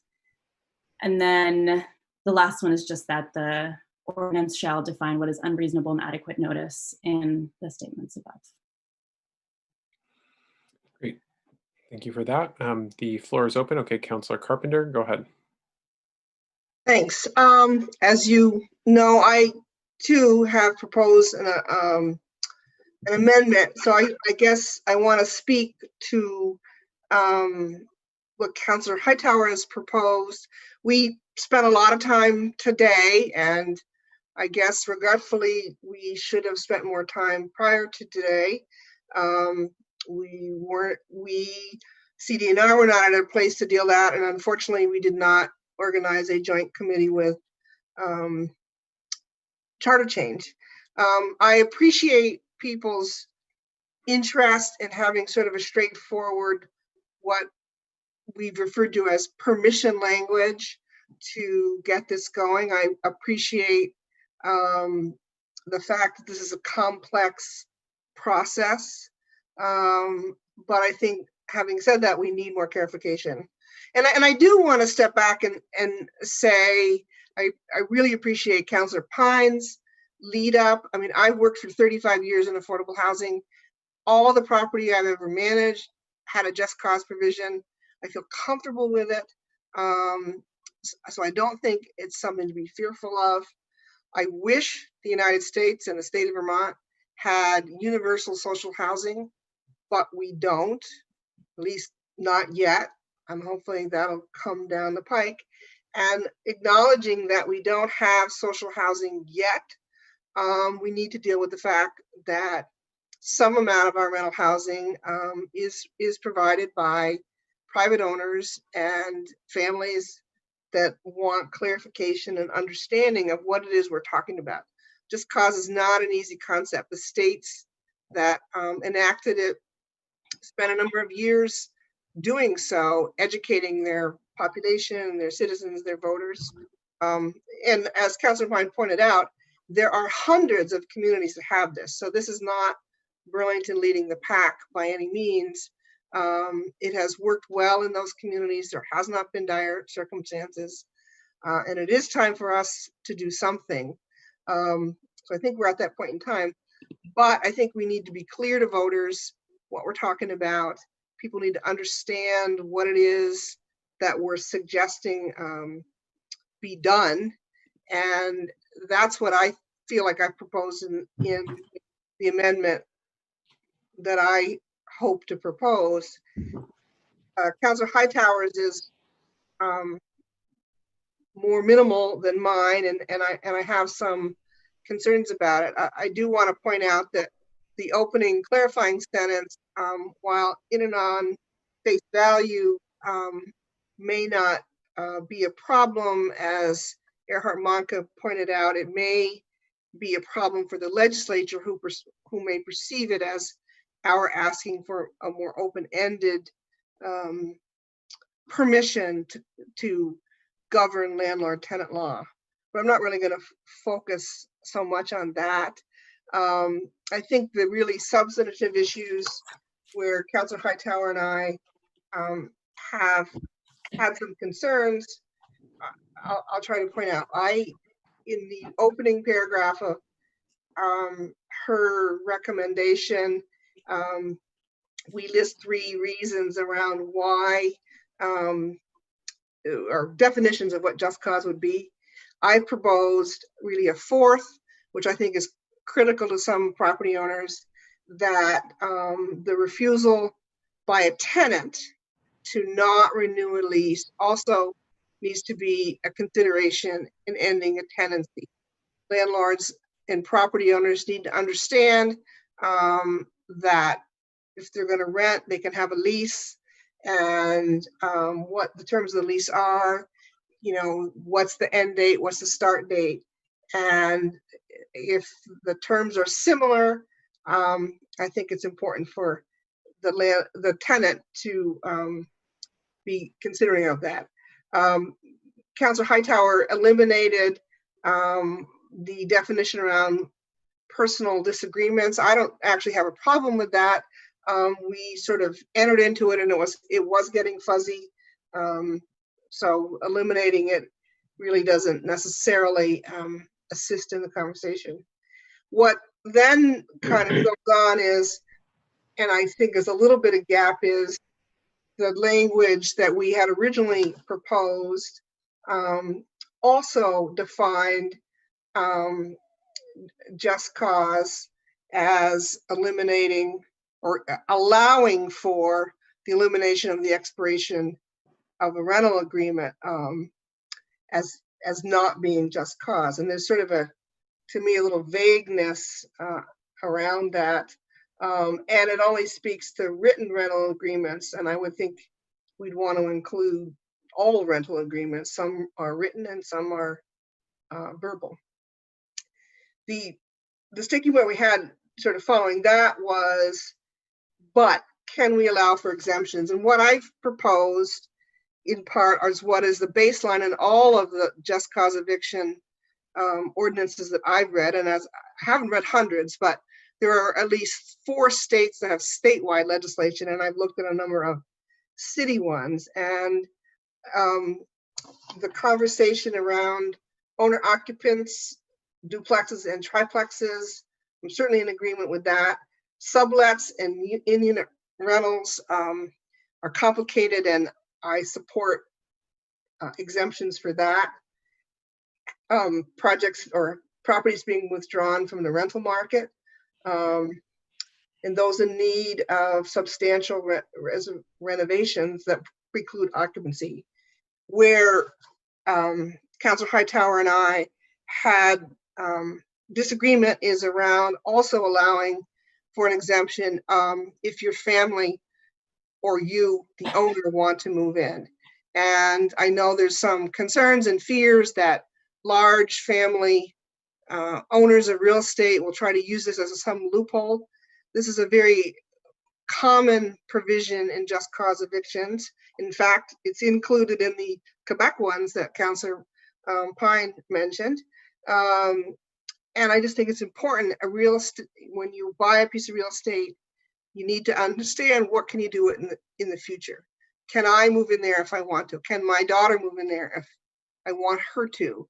And I think that is an exemption. Would be unfortunate to displace something, but I think since the real estate itself is not a public good, we do need to allow the owner or his family or their family to be able to move in. The other provision that has both had some misunderstanding, but I tried to clarify, as did Council Hightower is a provision that would not allow for an unreasonable rent increase. And the examples of that are on a specific level, not a community broad level. But if a property owner is trying to be retaliatory and get you out, they can't just come and double your rent. And so the provision I proposed, and more modestly to what Councilor Hightower is proposing, is based on a model they have in New Jersey where it's really case specific. If there's an egregious rent increase for the purposes of just trying to get you out of your apartment, you need to write provisions around this. And again, because this is pretty skeletal, it's hard. There's several pages of this in most things, so that is something will have to be worked out. But I appreciate the clarification in hers, as did I, that this is not to be construed as any kind of community rent control. It's specific to a specific property and a specific tenant lease. So again, I'm just trying to point out where I feel we need some additions to her proposal. We agree that the landlords should in fact require notice of all these provisions as part of their rental agreements. And a side project I love CDNR to do is in fact spend some time on developing some model leases. But something that I felt necessary to add in addition is that landlords be able to have essentially a trial or a reasonable probationary period for initial occupancy. California and Oregon all don't require their just cause provisions to take effect until after a year of occupancy. And I had originally suggested that, and it's a little more open-ended, and Council Hightower does not talk about that. And I think it's important, if you're going to allow a landlord or require a landlord to renew leases and only evict on cause, it's awkward and difficult to understand day one whether that's a relationship that's going to continue beyond that. And I think it's a fair provision to allow landlords and tenants to have a sort of a trial period to make sure that tenancy works. The only other provision where there's not really a difference, Councilor Hightower does not speak to property types that may be excluded. I think we conceptually agreed on that. I spelled them out as specialty, transit, housing, hospitals, licensed, schools, seasonal properties. That in fact could be substituted for a reference in Vermont state law that provides for what provisions residential rental agreements apply to. So I think it's an area that needs clarification and needs to be included in any ordinance that we adopt, or charter change that we adopt.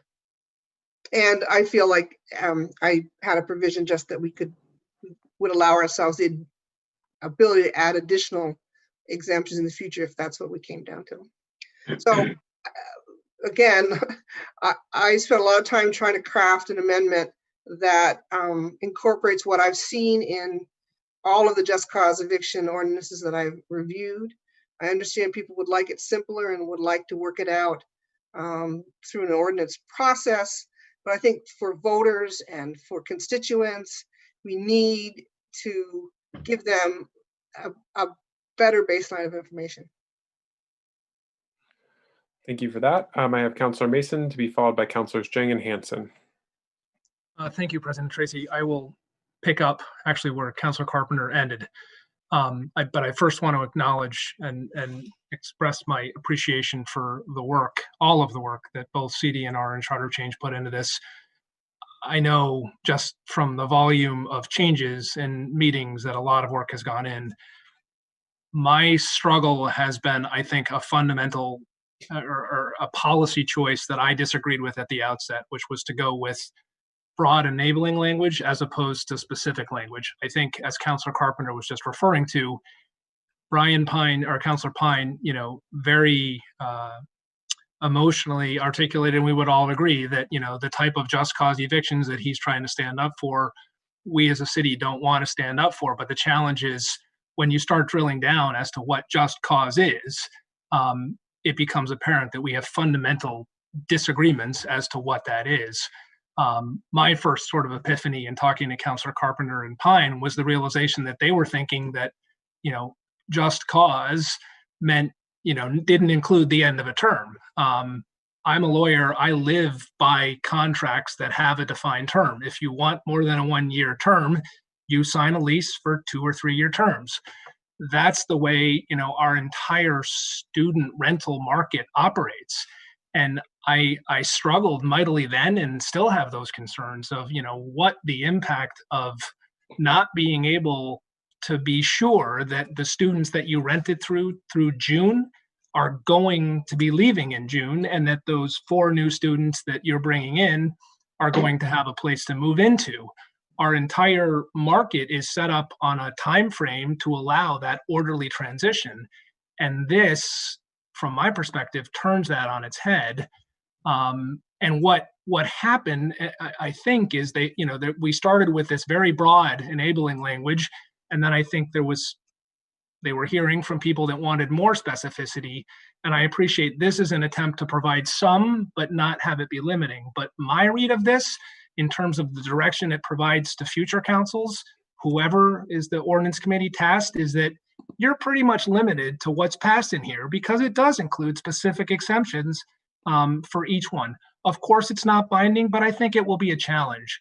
So from my reading, this is too specific, but also not, doesn't address some of the issues that I have concerns about, and also that I've heard from a number of constituents. I've actually been surprised that, those who have reached out to me expressing reservations and concerns are not the Redstones and, the big landlords of the Bissonnettes. It's rather, it's my neighbor up the street who still owns the duplex, that he and his wife first moved in before they moved onto my street. And I've been surprised at the number of people that I thought might have been supportive of this, who, when they've actually read this, are very concerned, in particular, about the inability at the end of a term to dictate, whether they want to continue in this relationship with their tenants or not. So for that reason, I will not be supporting this amendment, nor the underlying motion. Thank you. Thank you, Councilor Mason. I have Councilor Jang to be followed by Councilors Hanson and Paul. Yep. Thank you, President Tracy. I think it's good that we're having this conversation, because this is a very important issue that affects maybe 60% of Burlingtonians that live here, work here. Some of them raise kids. And the families that I know, they have never any problem about eviction. The problem that they have usually is about the condition of the apartments they rent, the communication with their landlords. But no one has ever come to me, I'm getting evicted for reason, cause, or just cause, or no cause, right? And I think this is important. This is important. But the question is it ready for all of us to rally behind it and make sure that it passes when it goes to the voters? I think that's my fear. Voting today, sending it there, it fails, is completely a failure to me. And none of us wants that. Now, the question that I have is for the city attorney, if she's here. Sorry, if Eileen is here. Eileen, today is November, right?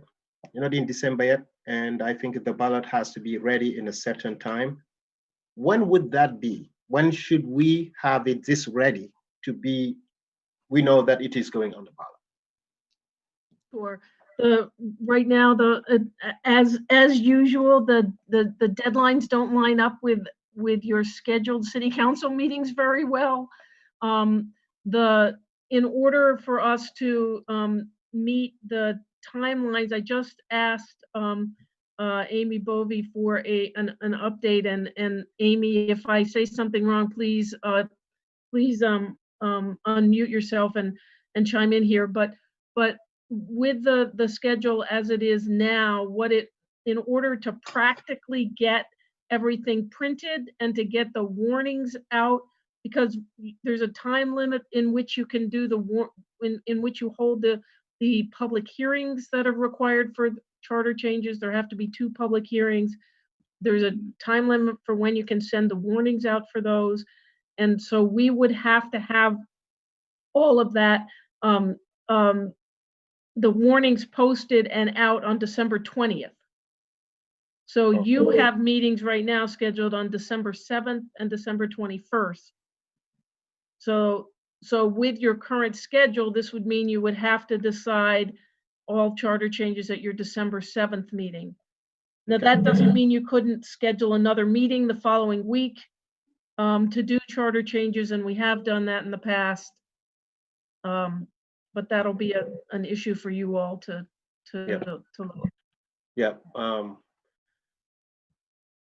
I know that people who, thank you, City Attorney. I know that people who live here need this. I know it's a must. But at the same time, I know that this is not ready. It's gonna be a fight, and we will all end up losing. And all of those that have been waiting for this will be losing too. So the question that I'm asking to my colleagues is, should we wait on this and allow maybe Councilor Carpenter, Councilor Hightower, to sit down again and craft their both amendments to have something ready to amend this and pass it? Is my question, and I don't know if anyone can answer that. I am in support of both of them. I'm in support. But what I want to see is all of us come together and just make sure this passes. But the language, we still don't have it from what I'm hearing. And I attended one charter change meeting. It was when you hired that staff. She was presenting her report. I attended also CDNR. So there is already a divide between landlords and renters about this specific issue. Now, it's up to us. Do we want to rush it, vote on it tonight? And then after, no one of us, so those who did not support it, will not support it on the ballot, will not ask their constituent why they should vote for this. That's a question that I want to put on the table, and maybe to task both of these amendments to just come together. And just by December 7th, we have something concrete, we put it on the ballot, and we all rally behind it and make it happen. But right now, I can vote yes. But if I vote yes, I will not be supporting it on the ballot or asking people to support this. This is just a question. And I think we just did something beautiful with Councilor Stoneberg's resolution. Very beautiful, unanimous vote, unanimous support. It was nice. But waiting, more work, that's where I am. Thank you. Okay, I have Councilor Hanson to be followed by Councilor Paulino. Councilor Hanson. Yeah, so I think the majority of the council agrees with the basic premise that Councilor Pine laid out at the beginning. And from my perspective, because of that, I would rather see the language simple and really asking that question of voters around the basic premise of, the city regulating evictions more strongly and requiring just cause for evictions, and then within an ordinance process debating the specifics of that. But I understand that other councilors, again, including councilors who agree with that and that the city should have that ability, want to see, those details in the language. They feel that voters need to see the details in the language. They feel the legislature needs to see those details in language. So for me, these amendments from Councilor Hightower are a good compromise between those two positions, because what this does is it does lay out for voters and for the legislature, some of these issues and considerations and potential exceptions, but it doesn't bind us. It doesn't get ahead of the ordinance process, and it doesn't get ahead of that work by binding us to certain exemptions that many of us don't even agree with to begin with, but B, aren't necessary to be in the actual charter itself. They could be done at the ordinance level and debated at the ordinance level. So I feel that this language is a good middle ground because it lays out a lot of those details that folks may want to see and understand, but it doesn't get ahead of the work that needs to be done in ordinance after we hear from voters on the judgment question and the values question of should the city be able to ensure just cause for evictions and getting that to the legislature, which I think it's so critical to Councillor Jang's point that we get this authority and we get the legislature. So I want to move forward on that. Again, my preference would be the simple enabling language. But I hope that we can at least compromise on something that if folks can't, if counselors can't get behind that enabling language, I would hope they would at least get behind providing these details, but again, not forcing or predetermining in the charter and baking that into the charter what the exact ordinance language is going to be. I think that would be a mistake to try to rush that process right now, especially when we disagree on it, and that might kill the whole thing from even making it to the ballot. So I do think this is a good compromise, and I would support these amendments. Okay, I have Councillor Paulino to be followed by Councillors Hightower, Jang, and Pine. Go ahead, Councillor Paulino. So I guess I agree, and I want to thank everybody on the committee who worked on this, but I have some concerns specifically to paragraph number 2C. The term just cause refers to a valid reason, justification, a reasonable reason, a good reason. And to me, this goes far beyond that standard to say your good reason is not good enough. We're going to make it more than just a good reason. And we're going to tell you which reasons are good and which reasons are bad. And I think I have a problem with that. Specifically, if a property becomes too expensive to operate, for example, a balloon mortgage balloons,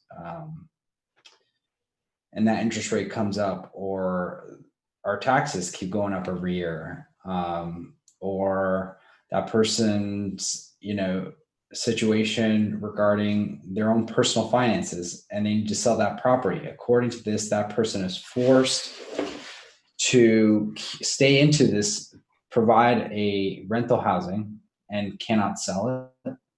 That includes a property that needs substantial renovations. That owner wants to prepare, maybe wants to keep it on the market for a few years, but renovate it, maybe add an ADU, all those things. So for that reason, I think this is taking the term just cause and making it much broader. And without clarity on that, I don't think I can support that. Thank you, President Tracy. I have Councillor Hightower to be followed by Councillors Jang, Pine, and Shannon. Great. I know that this started with what Councillor Carpenter and I disagree on, but we got surprisingly close to almost getting the exact same language. And really it came down to one word in terms of what we couldn't agree on. And so then I reverted back to being more of a general compromise and took out some of the stuff that she had meant. So for example, on D, I didn't have a problem with her wording. It's just, we didn't quite the first paragraph, the part D, I didn't have a problem with her language. It's just, it wasn't substantive in terms of changing anything, and we couldn't figure out good language for it. So I thought it would be better just to put it out. It's not a substantive change. We're not disagreeing on any policy significance. On written, that is a little bit of a mistake. I was under the impression that verbal agreements were month to month and therefore didn't have an expiration of a lease. But if that was a misunderstanding on my part, very easy to take that one word out not a problem.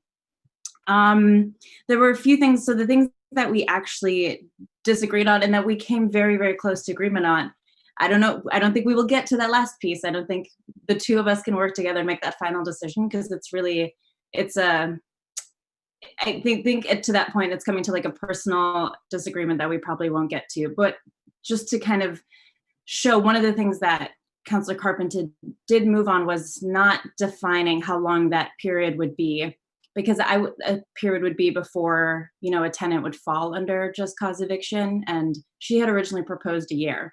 And I was very worried about that because, like we heard, one of the speakers, Ezra, I don't know their name correctly, but the social worker who was a property owner basically was like, oh, I'd rather just rent to students then because they leave every year. I didn't want us to have something baked into the charter change that then says 1 year is the term and before you do it. And then we end up seeing evictions that happen in a year just because, and this isn't for everyone, not everybody would do this, but some property owners would then evict those people after a year just so that they could continue to have control over who lives there, as we just heard in public forum. And so I didn't want us to bake things into the charter change, not because we disagree on a policy level, but just because I care more about flexibility in terms of how we're regulating that. And that's the reason that I put it in there. And it's like, mine just says may, because it's not that, and just like, and Councilor Paulino, I think, misunderstood just cause. You can sell the home, you can move in, all of those things are not true. All of those things you can definitely still sell the home. You can move in, that's withdrawing it from the rental market. Those are all exceptions that are, like Councilor Carpenter said, that are pretty normal to have. We all agree that they're exceptions. It's just about what that looks like when you're actually saying what it means and what it doesn't mean. And so, so if you're moving it, that's both of us agree that should be an exception. Both of us have that in our amendments. It's really just a clarification. And I think some things, it's just Councilor Carpenter's language, for example, has it as an exception where I am fine with, if your daughter wants to move in, maybe you can end the rental agreement, but then I think there should be some relocation assistance or something like that. And if we just put it as an exception into the charter change, then it's an exception. We can't change that anymore. We can't say, oh, actually, you're an exception, but we still want you to do this extra thing, because it's baked in. So we don't fundamentally disagree. We just think differently about what should be in the charter change versus what should be in the ordinance. So I'm just hearing a few things that are like, we fundamentally disagree. We don't. And some of the things, that Councilor Mason mentioned, I was also surprised about the expiration of a written rental agreement. I was like, that wasn't something that I expected to see. I don't know if others felt the same way, but once I educated myself on it, I was like, oh, this is something that's pretty normal. Burlington we're not leading the way on this. This is something that other communities have done. This isn't out of the, this is not extraordinary. And so I do want to emphasize, again, Councilor we're not radically different. There's not huge disagreement. We got one word away from agreeing. So we're doing okay. So I don't think it's as problematic or substantive as people say. And I think there's just that one kind of argument that's underlying a few of the things. Okay, I have Councilor Jang to be followed by Councilors Pine, Shannon, and Carpenter.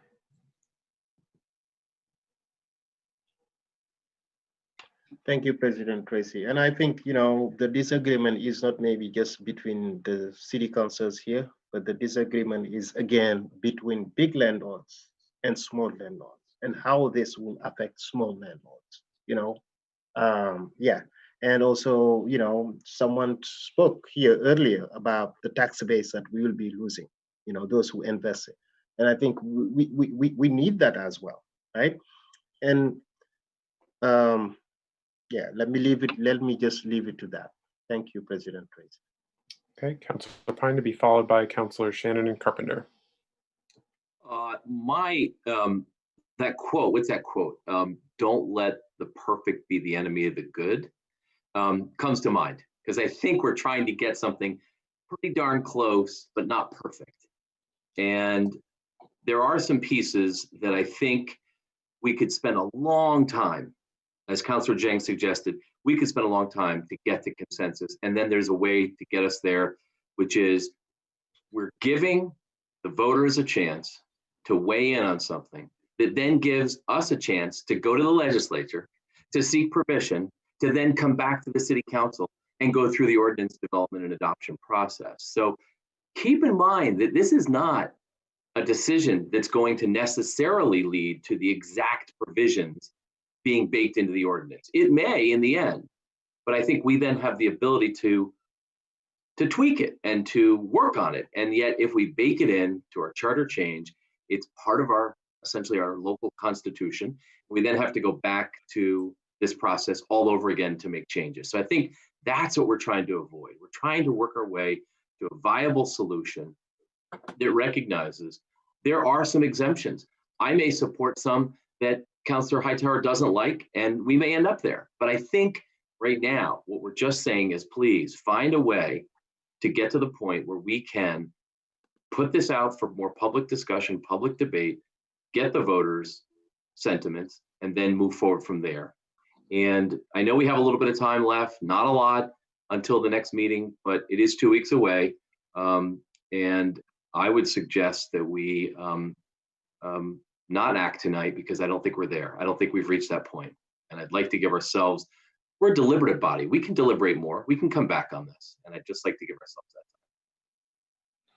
that time. Okay, Councillor Shannon to be followed by Councillor Carpenter. Thank you, President Tracy. I'm only going to speak to the amendment at this time. And I will not reiterate what Councillor Carpenter said, but there are many omissions in what this amendment is doing. But even as far as this amendment goes, it really does not do much. It does, and it all comes down to one word, and that word is may.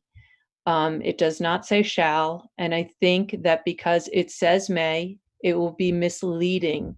People will think that they are protected if they're a subletter who is subletting an apartment and wants to get that apartment back. They will think they are protected here, but they are not, because it is not a commitment to allow people to sublet. It is not a commitment to allow somebody to stop renting because they're withdrawing it from the market and they want to move in. And it's not a commitment to allow people to do substantial renovations, because the word in there is may. And I know that, and Councillor Hightower has told us tonight that that word is very intentional. So I'm not going to move to amend it, because I think that that's a key part of why she has proposed it as she has. But this is not a commitment. And when people read this quickly, I think they might think it is. So I won't be supporting the amendment. Okay, Councillor Carpenter. Thanks. There is a disagreement or a difference, obviously, between may and shall. I will say in the conversations that I had with Councillor Hightower earlier, we actually worked closer together on that. And then we really had sort of a disagreement about the family exemption, and each decided to stick with our paths. I am, even though we don't have a lot of time, more than willing, because in fact, I don't think we gave ourselves enough time to try to relook at this at least one more time. I'm not quite sure how to propose that. We have an amendment on the floor by Councillor Hightower to amend an underlying amendment or proposal. And I would welcome some wording from someone that essentially sends us back to the table at least one more time. So I'm sort of putting that out there. I think it is hard, incredibly awkward to wordsmith it at this level, although that's happened in the past. It's not very productive.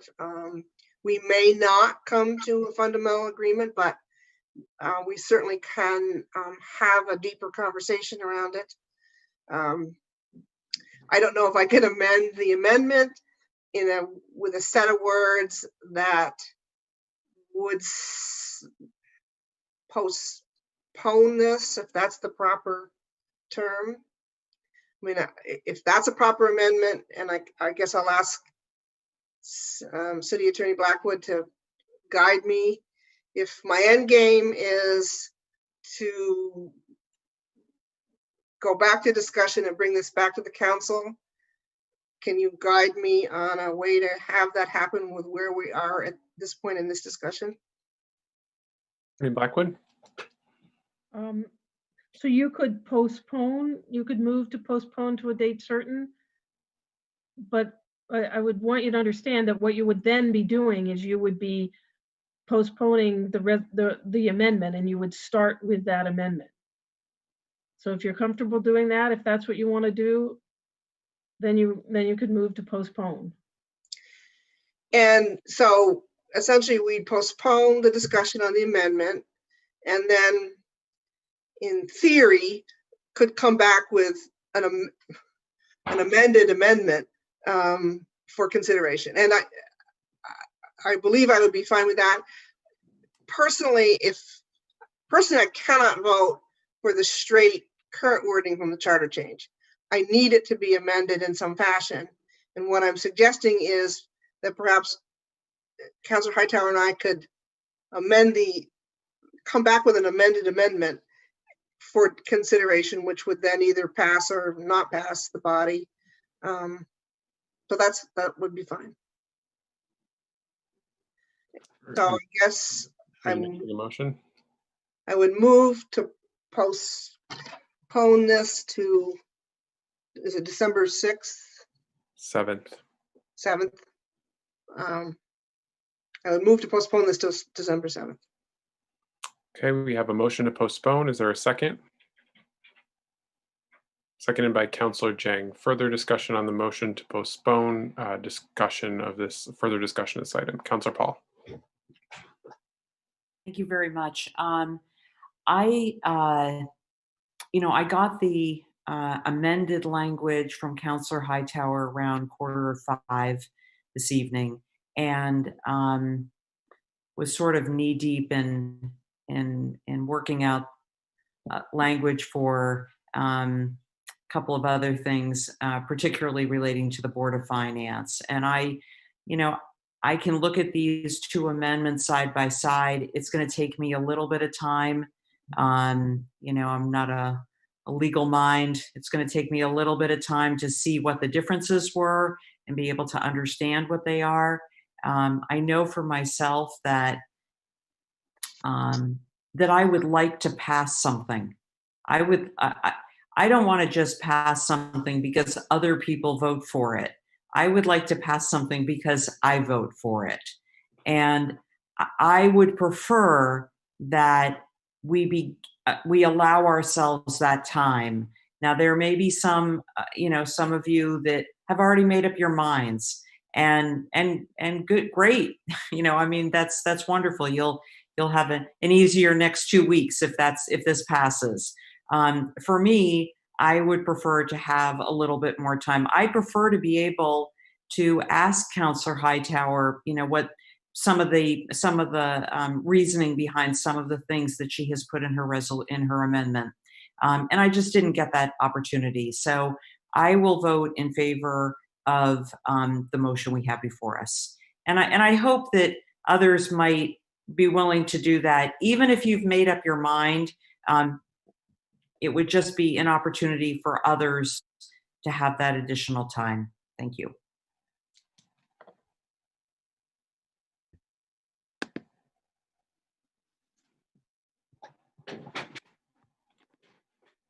Councillor Mason, go ahead.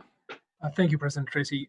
I guess I have really a point of information, or more of a question for maybe the makers. Is the intention, I appreciate there are two councillors, is the intention to take this back to a committee hearing? Or part of, I think the problem has been, exactly as Councillor Paul just alluded to, getting substantive changes at 5 o'clock, on the night of a meeting when we've already put out, via Front Porch Forum or other to our constituents, it puts us in a very challenging place. So before I know whether I'm supportive of this, I'm curious, is the intention to actually have another CD in our hearing, or how are we going to have a meaningful opportunity either to participate as well as the public, as well as ensure that we get something back maybe the Tuesday before our Monday meeting, or what's, not to put it on, and I don't know who to ask, but for me, that's relevant in terms of whether I support this effort or not. Okay, Councillor Jang. Yeah, I mean, what Councillor Manson just said, I think it was supposed to also be part of the motion that will allow both the maker, Hightower, and Carpenter to come up with basically just an agreement between those two, even though they're not committee members or they're not in the same committee. But we postponing and allowing Carpenter and Hightower to bring one joint amendment to the resolution. That's what I thought that the motion would include. But since it didn't, I think we should all expect that what we're talking about. They will get together and talk more on the phone or text until they have a good language. And I think this has to pass in one way or the other. But the time, like Councillor Paul is talking about, is critical to this important issue. Councillor Shannon. Thank you, President Tracy. I think, and Attorney Blackwood, please correct me if I'm wrong here, but as Councillor Hightower and Councillor Carpenter are two members of the three-person committee that has been discussing this for a year, I think it has to be a publicly warned meeting, not a phone call between Councillor Carpenter and Councillor Hightower. Correct. Point of information. Yep.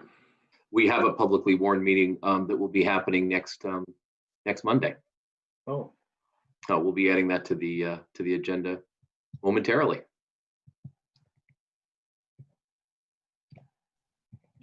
Okay. Councillor Hanson.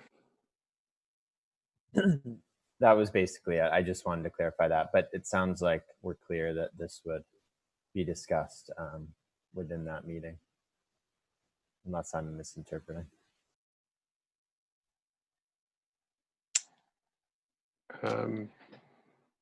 Okay, Councillor Freeman. Oh, well, I just had a point of clarification around the charter change deadline, since we are talking about timing, and I just was under the impression that we had until till the 2nd or 23rd, and that's why that meeting was on the 21st, was to kind of be the final meeting. I just wanted to make sure that you were. I thought I had counted it at some point and it was not the 20th. So I just wanted to make sure, if you get a moment to just double check. Yes, Amy Bovey just gave me her double checking herself, and I have not double checked that. We usually go through like multiple of us double checking all the dates, and I have not gone through that. But my understanding is that the distinction is, for example, the League of Cities and Towns, I think on their website has the December 22nd is the deadline, but that doesn't necessarily take into account our publication of the annual meeting warning and our ability to get the ballots printed and back, because that depends on an estimate from our printer as to how long it takes for us to get those things printed and back. So that's why it's the 20th. And yes, so that's why it took us back to the 20th. Okay. Thank you for that clarification. I will double check it again, but that's where we were as of this morning. Thank you. Okay, don't have anyone in the queue. Are we ready to vote on this item? postponement? Go ahead, Councilor Carpenter. Just, I guess a point of clarification from Councilor Pine and others. We do have a meeting, CD&R has a meeting on the 30th. And in fact, we had not finalized the agenda. So this certainly would be appropriate. I'm just asking or hoping that the agenda could be structured so that it's really fairly focused on a working session in language, and certainly hope that interested counselors would be invited to participate so that we could get their input. We haven't, in fact, until today, collectively had your input. So while I understand all of you may not agree and all of you wouldn't be able to join us, that we propose a meeting structured somewhat in that way. We have taken significant testimony from both tenants and landlords, and I think heard their perspectives, and we're kind of at a point where we need to make sure we get potential language. So I guess I'm just holding that out as my desire and hoping that can be accomplished on the 30th. And I suppose if need be, wedging in another meeting between the 30th and the 6th if we can't finalize it on that date. Councilor Hightower has an aggressive schedule with her police work, so that has been, but maybe in this case, if we're working focus on language, we can find a time to make that work. Okay, Councilor Pine, and I'd really like to move us to a vote, but before I recognize you, Councilor Pine, may I please have a motion on suspending the rules as it is 10:30. Councilor Stromberg. Yeah, I'd move to suspend the rules. And to complete our agenda? Mhm. Okay, we have a motion to suspend the rules, seconded by Councilor Pine. Any discussion on that? Hearing none. All those in favor of suspending our rules to complete the agenda, please say aye. Aye. Aye. Aye. Any opposed? Okay, hearing none, that passes. We've suspended our rules. Councilor Pine. Mr. President, I should just assure Councilor Carpenter here that we will make this our focus of the committee's work on the 30th for sure. And while we will certainly welcome public forum and public input, we will set aside enough time to have it be a productive, hopefully a very fruitful meeting of this committee.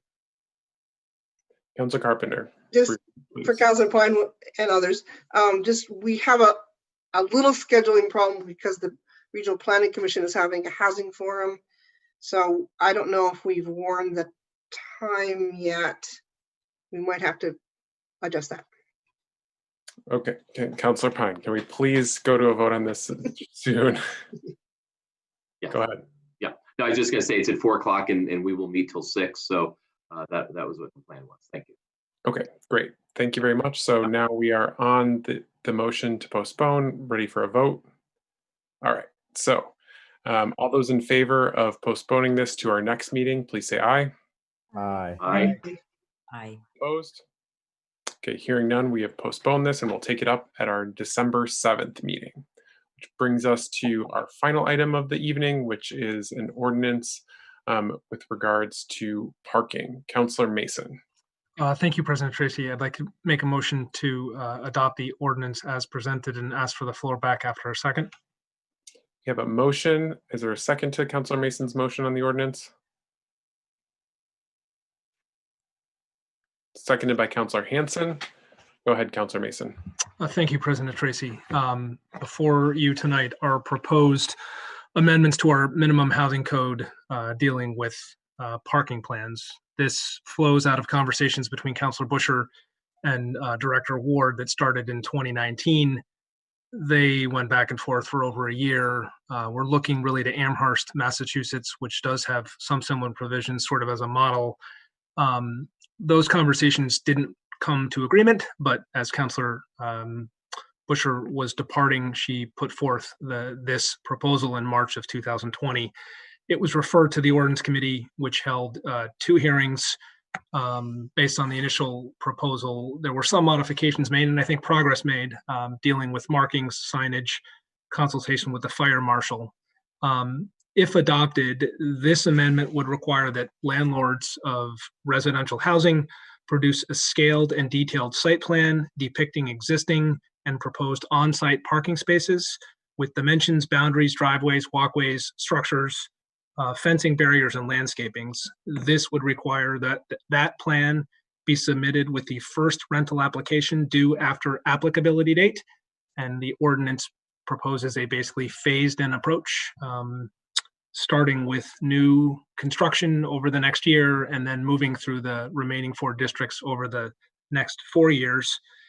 It also requires that the parking plan be attached to the lease provided to the tenants and also posted in the common area if there is a common area at the premises.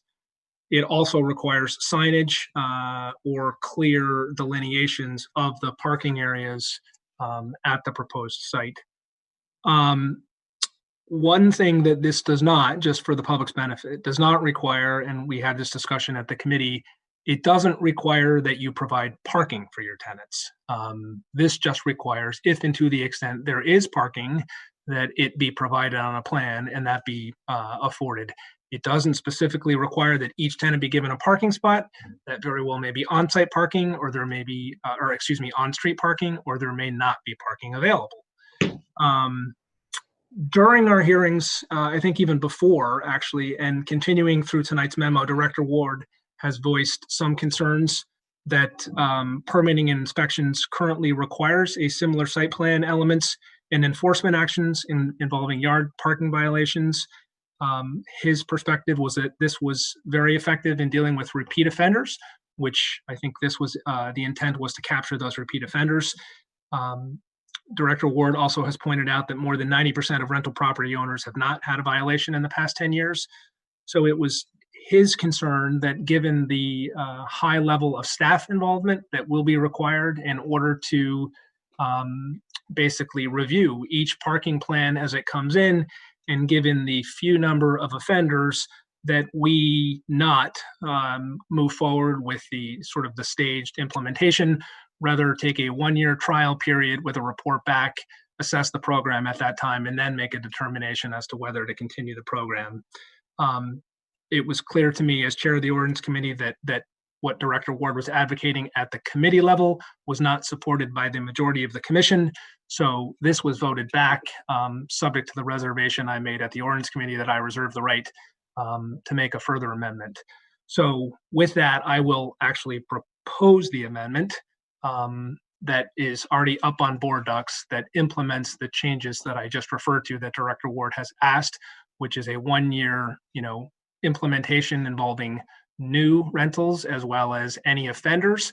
And then with a report back to the full council in January of 2021 in terms of the successes, the challenges, and potentially a new schedule for implementation.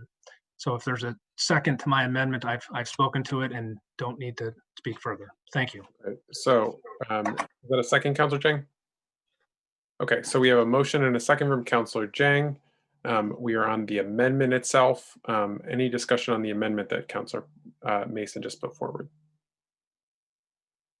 Okay, hearing none, we'll go to a vote on that. Oh, Councilor, go ahead. Thanks.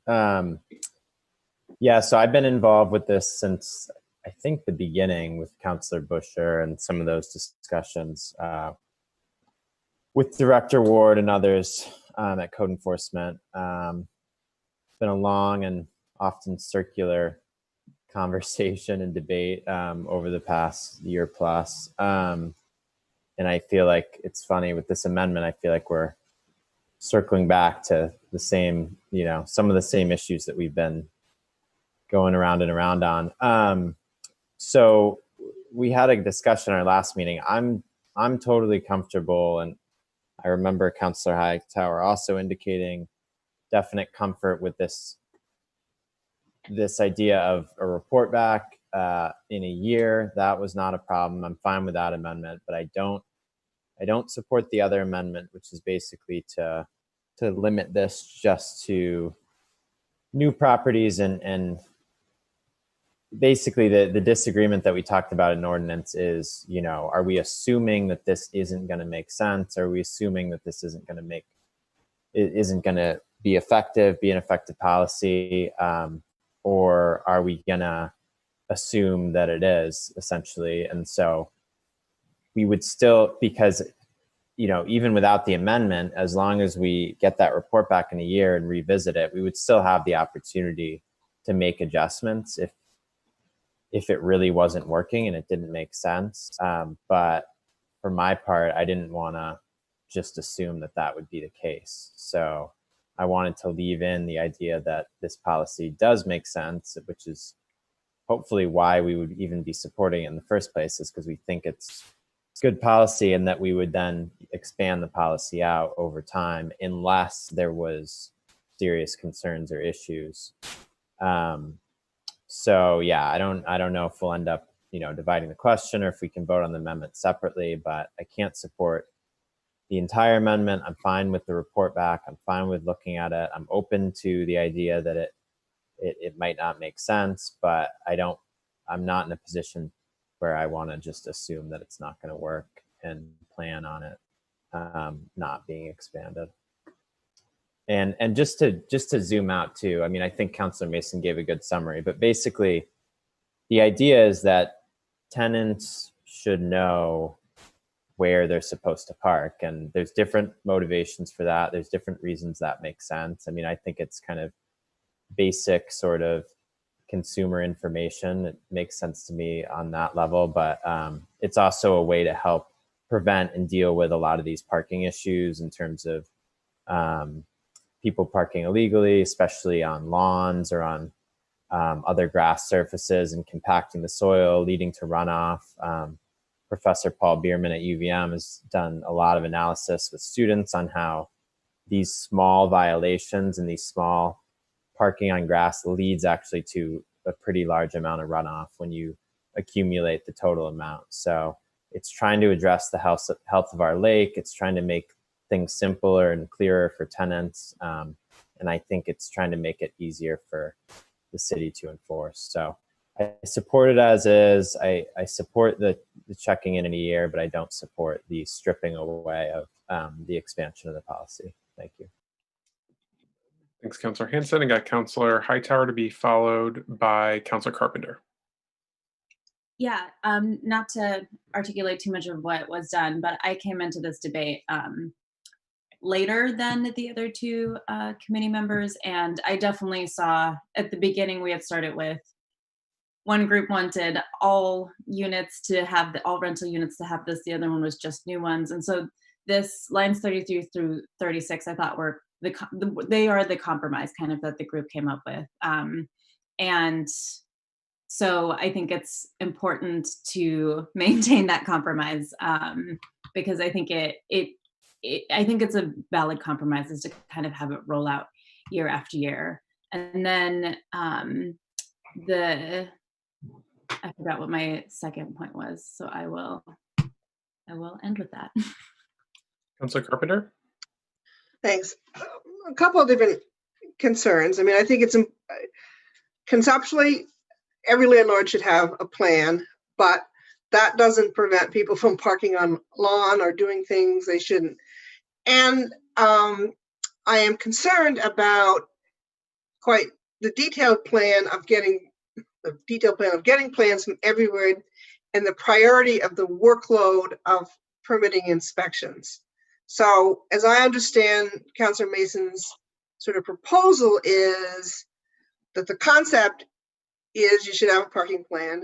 We're going to try this for a year. We're going to focus on offenders. And that when we talk about new, but really to me, it's focusing on the offenders and to give permitting and inspection enough time to sort of figure out how this whole process works. I have great concern about this relative to the workload, you know, following up on minimum housing inspections. So again, I think Councilor Mason's proposal, as I understand it, would focus on this for a year for offenders and new housing. And as I understand it, that's people who haven't previously registered on the housing rental, and then come back in a year. I mean, and see how it is. It's presupposing, for example, and I say this to my colleagues in the North End, that every rental in the new North End will have a housing plan.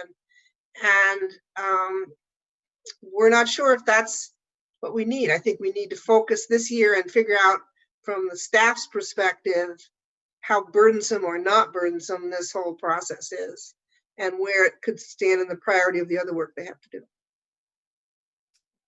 Councillor Paul? Thanks, President Tracy. So Director Ward is on Zoom with us this evening. I was hoping that maybe he could speak to the memo that he had sent to us. I realize we all read it, but thought that he could explain his reasoning behind, wanting to take this in a slightly different approach. I don't think it means that he is against the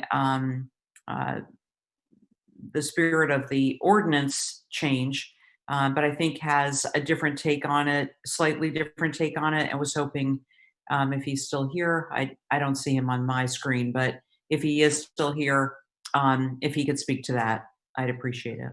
Certainly. Go ahead, Director Ward. Thank you. And thank you, Councillor Carpenter. I think that's a great way to sum up the focus of the department is really what I'm concerned about.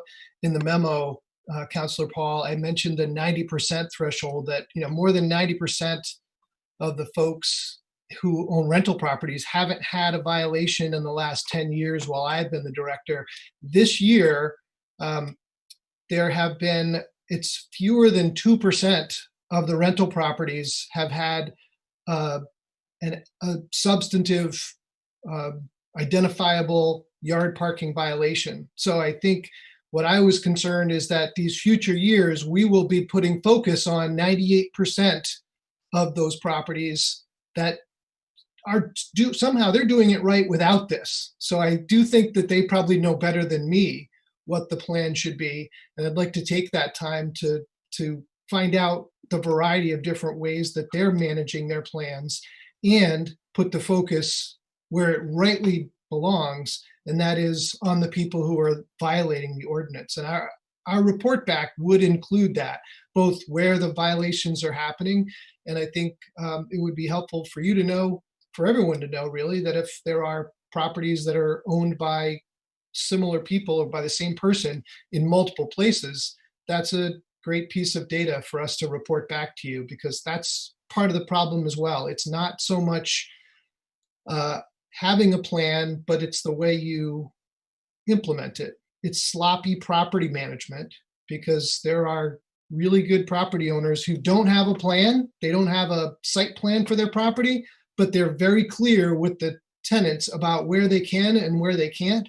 And they know that they'll be towed if they park in a different spot, because that property owner is managing the property well. So again, I think to sum it up, I would say I would like this year to be able to report back to you on what we learned from the violators and from the new rental properties. But there will be a big workload in the years to come with dealing with administrative violations for people who don't do the things that they're required to do through the administrative portions of this ordinance.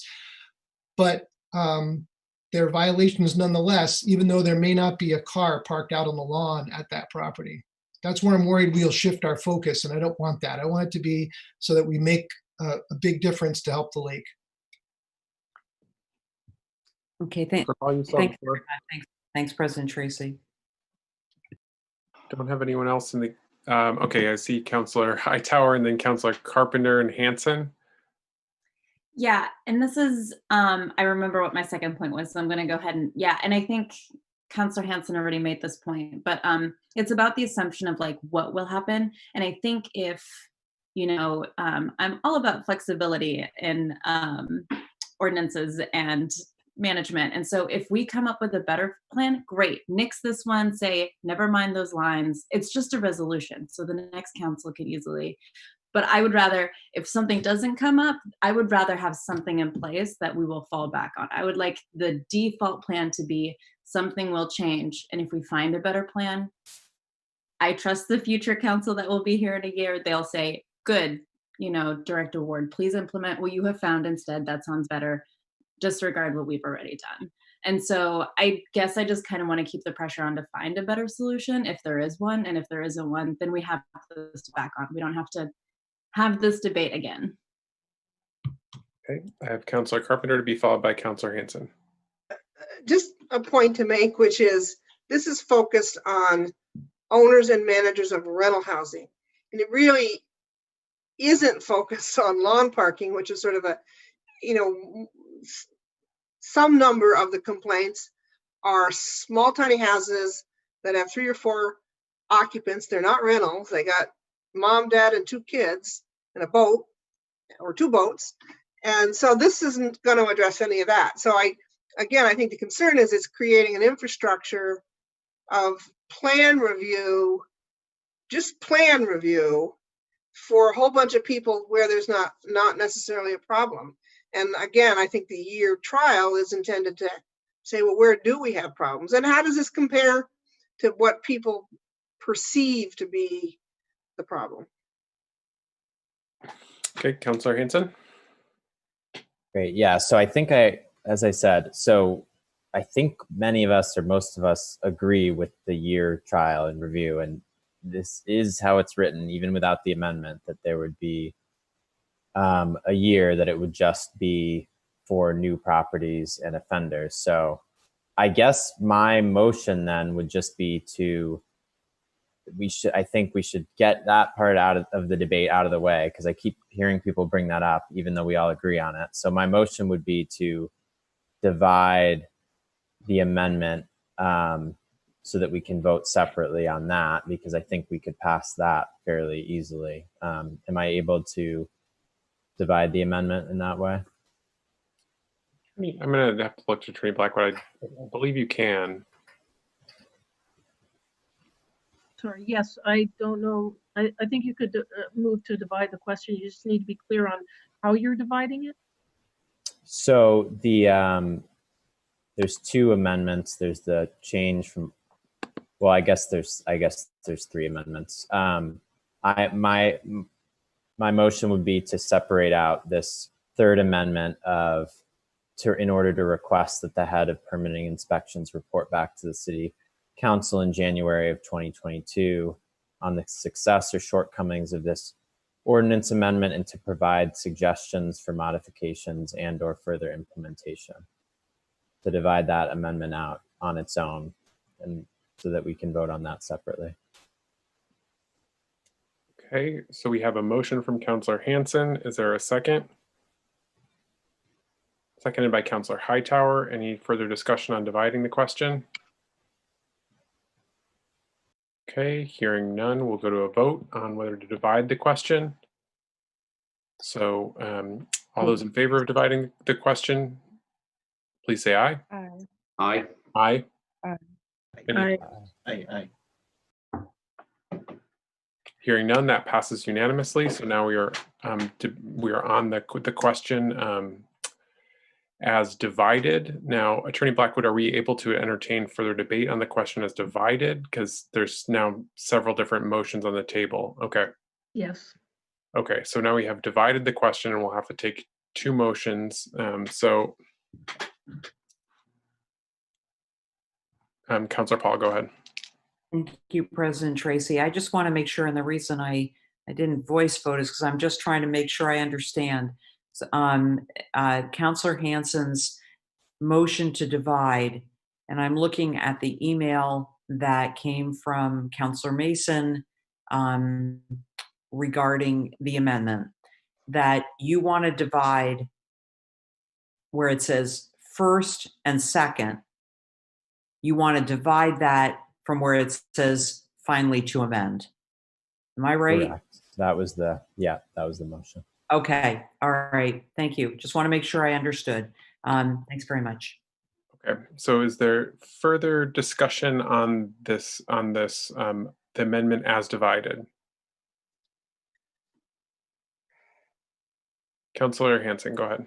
Yeah, just to say before we vote on these, just to say that the workload piece is something we've talked about many times in this debate, and I agree that the workload should be focused on the offenders. I've always agreed with that, and I think the intention here is still to focus the work on the offenders, but to have.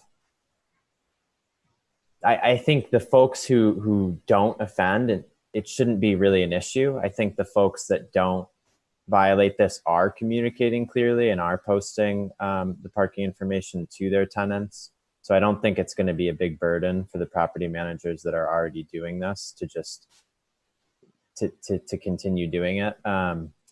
So I do agree with that, and I think I don't want to go in circles again, but I will. I'll end it there. Thanks. Okay, we ready to vote on the question as divided? I'm sorry, point of information. Yep, go ahead. I'm not entirely sure what my assumption is we vote on one, what first, the proposed first and second, and then finally. Am I misunderstanding that? You're correct, Councillor Mason. So that's how I was going to do it. I was going to vote on those two clauses, do a roll call on those two clauses, and then the finally section of the amendment as divided. So just now, if I may speak to the first and second, just to be clear, I think the burden is not necessarily on the landlord. It's the burden that's placed on permitting, the staff at permitting inspection. Councilor Hanson just referred to the burden on landlords. I think the concern that's been articulated is that we're asking staff who may not even be hired yet to review hundreds and hundreds of parking plans for properties that have never had an issue. So that's why the proposal. So I will be supporting the first part of the divided question as well as the second. Thank you. Okay, thank you. Anyone else? Councillor Hanson, go ahead. Yeah, sorry to go back and forth. I just wanted to clarify that piece too, because I didn't articulate that well, but we did talk about this in our last meeting, which is that the plan wouldn't need to be reviewed unless there was a violation. That was my understanding from the conversation that we had, because I specifically had raised that point in terms of the way that this was written. So I just wanted to clarify that. Okay. Are we ready to vote on the question as divided? I'm ready to vote, but I just want to be clear. I'm voting on the proposal that it be a 1 year, come back in 1 year. No, what am I voting on? We're voting on the first two pieces of Councillor Mason's amendment, which say first to change all in line 27 to certain, and second to delete lines 33 through 36. And that's the staged part. Okay. Yep. So this is the first part. This is the first part of the question that we're dealing with. Is everyone clear? Not really, but I'll do my best. So can I, Councillor Tracy? I think if you are supportive of a 1 year, of a non-commitment to a phased approach, you would vote yes in favor of the first part of the amendment. If you believe, as drafted, that we should have East District, West District, North, South over the next 4 years, then you would vote no on the amendment. The first part, the first of the two amendments. Okay. You're clear now? Yep. Okay. So now let's head to a vote. Will the city clerk please call the roll? Councillor Carpenter? Yes. Councillor Jang? Yep. Councillor Freeman? No. Councillor Hanson? No. Councillor Hightower? No. Councillor Mason? Yes. Councillor Paul? Yes. Councillor Paulino? Yes. Councillor Pine? No. Councillor Shannon? Yes. Councillor Stromberg? No. Council President Tracy? No. 6 ayes, 6 nays. Okay, so the first part of the question fails. We're on to the second part of the question. Are we ready for a vote on that? This is the paragraph beginning with finally. Okay. Will the city clerk please call the roll on the second part of the amendment? Councillor Carpenter, Yes. Councillor Jang, Yes. Councillor Freeman, Yes. Councillor Hanson, Yes. Councillor Hightower, Yes. Councillor Mason, Yes. Councillor Paul, Yes. Councillor Polino, Yes. Councillor Pine, Yes. Councillor Shannon, Yes. Councillor Stromberg, Yes. Council President Tracy. Yes. That's unanimous. Okay. So now we are back to the original motion as amended. And Councillor Shannon. Thank you, President Tracy. I'm having trouble understanding the value of this for the difficulties it causes the department. I don't think it's really a big deal from the landlord perspective. I mean, a landlord is going to tell their tenants where it is that they have to park. So if they have to draw it to scale, kind of a hassle, but not really a big deal. But from the city's perspective, I'm just not sure what this accomplishes, because you can, a landlord submits their parking plan where they want their tenants to park. That it's not necessarily legal. And unless the city is going to look at all of these parking plans and determine if they're legal, why are they collecting all of these parking plans? And it seems like it's kind of endorsing parking plans that may not be legal.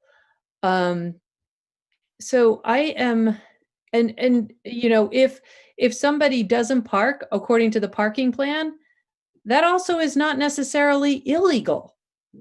So I just don't see what this accomplishes. There might be many ways to park on a property that are legal from the city's perspective. It's just not where the landlord wants you to park. And the city doesn't really have any role in that. So I don't see what this accomplishes. And I'm very concerned that our code enforcement director, who now has a new title, sorry.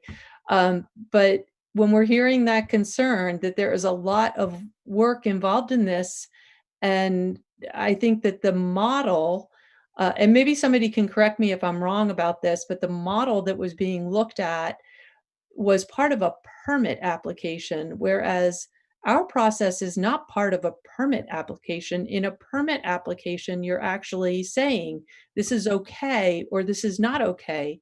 But our rental registration process is just you fill out the form. Nobody says it's okay or it's not okay. It's and now we're submitting information that creates this strange acknowledgement that something's been submitted that you would think would be approved, but it's not really. Okay, Councillor Mason. Thank you, President Tracy. Yes, notwithstanding that language, Councillor Shannon, my recollection of the conversation in committee was that it will be reviewed and it will require staff time in order to ensure compliance with all of our setback requirements, lot coverage, etc. And that was why there was concern, about submission. The language that's in there, the non-binding, was put in by Assistant City Attorney Sturdivant and Mr. Augustin to sort of say, hey, we're not reviewing this. But my understanding, and Bill's on this call, is that yes, the city will be reviewing every plan that gets submitted, which will require significant staff time. Can I just very quickly say that's impossible? And it's not, I don't see how it accomplishes the goal, because even if you come up with a legal plan, it's not, the fact that somebody doesn't stick to that plan doesn't make it illegal. Okay, anyone else on this? Are we ready to vote? Councillor Hanson. Yeah, I can try to speak to some of these things. So one of the pieces, and now I'm remembering all the way back to some of the earliest conversations. There were a couple pieces. One of the pieces was the ambiguity between, was it the tenant that violated, whose fault was it basically that there was lawn parking? Did the landlord not communicate where the tenant could park, or did the tenant just ignore what the landlord said? Who's sort of to blame? That was one of the pieces to being addressed. This other piece was that illegal parking spaces, if they're not caught early enough and if they're not reviewed early enough, they can essentially become legal and become legitimate over time. So that was another piece that we were trying to address.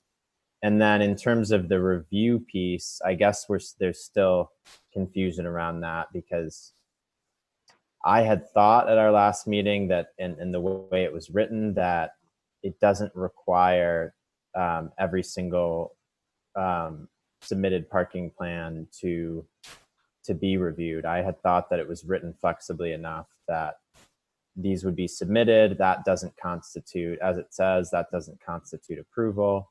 And it doesn't force a review on a certain timeline. The idea being that if there's an issue, they now have it on file and can look at it and can review it. So sounds like there's still confusion, but again, we have a year before this even hits outside of new rentals. So we have time to look at these things. And the debate was, do we assume that this doesn't work? And to Councillor Hightower's point, I think this forces us to, if we're not going to proceed, at least it forces us to come up with something better in the intervening year, rather than the default to do nothing, essentially. Councillor Hightower, to be followed by Councillor Mason. Yeah, and I'll be brief. I also was under the assumption that they had to be reviewed in a timely manner. And just want to quickly, I think the reason the East District is first, and the reason that former Councillor Bricher and Councillor Hanson were working on this is it's a big deal in the East District. This is something that comes up a lot in our NPA, and that folks really care about. But I was also and based on that, I was under the impression they wouldn't have to be reviewed in a timely manner, one, and that two, the submissions, as kind of, the department is working on getting things online and it would become part of kind of something that the public could access. So more importantly, for me and for my ward, it's about that neighbors can access and to basically be like, this is something this is supposed to be grass and somebody's parking here, that it kind of gives the folks in the neighborhood a way to deal with some of these grass parking issues, to give enforcement a little bit more local support, I guess. So that was my understanding of it. So I do want to emphasize that. Okay, Councillor Mason. President Tracy, I know Director Ward has his hand up. Maybe we could go to him first and then come back. Sure, go ahead, Director Ward. I was going to say the confusion for my staff will be if an inspector is on site and looking at the site plan that a property owner has posted according to this proposal in a common area. I think Councillor Shannon hit on that it's not going to really mean anything, because what's truly the dividing point is what's on file in the land records with the zoning division through a zoning permit. It's actually in the parking ordinance under Chapter 20, Section 55, General Prohibitions for Parking. It's unlawful to park on the lawn unless it's in an area that's approved by the Department of Planning and Zoning for vehicular ingress or egress for parking. So we have that. And so the parking plan needs to be on file with planning and zoning in order for it to be valid. This is a secondary site plan that if we don't review it against that, we've got two different divisions within my own department that are going to have two different site plans, and we're going to have to do some justifying between the two. It's going to create some confusion. Okay. Councillor Mason? That was what I needed. Thank you. Okay. Anyone else? Ready to vote? Councillor Carpenter? I guess I still need clarification on what I'm voting on, which is to say, a little more articulation. If I vote no, then does the whole thing go away?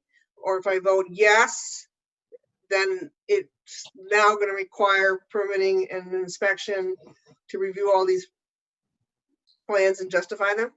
Yes, that's correct. Councillor Hanson, please be brief.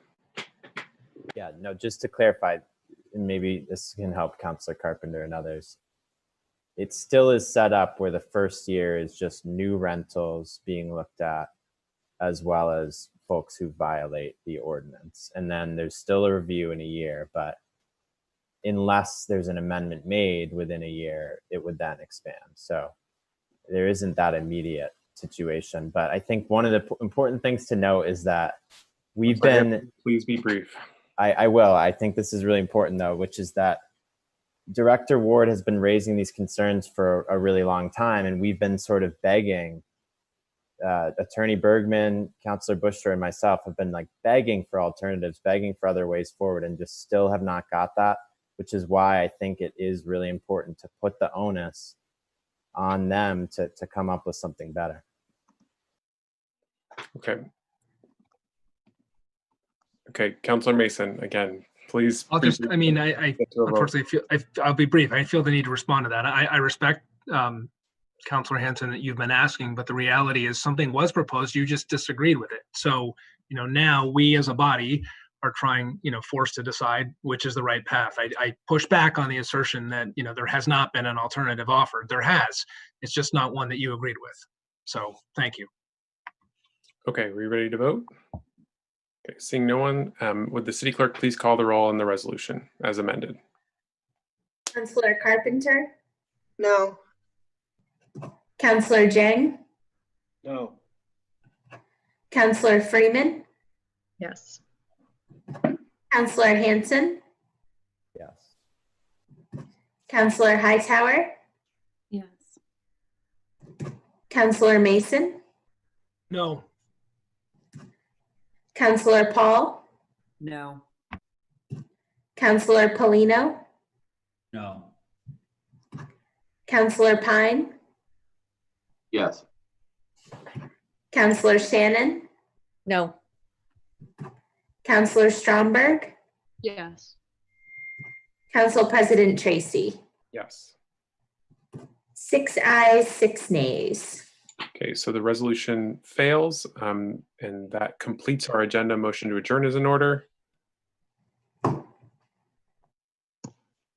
So moved. Moved by Councillor Freeman, seconded by Councillor Pine. Any discussion? Seeing none, all those in favor, please say aye. Aye. Aye. Any opposed? We are adjourned at 11:12. Have a good night, everybody. Good night. Happy Thanksgiving. Thank you.